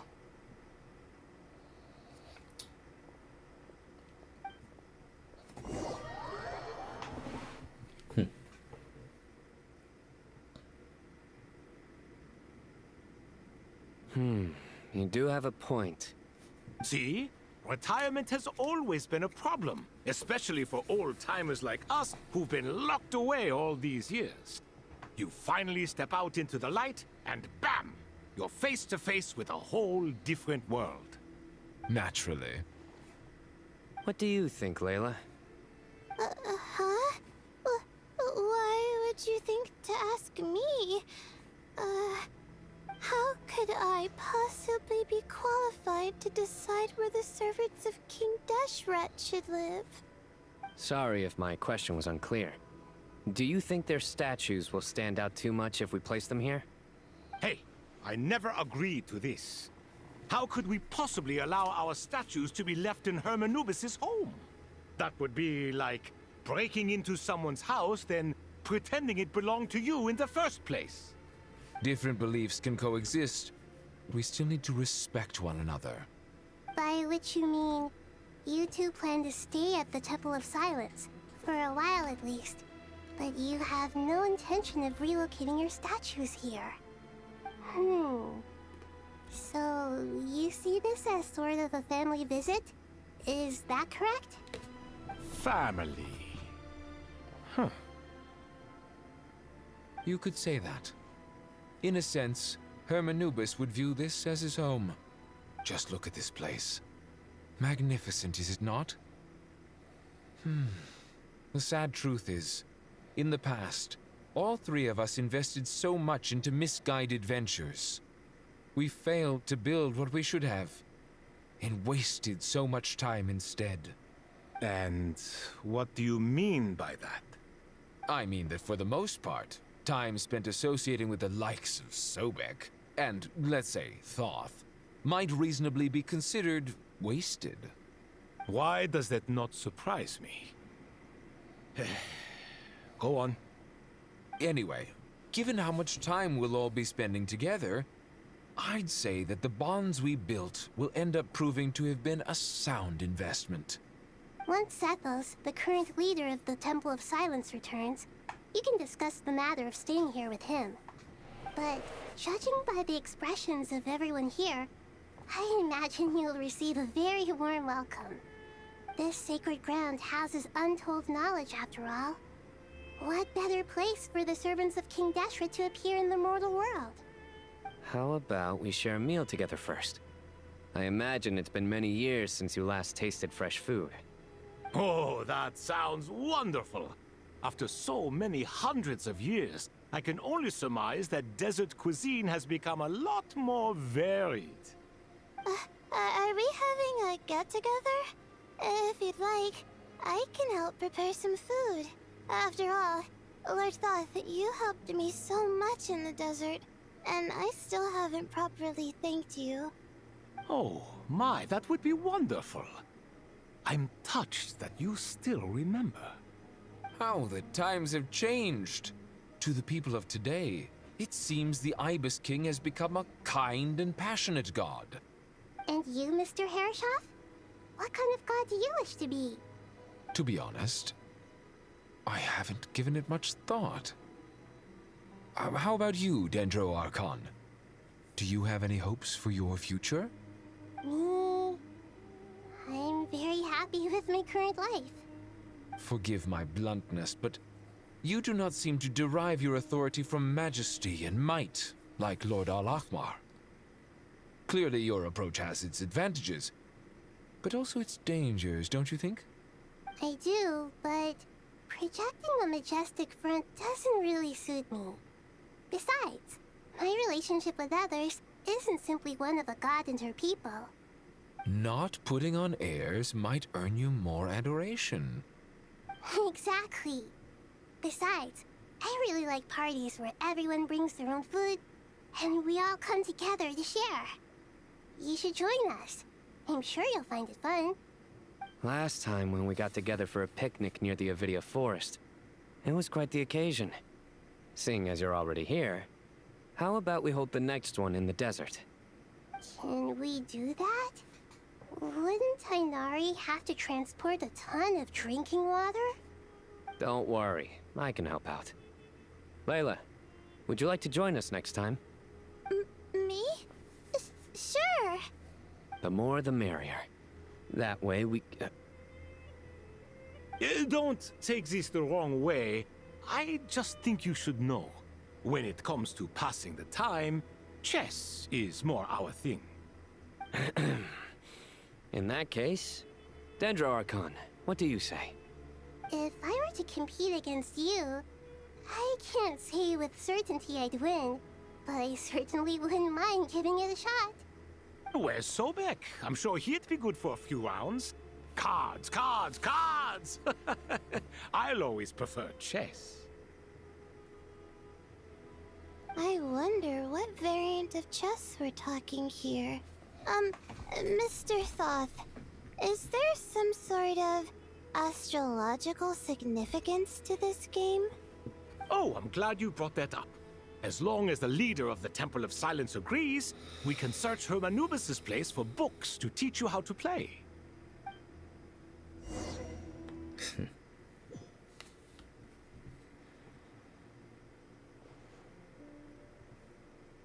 Such devastation visited on Sumeru City.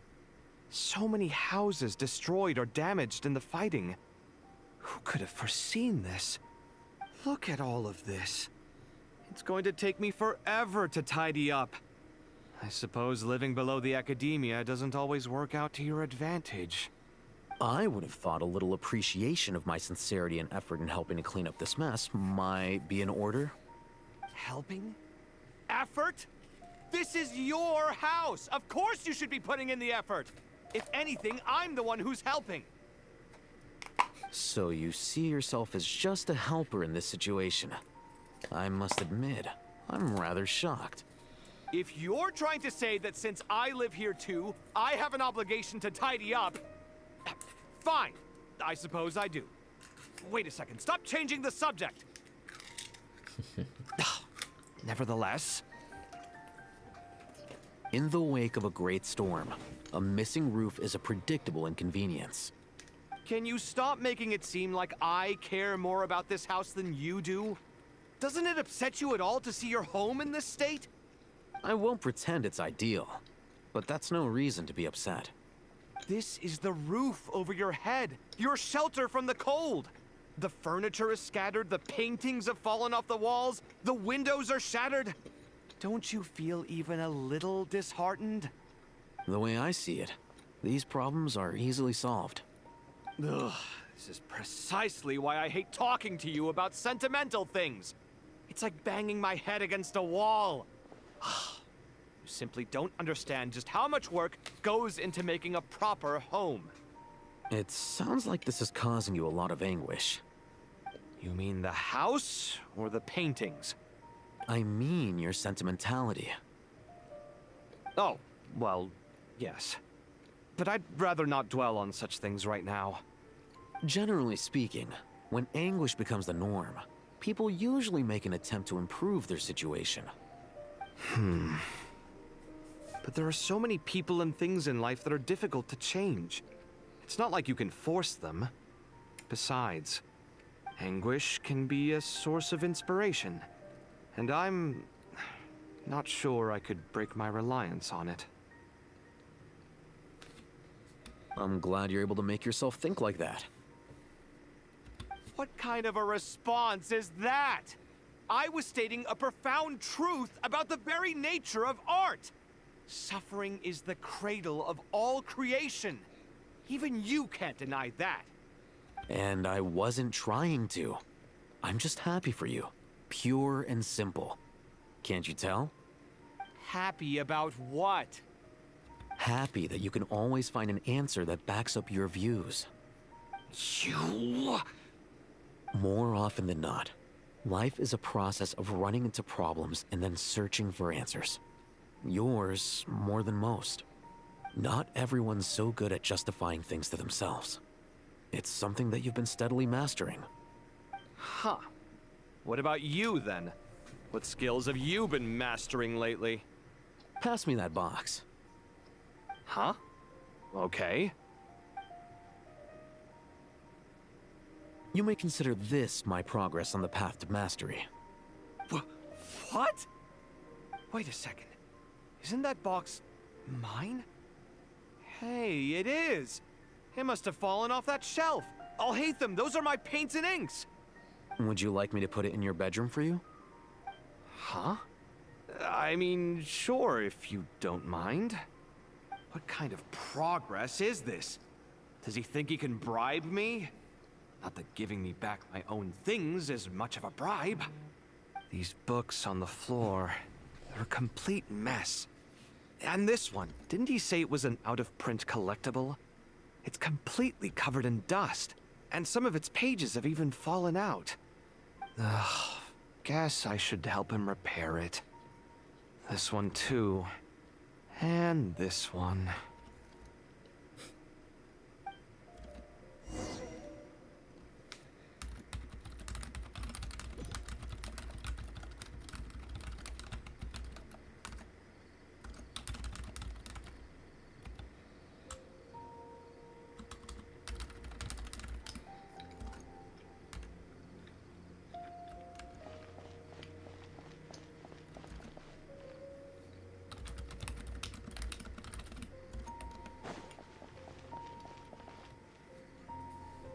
Local subterbeasts, imported goods, such a bright future ahead.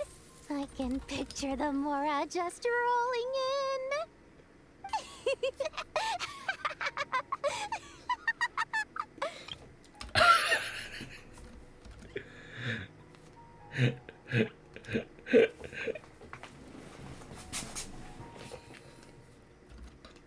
You do realize you sound like a choking cow?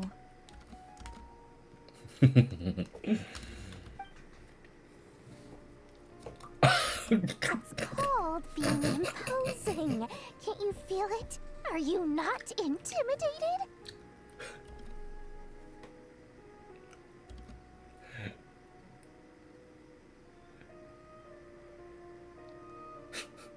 I genuinely can't believe that fucking the first what do you call it? I genuinely can't believe the first thing she thought of was Ushi. Oh, I'm positively shaking in my sandals. What commands do you have for me, oh mighty Lord Sangamabe?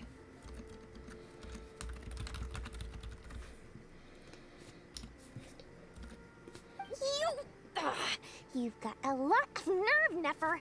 You went and told Candace and the others everything, didn't you? Seriously, do you have any idea how differently they see me now? Surely that's a good thing. I presume they're more disposed to actually like you now. Maybe even view you as a friend. You traded my secret for sympathy! Thanks to you, I've lost every last shred of my mercantile majesty. How am I supposed to make anyone think I'm a big, scary investor now?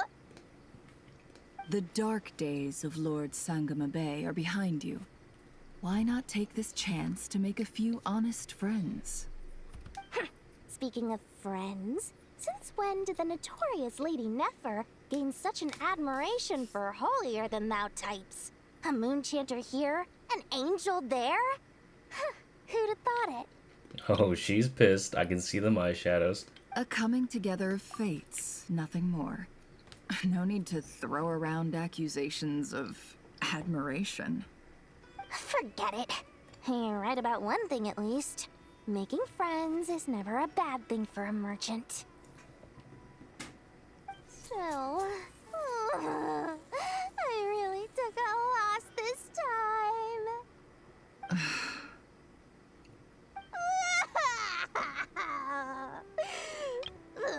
What are you looking at? That sob was so good. I gotta play it again.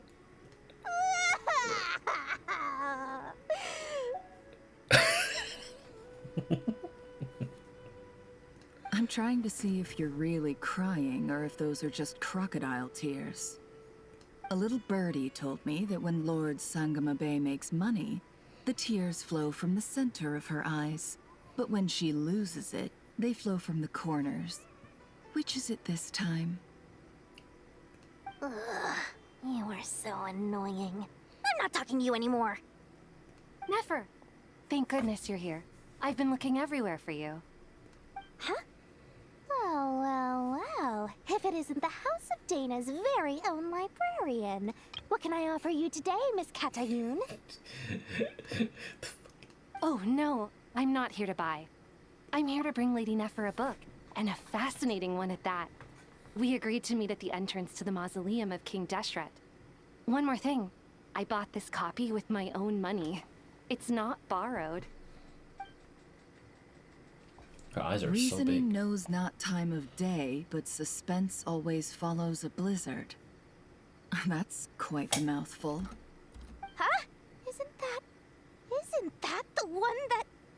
It was all the rage for a while. People throughout the city were clamoring to get their hands on a copy. The names inside were all circled. Everyone thought it was a riddle. Don't bring up that book in my presence. I don't even want to hear its name. That thing was nothing but a scam. Surprisingly enough, I've actually heard of this book. Though it doesn't seem of much consequence. So, what truth lies behind it? You're from the Vahumana and you're asking me what the truth is? I'd say the actual truth was about the least important part of the whole episode. I brought you this book because it probably has the most interesting backstory of any in the House of Dana's collection, at least in recent years. As for its quality, well, you can judge that for yourself. Don't tell me it's actually any good. You may not know this, Lord Sangamabe, but Lady Nefer has a fondness for books with... how should I put this? Mixed reviews?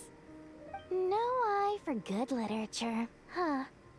Perhaps she feels that bad books hide interesting secrets? But I shouldn't put words in her mouth.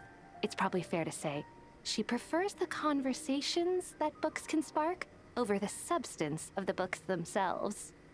Suits my style as an intel broker, wouldn't you say? Very interesting, thank you. I'll return it to you once I'm done reading. And as it happens, I have something for you, too. Incense? I imagine you've already used up the incense I gave you last time. Here's some more. This batch is from Nodcry, so the scent won't be quite the same. Well, actually, I've been saving the incense you gave me. I couldn't bring myself to waste it without a special occasion. But I'll gladly accept this, too. And I promise I'll use it this time. Katayun, you haven't changed a bit. We're just going by. This is such a nice little ending, even though that, you know, a lot more is to come. Hey. She was accepted into... Oh. Congratulations, Kaveh. Didn't take up Sino's offer, huh? Well done, Kaveh. After studying for so long, you finally become a full-fledged ranger. Sure hasn't been easy for you, huh? This really is fantastic news. All grown up. No longer a trainee, but an official forest ranger. Oh, the next step is to secure tenure in the academia. Thanks, everyone. It's true. I'm an official forest ranger now. Master Tighnari, thank you for your guidance and support. I wish Mr. Sino were here so I could thank him too. Sino had a matter to attend to at the Temple of Silence. I don't imagine he'll be back for some time. But don't worry. We can celebrate together once he's finished. I'm afraid the party will have to wait. Kaveh still has some matters to attend to first. Kaveh? Is everything all right? No, it's not what you think. There's nothing wrong with my health. I just have a few things I need to deal with. I've made plans with the Traveler and Paimon to visit Mondstadt. Master Tighnari and Mr. Sino will be accompanying us too. Again? Well, that's a relief. Let's get together when everyone's back. I'm sure you'll be doing even better by then. Of course. I have a feeling you're right.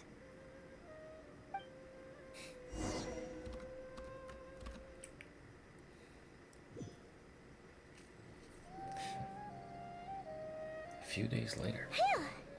After all that catching up on sleep and food, Paimon's feeling full of vim and vigor again.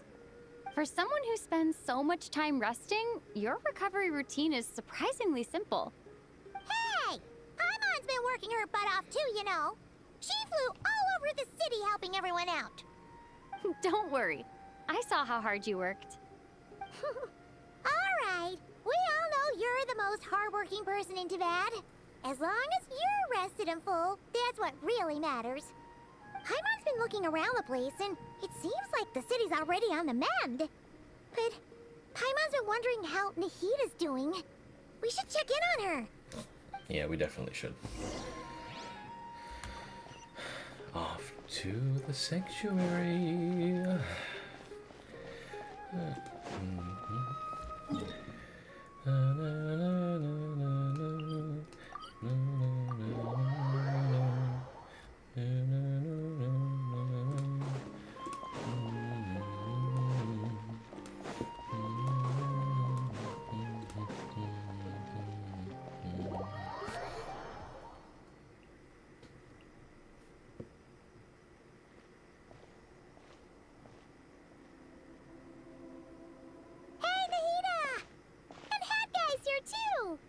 Traveler, Paimon.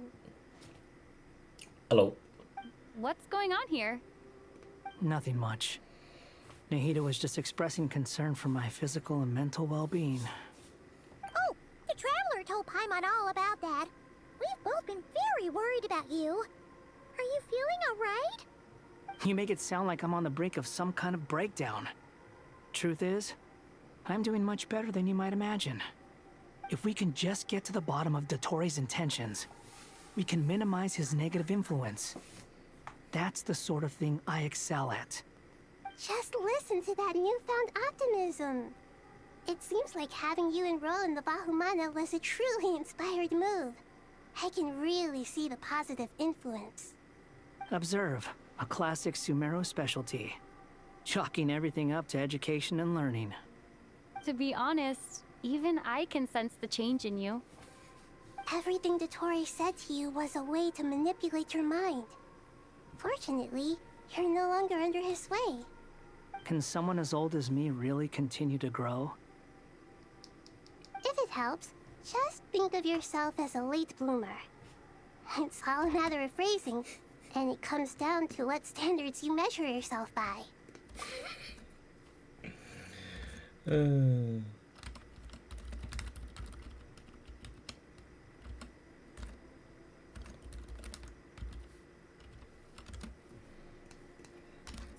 For a puppet, developing at such an age is perfectly normal. But if you choose to call yourself a late bloomer, it sounds more like you consider yourself human. However you see yourself, well done. All right, I see what you mean. You know, I really...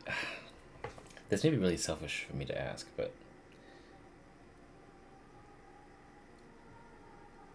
What would happen now? I mean, he doesn't...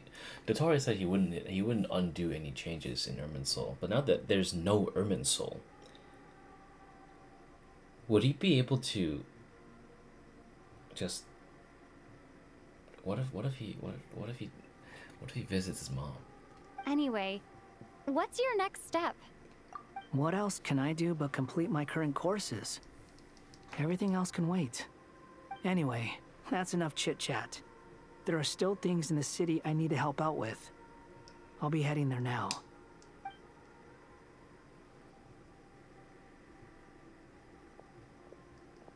I'm so happy that Hat Guy is doing better than we thought. But what about you, Nahida? How are you holding up? The pyronosis burned down the corrupted Irminsul. The flames blazed for 7 days and 7 nights before they finally subsided. All that was left were the parts underground. Now, Aaru shoulders the responsibilities that once belonged to Irminsul. The situation was contained before it got out of hand, so Tevat's most vital information has largely been preserved. Irminsul has a strong influence over you, doesn't it? How will you cope now that it's gone? There's no need to worry. Thanks to Nicole's extraordinary talents, my connection to Irminsul has been severed and transposed onto Aaru. Oh! Angels can do things like that? Hey, angels can do a lot of things, I'll tell you what. They can. Such abilities are precisely what makes them so powerful. The goddess of flowers, Nabu Malikata, once claimed that she too could perform feats beyond the reach of mere mortals. In my eyes, much of what she went on to achieve reached such transcendent levels. Her and Nicole really are both fascinating and magnificent. So, does that mean your situation is stable now? Correct. Just imagine that Aaru has become the new Irminsul, and the essence of my existence has been bound to it. The wisdom of Sumeru has ultimately converged into a single, unified entity. Should we ascribe this all to fate, or is it merely fortune? Whatever it is, the important thing is that you're okay, Nahida. Dendro Archon, Lesser Lord Kusanali. Oh, thank goodness you're here. Greetings, Traveler and Paimon. So, are we never just gonna address that? We keep calling her Lesser Lord Kusanali. But what, does no one question why there is no Greater Lord? There was always Greater Lord Rukkhadevata, and now we have Lesser Lord Kusanali. Do we literally just never question why we just keep calling her LLK? Like, what the fuck? Sir Nepis, do you have something urgent to say? Yes, there's something I need to report. We've received a message from Snezhnaya. Oh. No. The Fatui Harbinger, the Rooster, sends us his sympathies, along with all the usual pleasantries. His stance is that, following the unrest and Nod Cry, Dottore was subjected to internal censure. This madness was the act of a rogue element, one who cannot be seen to represent the Zapoliarni Palace. No less than can be expected. Snezhnaya paid a heavy price working to stop him. They even lost one of their own harbingers. The letter goes on to say that even so, Snezhnaya cannot claim to be blameless. Apparently, they will deal with Dottore's subordinates in accordance with Snezhnayan law, holding all those involved in his crimes accountable. Additionally, they are supplying relief funds and supplies, which are already en route. They hope this will aid in Sumeru's reconstruction. Sounds like he's got an answer for everything. True, but as diplomatic rhetoric goes, it's highly effective. Completely watertight, both in logic and sentiment. This disaster has had a profound impact on Sumeru. There is much that I will keep in my heart. The matter of Dottore can be seen as settled for now. We are sure to cross paths again in the future, and in that light, Snezhnaya would do well to uphold their responsibilities and keep a tight rein over their actions. With Irminsul burned, the flow of fate now carries many more possibilities. I will be watching carefully. Perhaps we can move on to a less serious matter? Dendro Archon, will you eat with us once this matter is dealt with? Everyone wishes to celebrate together. Your presence would be most welcome. Of course! Junior-Zod, Sino, and Hypatia all told me the same thing. If there isn't enough room for everyone, we can arrange back-to-back feasts. What a wonderful idea. That just leaves the question of what we should eat. Not more tomatoes, surely. She doesn't like tomatoes? Aw. More? Dendro Archon, what do you mean by more tomatoes? Those good friends of yours are always talking about tomatoes. Sometimes when I'm walking through the city, I can even hear them arguing in the fields. Since you see them so often, you must hear about tomatoes even more than I do. Tomatoes. Tomatoes. The word has a certain magic to it. Like the autumn fur of a sumpter beast swirling in the wind, sometimes flying up my nose. Tomato. Tomatoes. What can we make with tomatoes? Tomato flavor Wait, juice. why tomatoes? Take your time, there's no need to rush. The Traveler, Paimon, and I still have somewhere we need to visit. You'll have plenty of time to think it over before I return. Does this mean you're going to NATLAN? Meet them there in person. It will require a long journey. I know. But this is necessary. I must go myself. Traveler, Paimon, we'll set off as soon as you're ready. Is that all right? Sure. We'll be ready whenever you are. You'll hear no objections from Paimon. We should grab some snacks along the way, though. It'll be just like going on a long holiday. Wonderful. I'm looking forward to this so much. Oh my god. A god actually going to another fucking nation. And it isn't a special event. NATLAN is such a lively place. It's super cheerful and positive, too. It finally happened. I can see that. There are people outside exercising at all hours. Such a healthy way of life. You came. Welcome, welcome. You must be hungry from your journey. Would you like something to eat? Look at her. Just fucking all twinkle-eyed. Oh, thanks, but no thanks.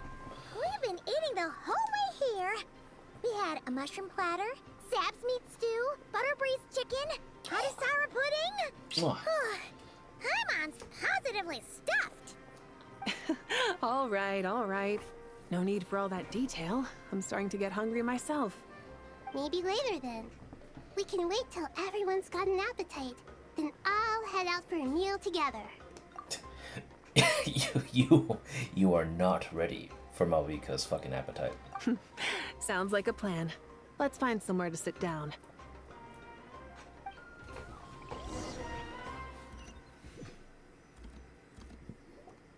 I should tell you, I already have some sense of why you've come. Why's that, Mavuika? To say thank you.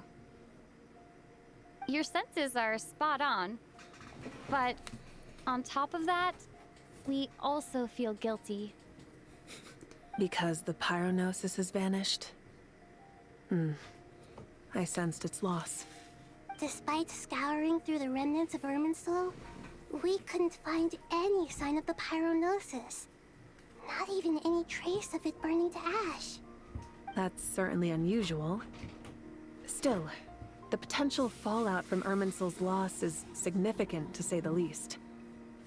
Perhaps the pyronosis's disappearance is simply a knock-on effect of the impact it's had on a certain strand of fate.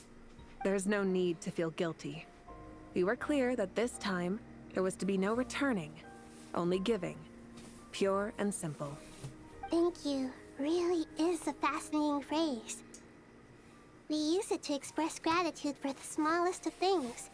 Yet, when faced with a kindness too immense to describe, we use exactly the same words. It's not that we lack other means of expression. It's that when we truly need to express our feelings, the simplest and purest words are always the most powerful. You're right. In NATLAN, we prefer simple expressions too. Companionship, friendship, support. They might not sound fancy, but the sentiment behind them is sincere. That's wonderful to hear. Sincere feelings are often a vehicle for the deepest wisdom of all. Irminsul's destruction doesn't seem to have done you much harm. I'm glad to see you're doing well. There's still a lot of work to do, but before we begin, we felt it was important to come here and speak with you. Partly to express our gratitude, but also because we felt that seeing you, in a sense, is like basking in warm sunlight. Now press E. That's a nice way of putting it. I like that. To tell you the truth, though, I'm not a fan of somber meetings. So, since there's nothing more to say, why don't we go bask in some actual sunlight? The weather's beautiful today.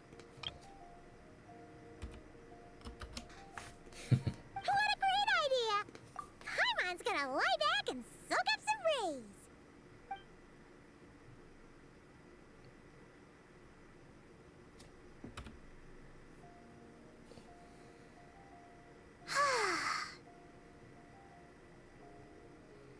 In that case, I think I'll lie down for a bit too before we head to our next stop. And where might that be? MONDSTADT. Paimon and I are gonna head back there with Kaveh and the gang. Long ago, I sensed that the god remains inside Kaveh had come from the goddess of flowers, but I kept it a secret. Those remains weren't hurting Kaveh, not as she is now. They simply exist. Besides, I could sense a deep yearning within her. A yearning for an ordinary life. A yearning to hold on to the hard-won happiness she now enjoys. With someone like her, I have a responsibility to keep her secret. She should be ready to face the truth by now. Whenever people meet, there is always the potential to create warmth and kindness. Every child grows up. But even as adults, they are still children in the eyes of certain people. Oh, just like how Paimon sometimes sees Nahida as a little kid. Is that so? Well, anyone who's friends with a kid is probably a kid themselves. Of course! And there's nothing wrong with that. When we get back, we'll actually be hanging out with another of our friends who happens to be a kid. Or more like looking after, in her case. Anyway, we'll always be there to watch out for our friends. Look at him, he's over there. Dear Sucrose, when you receive this letter, I'll probably be as busy as always. But busy with wonderful things. That's because I'm no longer a trainee. I'm now an official forest ranger. Impressive, right? Sino said that official rangers sound much tougher than trainees. Though he did say it was already pretty tough to start out with. You probably heard that something big happened in Sumeru recently. Don't worry, it's all been taken care of. We're heading to MONDSTADT soon, so if you're free, maybe we could meet up? Plus, it's not just me, a few of us are going. Hey, do you still remember that time we all got together? You know, when we all went to the Windbloom Festival? It'll be just like that.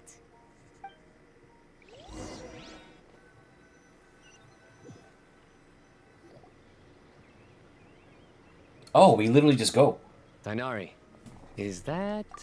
I genuinely did not think that they would make this part of the quest. I thought it would make an event.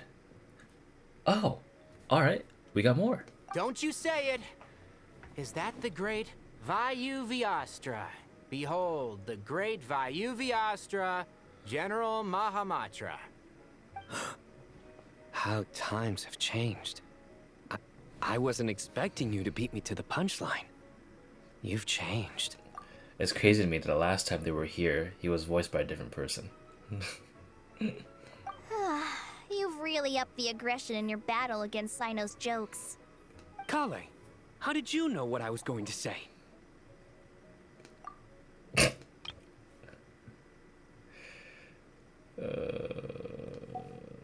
For the love of...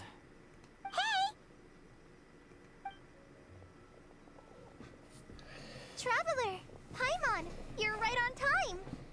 I hope we haven't kept you waiting. Kaveh! Did you just say... Sucrose! It's been so long! How have you been? I've been well. Everything's going great. What about you? Are you still busy? at the moment. Oh, right. That juicer you gave us works amazing. Farza loves it. Seriously? That's wonderful. I don't suppose you drew up a detailed test report. Oh, what fruits did you use? How's the texture of the final product? Sucrose, you might want to try asking your questions one at a time. Interesting.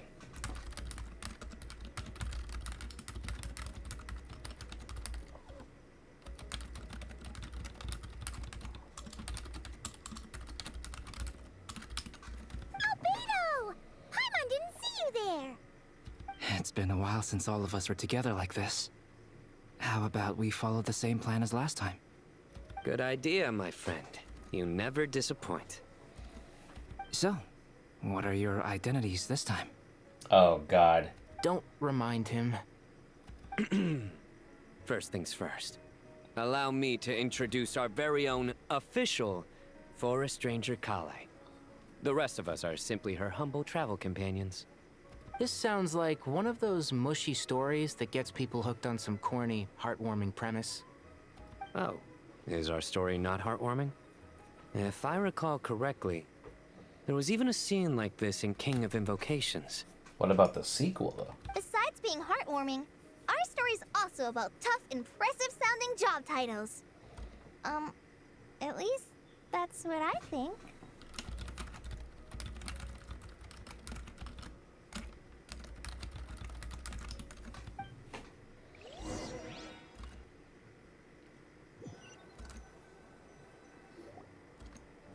Boom, boom, boom. You can call it, oh, this movie, the nice funniest, so you can. Oh, you're here already? I'm still giving Dottore a little trim. I Whoa! won't be a moment. Holy shit! Wait, there's actually just a big ass Dottore here. A trim? Does Dottore need haircuts too? Of course. It's important to know how to take loving care of the apples of your eye. All of these trivial matters get left to me. It's because I'm an angel, and angels are, in a way, the guardians of all Teyvat. Oh, right! Well, that's definitely an impressive-sounding job title. What are you writing? I'm just brainstorming some cool-sounding lines. Oh, write them on these card backs. Of course. Clearly, my lines are pretty amazing, wouldn't you say? Miss Nicole. Kaveh? You seem a little nervous. I was just wondering, who was the person you mentioned who needed their wish fulfilled? Wish? What do you mean? Miss Nicole asked if we could meet up in MONDSTADT once everything was over. She said a friend of hers had a wish that needed my help to come true. Well, you never mentioned that before. All we knew was that you'd arranged to meet in MONDSTADT. But we thought it had something to do with the god remains. To be fair, everything I told you was true. Anyway, my friend is waiting. Oh, are we going to the imaginary theater? Come on, let's pay her a visit. Oh. Ooh. Are we actually going in there? Wait. Oh, never mind. A friend, huh? Vanessa? What the fuck? Starfall! Yeah.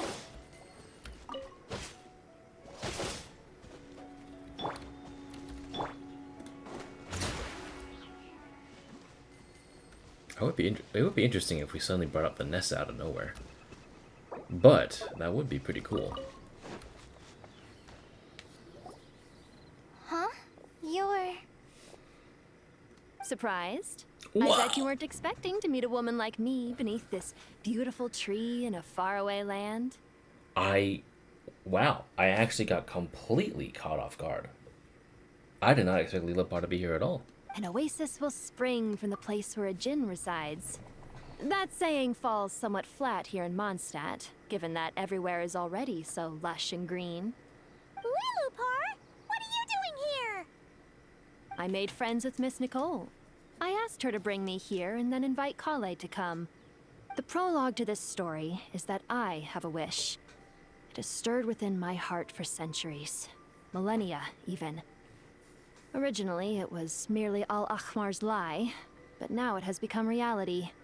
Could this be related to the goddess of flowers?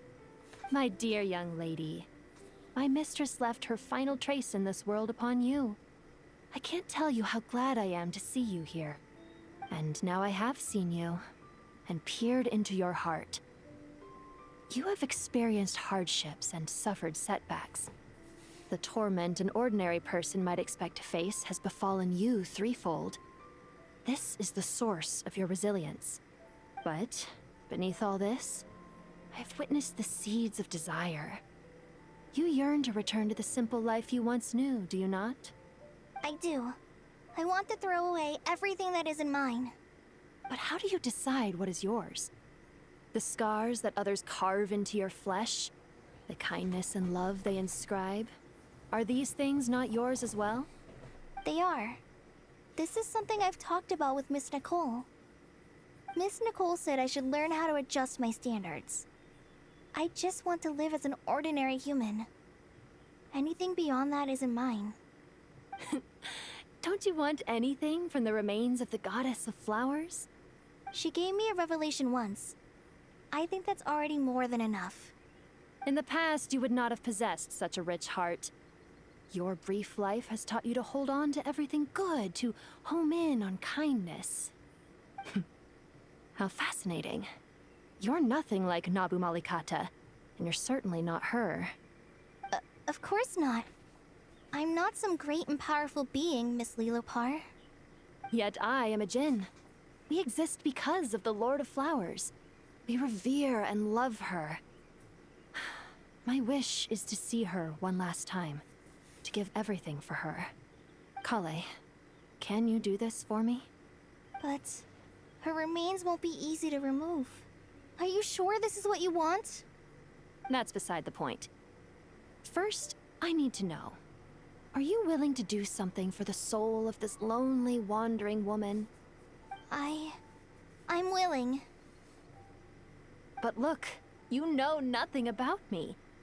Even if you have heard the stories about me, all you would know is that I was rightly punished for the many evil deeds I committed. Ah, so you do know. Your lips are quivering, your eyes trembling, and still you're willing to do something for me. Life has been cruel to you, and yet you've learned to be kind. My dear young lady, to repay your kindness, I too must play my part. Are you sure about this, Lilopar? I yearn to see my mistress. For this moment, the world can burn to ashes, the universe be engulfed in flame. I care about nothing else. And you, Kaveh, I can give you a gift. You'll become just another ordinary human. But Miss Lilopar, what will happen to you? My wish will be fulfilled, and I can die happy. Why would you wish for that? A long, unending life might seem desirable for one who has never possessed it, yet it brings torment to one who has. My remains are scattered across the yellow sands, but my soul can find no peace. Since you've promised to grant my wish, give me that release. Allow the dying to die, and let the dead rest in peace. You have my thanks. Kaveh, there's no pressure on you. What she said, it's all true. A wish is a genuine desire, after all. It's as if you want to use the last of your life to give me a better future. Nothing's so selfless. We'll be using our futures to fulfill each other's wishes. This is a noble act, a beautiful and secret transaction between two women. I understand. Miss Lilopar, I'm ready. Close your eyes, Kaveh. Then open your soul. From there, I will embrace my mistress. The downpour of flowers is your touch. Like returning to the very beginning. Like surrendering to your grace, my mistress. People say that devotion is beautiful, yet filled with pain. How foolish of them. For me, Devotion is beautiful, pure and painless. Devotion is my love. Thank you.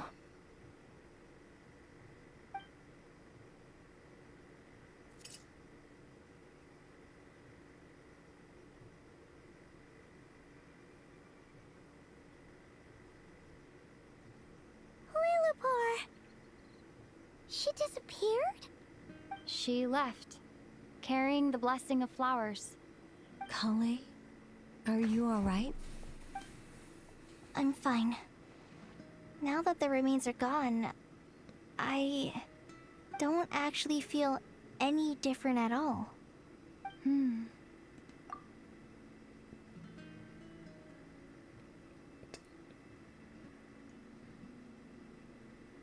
I'm not sure if that was intended by the game, but this specific track from MONDSTADT was possibly the actual best OST they could have ever used for this particular scenario. What a fucking... I don't know if that was intentional or not, but god damn, that was insane. Those remains weren't hurting Kaveh. Not as she is now. They simply exist. Besides, I could sense a deep yearning within her. Kaveh must have already received what she was yearning for. I'm doing fine. I feel relaxed. There's really no need to worry. Then my wish has come true, too. To become ordinary? That's just one of my wishes. Actually, I have a few more. For instance, I want to protect the people I meet and help them find happiness. That sort of thing.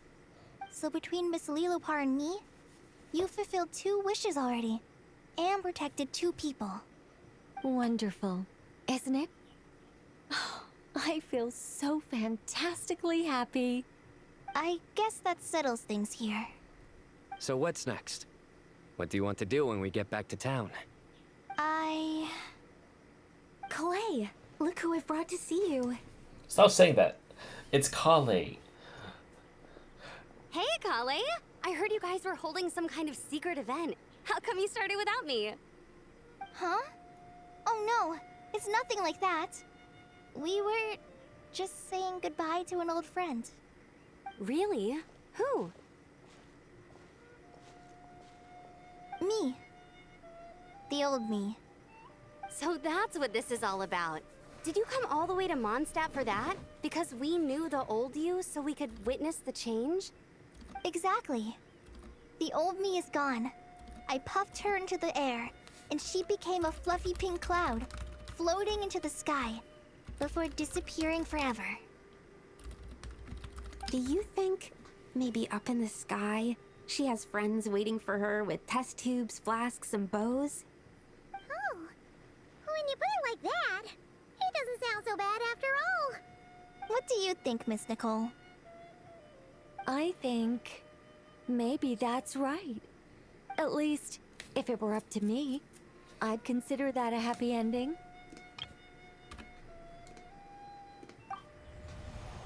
Dear Sucrose, even though my childhood ended long ago, these past few days have really felt like growing up again.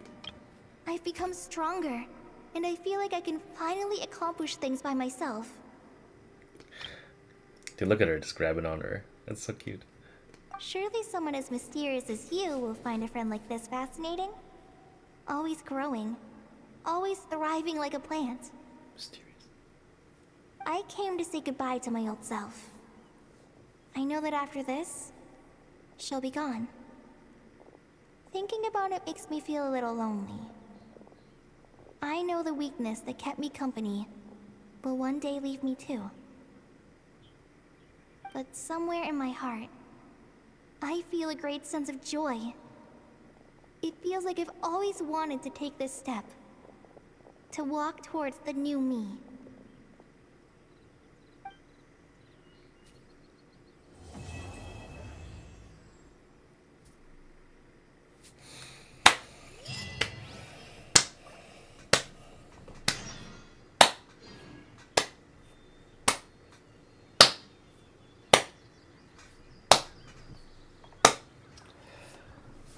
Wow. Wow. That was actually sick. It was like, how do I say this? I don't know, nobody's fucking here, but fucking.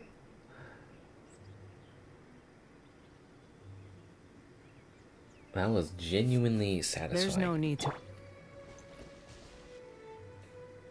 I don't think I actually could have thought of anything that we could have not addressed, except for Jet. Obviously, I don't know, you know, where everyone was after the fact, but.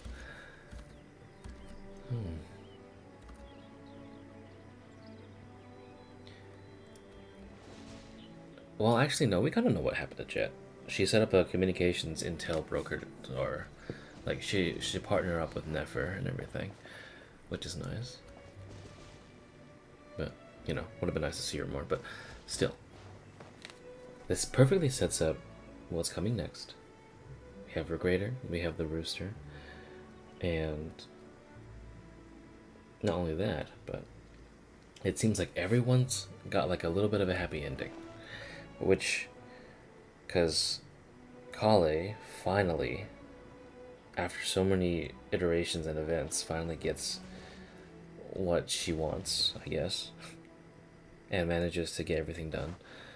Nicole is here as a, well, I wouldn't say a plot device, but she is here to really, you know, do what an angel does.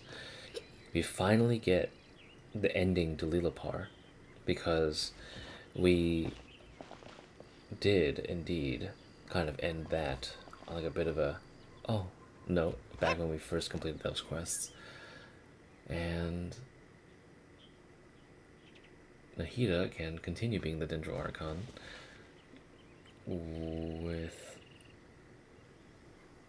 the burning of Irminsul, which was hinted at years ago. And Dottore is officially now dead. In a way. Yeah, I got shit. That was sick. I'm very happy. I actually,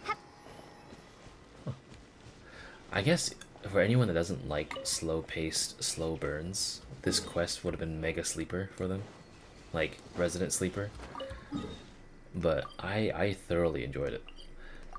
I did have to distract myself a little bit by making my fucking ADHD brain like smack around my you know, smack around my revolver a little bit, but I don't think that fucking mattered. That was so good. That was so good. Oh my god. I'm so happy I played it today. Took my mind off so many things.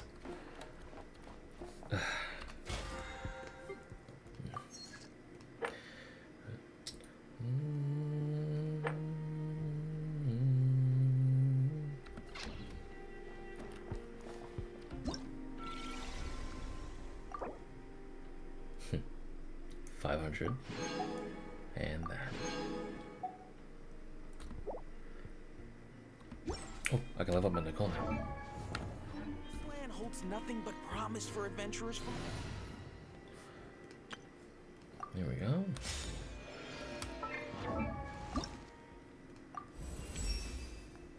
The very picture of calm. Nicole raised a finger and replied, "Alice has exhausted her strength.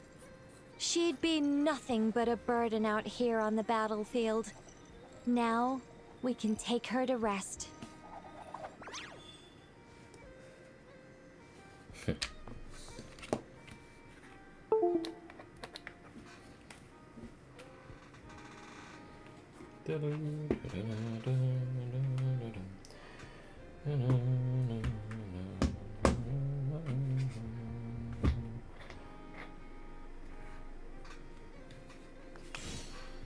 You plug back in my old keyboard.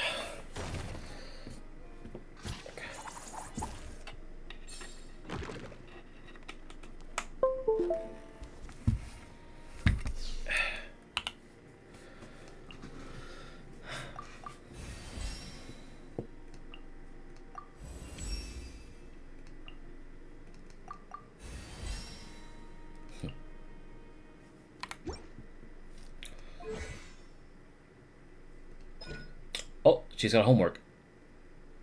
Nicole has homework? Oh shit. Oh shit. Are we really doing this right now?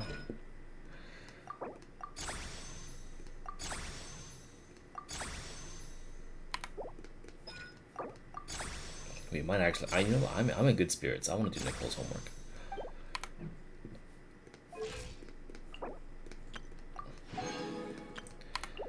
It's only 3:19. Let's do it. Sure, I'm pretty sure some people are awake in the audience here. I better get me some alpacas. Okay. Once they've hauled everything over to Snezhnaya, make a little extra by selling their wool. Ad Astra Abyssosk. Welcome. Thank you for completing today's commissions. I'm just gonna go over to the boss real quick and do myself a couple favors. Let me get the crucified trap down now. I always need more of this condensed resin. Come here. Very good. 15 cores. Alley-oop. Alright, let me fight this a couple times since my friend is here already. I'm surprised she uses this particular boss fight, but whatever, I guess.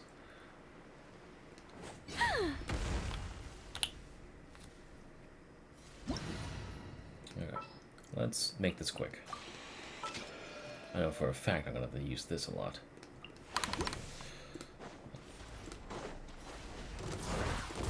Defensive mode. Bow your head. The tides beckon.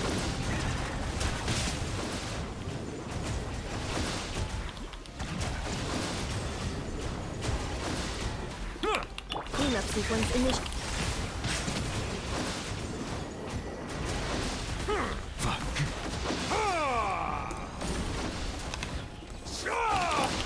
Ultimatum protocol. Silence. Defensive mode engaged. I'm very surprised that this hasn't gotten DPS phase yet. There it is.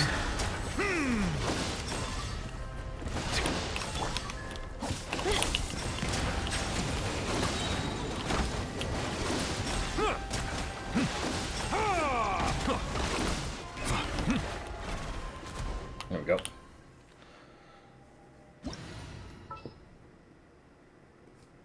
We need Nicole over here for sure.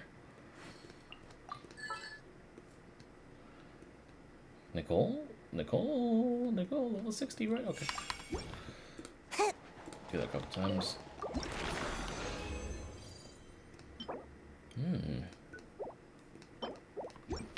How much do I need? Just 8, I think.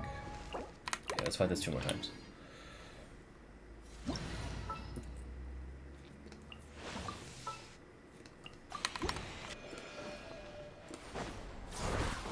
Cleanup sequence in the... Be sanctified.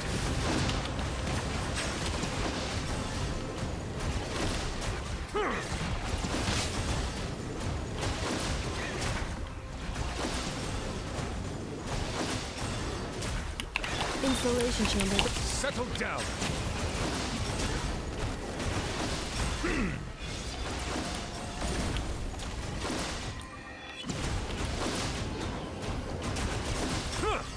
Bow your head.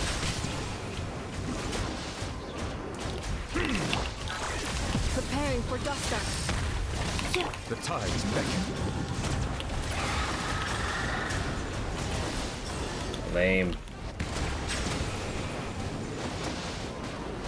100k damage on a Defa? What the fuck? Where is this coming from?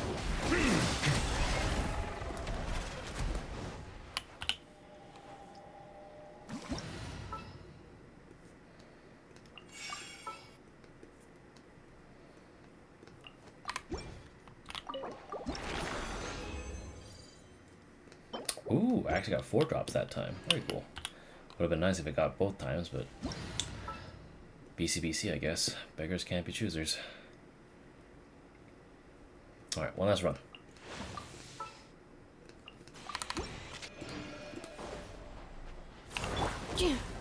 Defensive mode. Settle down.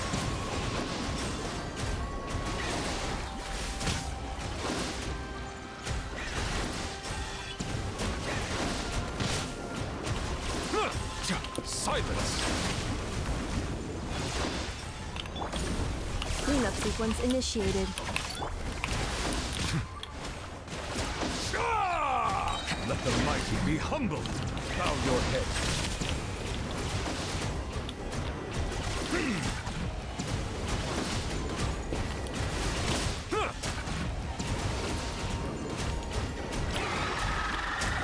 Defensive mode engaged. Silence!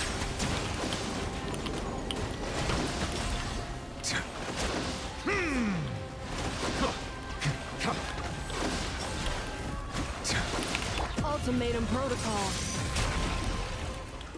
There we go.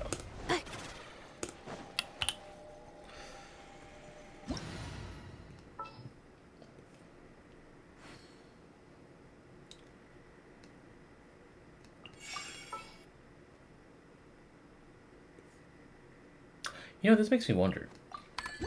Could we have picked up Lilipar's empty bottle from, well, from Windrise? But without Alice, how can we possibly hope to be a match for Rhine-Daughter? The group wondered, dismissing Nicole's suggestion. Seeing their frowns of doubt, Nicole stepped forward.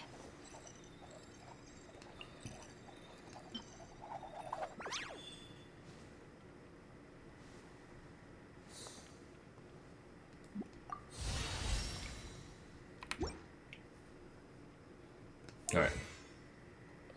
I love that unique pose she's got too. Alright. Let's go do the homework. The role of a guide. Nicole will fulfill her duty. She definitely won't allow you to work for free. If you want to find Nicole, head to the Mage's Tea Party just outside MONDSTADT. Increases the damage dealt by X-ray characters' arcane projections by 300%. Deal. Oh, fuck. She is now almost level 4 alongside Prune, so we should be okay on that though. Okay.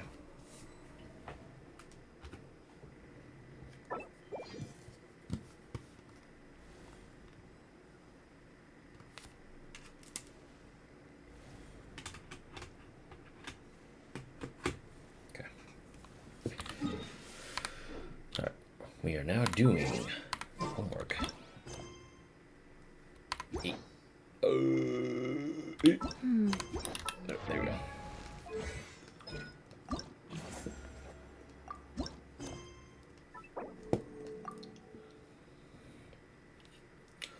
Let's do this before I go to bed. At the site of the Mage's Tea Party, you meet Nicole, who seems to be talking to somebody. Oh yeah? Who is this somebody we're talking about? Huh?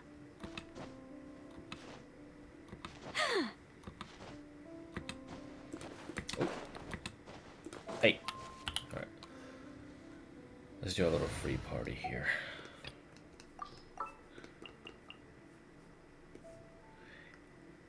Nicole. Varka. And we can do Venti.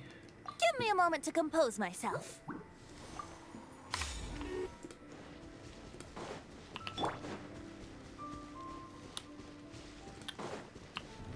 Try to keep up!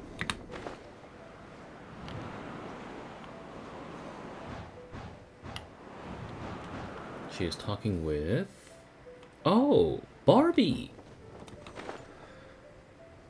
I can't believe she's talking with Barbaloth. That's cool.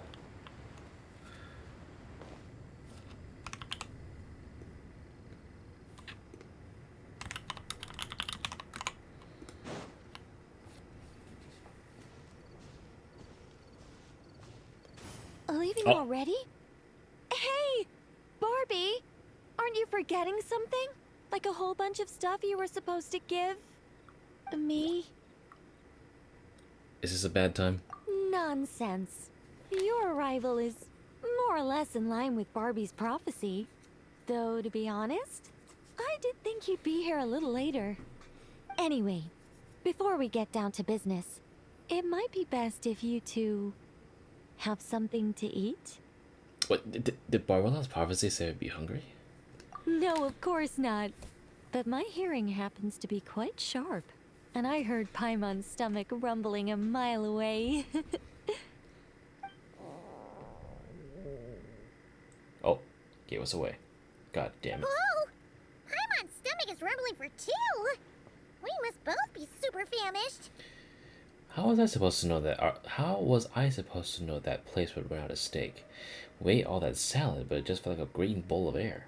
Don't you worry about that. I've got plenty of cookies and cake, and as you know, nothing bad ever happened to hungry travelers who accepted food from a witch. Did she just fucking... You and Paimon munch happily on cookies and cake while gulping down tea. Strangely, no matter how much you eat or drink, the teapot remains half full, and there is always a fresh cookie or a slice of cake on your plates. Oh, Paimon's so full. No matter how much she puts in her tummy, there's always more on her plate. It looks so dead. We'll have to bring Varessa next time. Is she the champion eater from NATLAN's Collective of Plenty? Alice mentioned her to me once. Apparently, she's a fascinating young lady. I imagine if she were to attend one of our parties, we'd need to set out 3, maybe even 7 plates. Paimon really can't eat anymore.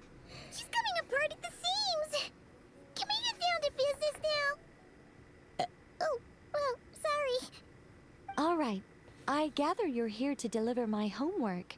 The one that Barbie prophesized? So, just now, Barbaloth was... Nothing of the sort. We were discussing something completely different. The moon's massive shift has knocked her hydromancy out of whack. So she needs to head back for a while to undergo a period of silent meditation. While she's away, I'll be taking over responsibility for everyone's homework.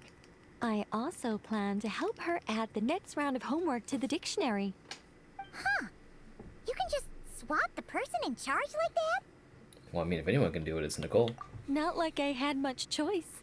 Before Barbie and Alice even told me about it, they'd already inscribed my special homework in the dictionary. As much as I'd like to erase the whole thing and keep on casually observing the world, Alice is busy maintaining Tevad's borders, and Barbie is off realigning her hydromancy. Octavia didn't bother to come back, and you can forget about Rhindaughter. The other mages all have their own affairs to attend to, so the duty of supervising this homework has fallen to me. I forgot who Octavia... Oh, actually... That's O, but did we ever, like, formally meet her? I don't think we have. Now that you mention it, there's quite a lot of you. There really are. I don't even know how long it's been since we all got together to make this a proper tea party. In any case, as long as I finish my homework, my story will be officially inscribed in the dictionary. After that, I'll be able to go back to observing and guiding. So, Traveler, Paimon, it's time to deliver your message. What's my homework? Oh, and since this doesn't count as a prophecy, just something Barbie and Alice came up with 10 minutes ago, there probably isn't any useful information to be found in that dictionary you're carrying. You're right, Nicole. We had a look before coming over, and there aren't any detailed instructions at all. There's only these 2 sentences. Nicole will fulfill her duty. She definitely won't allow you to work for free. That's all there is. All right. That first sentence was clearly written by Barbie, but I bet my bottom more it was Alice who added the second. Anyway, let's get cracking on this homework. Just let me think. Where should we begin? Hold on, what? You actually understand what they want you to do? Huh? Oh, Barbie gave me a rundown of my tasks just now. Basically, I just need to go to a few homework locations, make sure everything's up to scratch, and conduct some field work. Wait a minute! Paimon thought she was giving you a prophecy. How does a rundown count as a prophecy? Well, you see, I naturally view anything Barbie says to me as some sort of prophecy. Besides, when Barbie wrote this homework of mine, all she actually did was flip straight to the final page of my story and tell me the ending in advance. Does that mean I came here for fucking nothing, man? What do you mean? This homework had to be delivered by you. That's a very important step. Certain formalities must be observed in order for homework to count. Oh. But we can talk about that later. Anyway, enough dawdling. Come on, follow me. We're going to... Yes. That seems like as good a place as any. Just like that? Hold on. How are we supposed to get the... You forgot you're talking with Nicole. In the beginning of an eye, you find yourself standing at the edge of a cliff. All right, we're here. This Sealy Court has some really great views, don't you think? See that spot over there? That's the starting point. Wait a minute, did you just... Did I use it to get us here faster? You bet I did. These Sealy Courts are connected to the ley lines, and nobody really uses them. They're very handy when it comes to traveling about. All right, we're here. This Sealy Court has some really... she fucked up the Siri. The Siri Court. The Siri Court. Besides, the Sealy and I used to be angels, so we're old colleagues. I'm sure they won't mind me borrowing their homes every once in a while. Hey, isn't Venti and I once performed a duet on the island in the distance? Yes, I read about that in the dictionary. Based on how it ended, you and Lord Barbados must have played quite a beautiful tune. Such a shame that Barbie couldn't hear a single note. When Alice heard about it, she laughed so hard her hat nearly fell off. How about we head to the next location, which should be...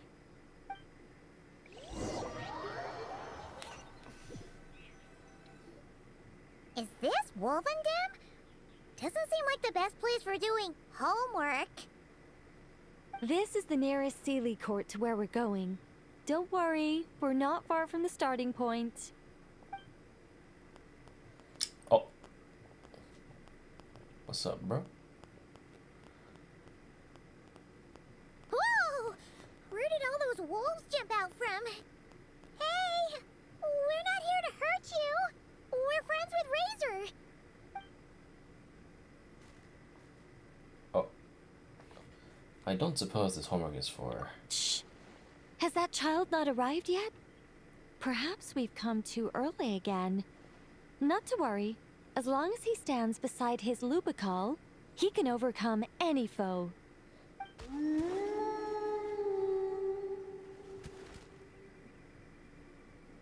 they come back? Oh, did they hear us talking?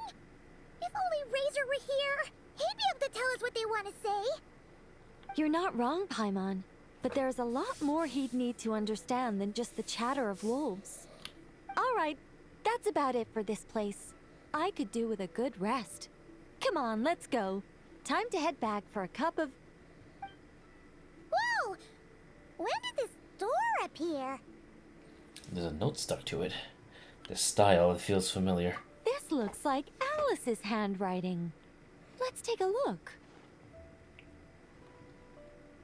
Thanks for your help with the homework. Now hurry home and have a hot cup of tea. P.S. There is a surprise waiting behind this door. Hurry home? Wait a second. Why does this door look so familiar?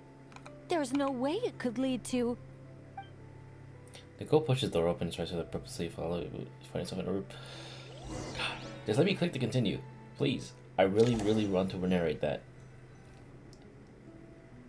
Somewhere new? Hey, isn't this... There's a huge Sealy Court over there. No wonder Alice wanted to borrow the lodge key. She said she wanted to set up a tea room, even though I told her I already had one. So this is a gift from Alice? It symbolizes the completion of guidance, the end of a journey, and the fulfillment of prophecy. You've followed Seelie before, right? Only when a Seelie returns to its Seelie court does its guidance come to an end. So, to give this unwelcome homework a clear conclusion, Barbie and Alice must have built a Seelie court right here. This is the only way for my story to be inscribed among everyone else's without interfering with their own homework. But you're not a Seelie, are you? Well, we're not all that different. Once upon a time, we were all angels after all. But that doesn't really matter. What's important is what it symbolizes. It's like writing a novel. As long as the main outline is there, there'll always be a way to flesh out the details, so the pieces fall into place. As long as I take my seat, this homework of mine will be officially over. It's a nice touch, but it feels like the ending to a story written on the fly. If Anya were here, I'm sure she'd have come up with something more clever. And here was me thinking it would end with a treasure chest. Don't you worry. That's an essential element as well.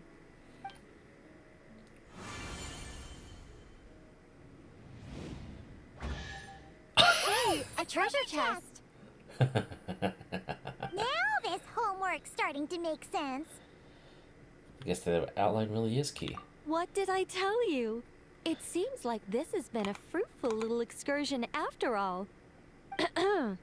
And it seems my story has been formally inscribed in the dictionary, which means that today's homework ends here, and also that there'll be a formal tutor to provide guidance on all future assignments. So will there be more chests for those assignments too? Well, that depends on what assignments are assigned. Personally, I'd love nothing more than to bury chests for people to find by completing their homework. I'd leave clues and watch them enjoy a merry little treasure hunt. Now that would be fun. But Barbie's been keeping a close eye on me, so I'm not sure I'll get the chance.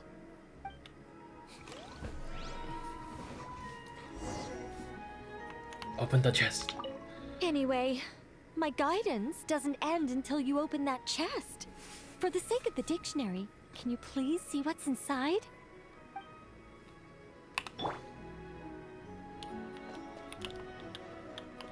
Anyway. Oh, I thought you could like annoy her a little bit. Alright.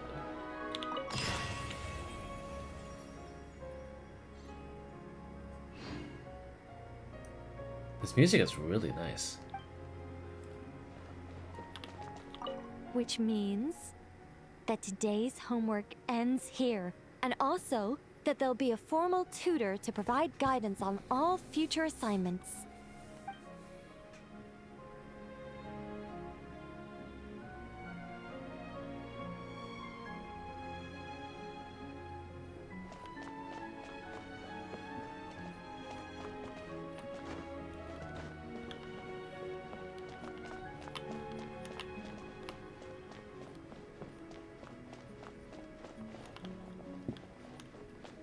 Nothing for me to take in here?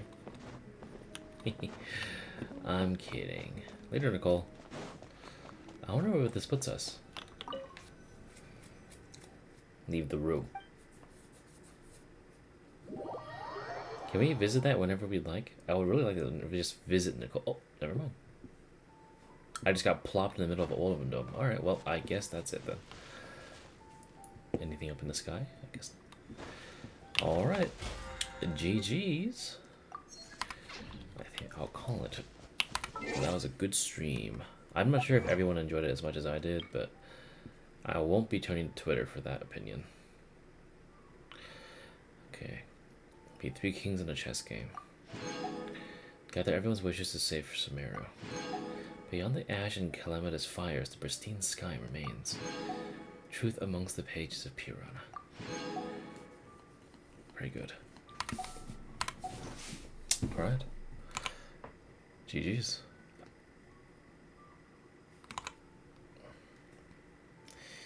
Let me just make sure I got everything into the astral shot. There ain't shit. Alright, cool. Cosmetic plants. No, nothing there.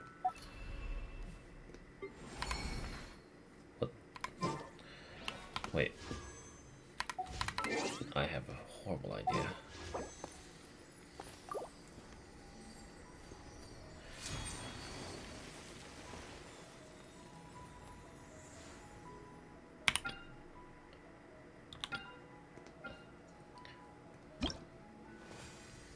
You telling me that you're telling me that the banners for Millie Astro Wonderland are more animated than the fucking official banners themselves? What the fuck? What the fuck? Is that allowed? Okay. Alright, I think that's it. I saw something else in the events tab. Ah! Okay. I definitely need to finish that first. It's over here. I know that for sure. So I'll teleport here and I'll do it tomorrow. Or, well, later today. I have shit to do. Alright, GG's. Ew.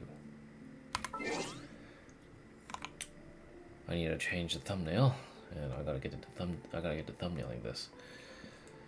Alright, hope you enjoyed the stream. Lurkers and viewers are like 5 hours and 43 minutes.